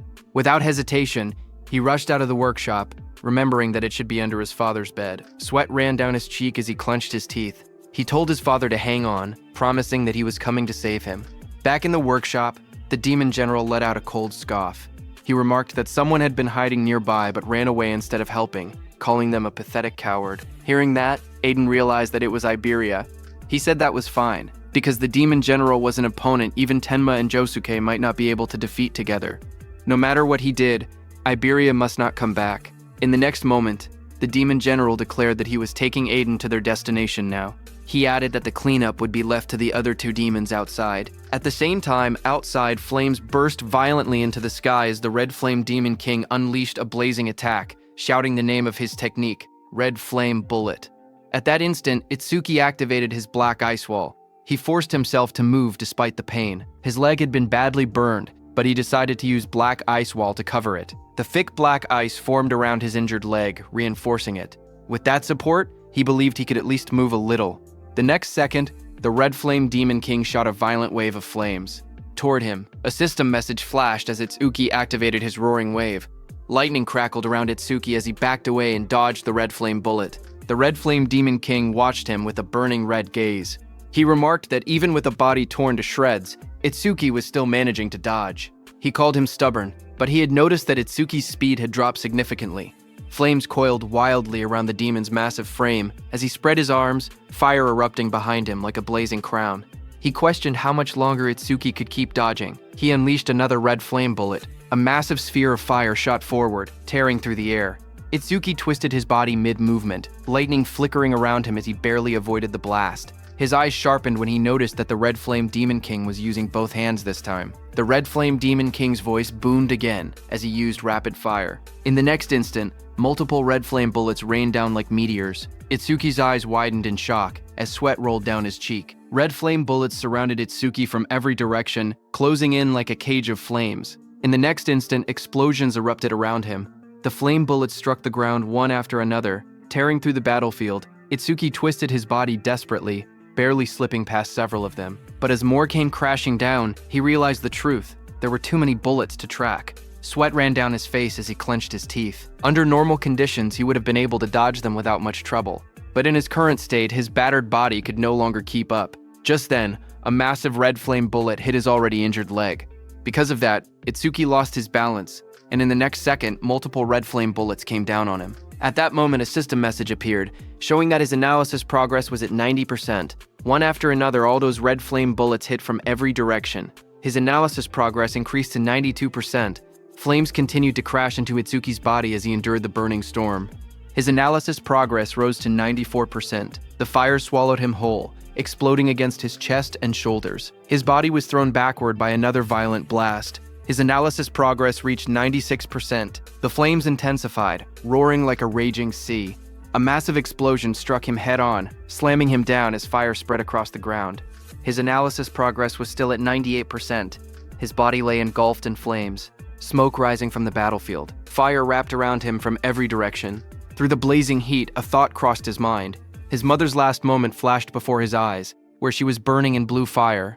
But she wore a faint smile as she looked at Itsuki's back on the battlefield. The Red Flame Demon King grinned viciously. Flames spiraled in his hands, condensing into a blazing vortex. He thrust his hands forward, and a massive spear-like projectile of red fire shot downward with terrifying speed. This was Red Flame Bullet Penetrate. The blazing red flame bullet tore through the air, descending toward Itsuki with overwhelming force. But suddenly, a faint blue light flickered around Itsuki's body. A translucent sphere of energy wrapped around him at the last possible second. Seeing that, he wondered if he had made it in time. Just then, a system window flashed before his eyes, showing that analysis progress had reached 100%. Immediately, a blue energy lotus formed around Itsuki, and the red flame bullet of the Demon King passed through, hitting the ground behind and exploding. The Red Flame Demon King narrowed his eyes, staring at the strange blue glow that had blocked his attack, and wondered what it was. On the other side, inside that blue lotus, a system notification appeared, saying, Red Flame Bullet Analysis Complete. Obtained Black Ice Wall Level 3. This was just as Itsuki had thought. He did not gain a new skill. Instead, the level of Black Ice Wall had simply increased. Another window opened, explaining the skill Black Ice Wall Level 3. Its active effect was that, when activated, it continuously generates ice on the body's surface by consuming mana, and it can block fire element skills of A rank or lower. Its passive effect was that it increases defense by 15% when blocking a fire element skill of A rank or lower. More messages followed as Itsuki obtained Black Ice Wall Level 3. All his stats increased by 50. All debuffs were removed, and his wounds were fully healed. His status screen updated instantly. Attack increased from 330 to 380. Agility from 330 to 380. Mana from 330 to 380. Mana from 330 to 380. Total increased from 1320 to 1520. Blue ice-like energy flowed across Itsuki's body, covering the burns and injuries. The charred flesh on his face slowly restored. Feeling the surge of power within him, Itsuki realized that all his stats had increased by 50 at once. Itsuki stood up and calculated the increase in his strength, realizing that it was equivalent to gaining 4 levels for a normal awakened. It was not bad at all. With this boost, he no longer had to fear the Red Flame Demon King's red flame bullets. He concluded that once he closed the distance between them, victory would be his. Across from him, the Red Flame Demon King narrowed his glowing eyes. He noticed that the red flame bullet had not even grazed Itsuki. Suspicion rose in his mind as he questioned whether it was some kind of defensive skill. Still, he sneered and declared that, with a body already in that condition, Itsuki would not be able to maintain such a defense for long. The next second, that blue lotus opened, spreading like frozen petals. Seeing that, the Red Flame Demon King's lips curled into a wicked grin. He said he knew it. Flames roared in his hand. With a confident smirk, he declared that the games were over and that it was time to end everything. But in the next instant, his red eyes widened in shock. He stared ahead in disbelief, stunned by what he was seeing. Itsuki stood upright as blue energy swirled around him. The torn fabric hanging from his shoulders fluttered lightly, but his body was no longer damaged. Itsuki lowered his head slightly, his voice calm and steady. He admitted that he had originally planned to leave the demon for later and go save Aiden first. However, he added that the demon's flames had brought back some unpleasant memories. Because of that, he had changed his mind. Then, the atmosphere immediately shifted. His eyes glowed red in the darkness, his expression turning cold and merciless. With a low, unwavering voice, he declared that he would crush the demon first. On the other hand, at Josuke's side, a violent gust of wind tore through the forest, scattering leaves in every direction as the shockwave pushed everything back. Josuke was sent flying through the air, his massive sword held tightly in both hands. His eyes widened as he realized just how overwhelming the force behind that attack truly was. He gritted his teeth and struggled to stabilize himself mid-air. If he had not blocked White Oni's attack with his karma tool, he knew he would already be dead. His body slammed across the ground, and he tried planting his blade into the earth to stop himself from being pushed further. Dust and debris exploded around him, before he finally managed to drive his sword down hard, forcing himself to a halt. Breathing heavily, he looked around at the distance he had been pushed, wondering just how far he had been blown away. His red eyes sharpened with urgency as he steadied himself and rose to his feet. Realizing that none of those guys were ordinary, he tightened his grip on the sword and decided that he had to get back fast. But suddenly, the ground in front of him shattered as something massive slammed down, cracking the earth. Josuke's red eyes narrowed in the darkness as he immediately realized what was happening.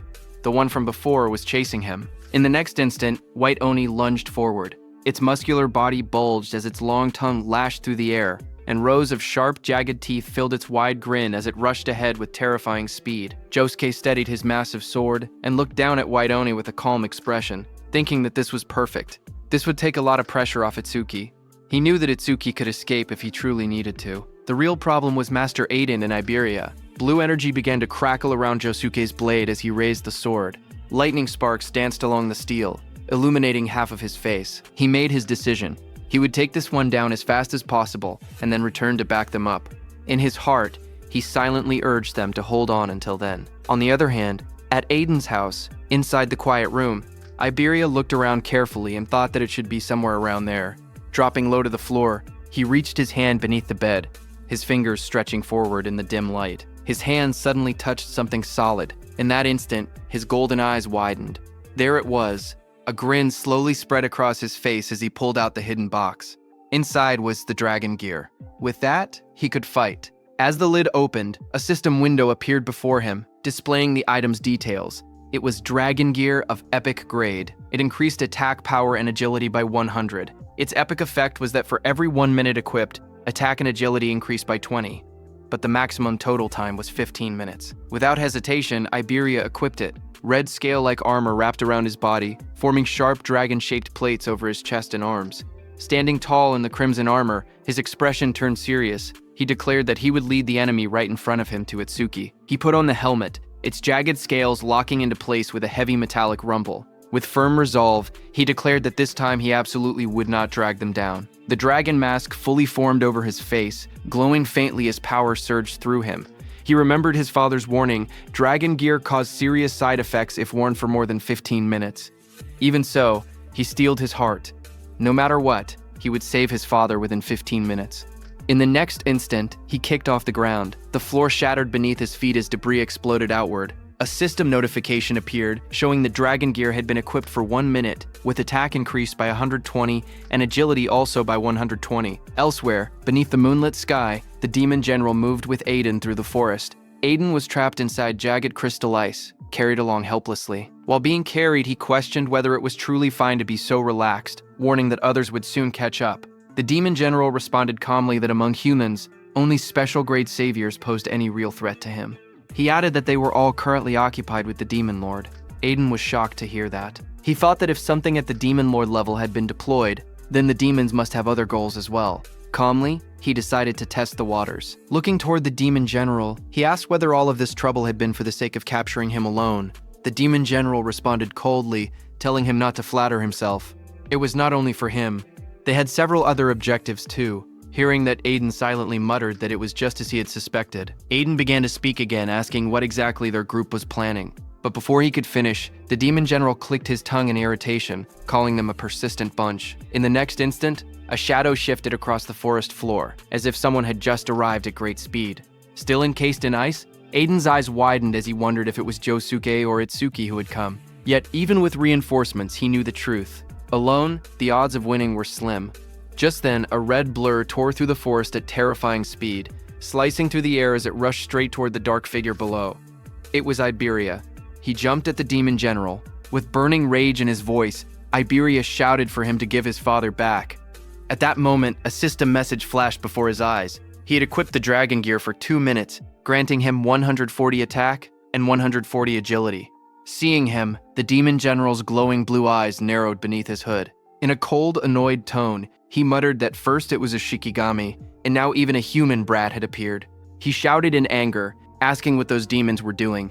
The one he was talking about was the Red Flame Demon King, who was fighting Itsuki. The Red Flame Demon King stood facing Itsukisi, who had just come out of the Blue Lotus after recovering. The Red Flame Demon King's eyes widened because he remembered that Itsukisi's entire body had been scorched. Sweat slid down his face as he stared at Itsuki in disbelief, asking how he had recovered so much in such a short time.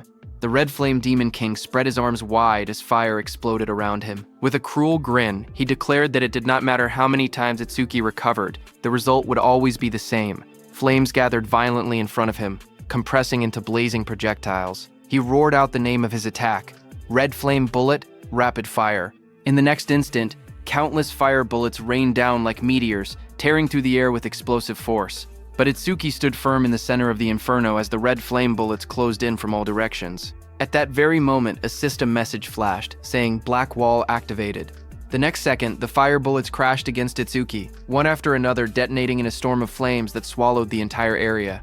Watching the explosion, the Red Flame Demon King sneered. He mocked Itsuki for standing his ground instead of running, shouting that he would turn him into charcoal. But as the smoke slowly cleared, a figure emerged from the flames.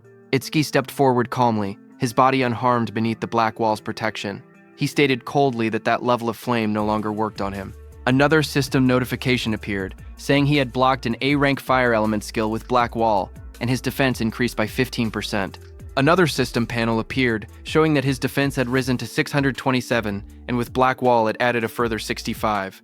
Lightning crackled violently around his body as he leaned forward, his red eyes gleaming. He declared that the demon was the one stuck on the chopping block now. Itsuki activated his Thunderbreaker, and in the blink of an eye he reached the Red Flame Demon King. Seeing that, the Red Flame Demon King's grin faltered. He let out a stunned sound as he noticed that Itsuki's speed had increased again. Still, he reassured himself that he had his Red Flame barrier. In the next instant, Itsuki vanished in a burst of lightning. With a savage smile, he declared that first he would strip the scales, every last one of them. Wrapped in spiraling thunder, he spun like a drill and shot forward at blinding speed with his spiked hands. The Red Flame Demon King stood firm behind his blazing red barrier, convinced the attack would fail. He wondered if Itsuki had forgotten about it, but then, the lightning-coated strike smashed directly into the crimson barrier. The impact cracked the surface instantly. Lightning exploded across the battlefield as Itsuki shot forward like a black spear wrapped in thunder. Energy burst outward around him, tearing through the air as he descended toward the demon below. His eyes burned crimson, and his mouth twisted into a savage grin. A system notification flashed before him, announcing that he had blocked an A-rank fire element skill with Black Wall. His defense increased by 15%. Another panel appeared. His defense had risen to 684, and Black Wall added a further 80 points. Across from him, the Red Flame Demon King's face tightened. Sweat rolled down his pale skin despite the flames roaring behind him. Itsuki fell back briefly, then arched his body midair, red lightning tracing across his eye as he declared coldly that now it was time to cook. Seeing him, the Red Flame Demon King's pupils shrank. He realized that he had to run because if Itsuki caught him, he would die. Fear crept into his expression for the first time. He immediately turned around and started running while calling for the White Ogre, King of Resentment. But while running, his legs tripped on a rock. He fell to the ground and his face slammed hard against it. Sweat rolled down his face as panic overtook him. He cried out desperately for someone to save him. Dust and smoke rose as he struggled to push himself up from the broken ground. Flames continued to surge around his body, but his voice trembled. He roared in fury, refusing to accept reality. He shouted that there was no way he would be killed by some human. Fire spiraled around his arm as he struck again. But Itsuki, standing behind him, just moved his head slightly and dodged, his expression cold and unmoved. Seeing that, the Red Flame Demon King's confidence shattered. He backed away, sitting helplessly on the ground. His breathing grew heavy. In a low, shaken voice, he muttered that it was impossible. To him, the opponent was nothing more than a mere level 0. But now, when he looked at Itsuki, he saw a massive purple entity rise behind him. its towering form radiating overwhelming demonic energy. Its glowing eyes burned in the darkness as violet power swirled violently around them both. A system notification appeared, telling Itsuki that his broken critical crystal was in effect, and that his next attack would 100% trigger a critical hit. Energy gathered around Itsuki's arm, twisting into a sharp, spiraling blade of purple force as he prepared to strike. Seeing that, sweat poured down the red flame Demon King's face, his red eyes trembling. In disbelief and fear, he called Itsuki an actual demon.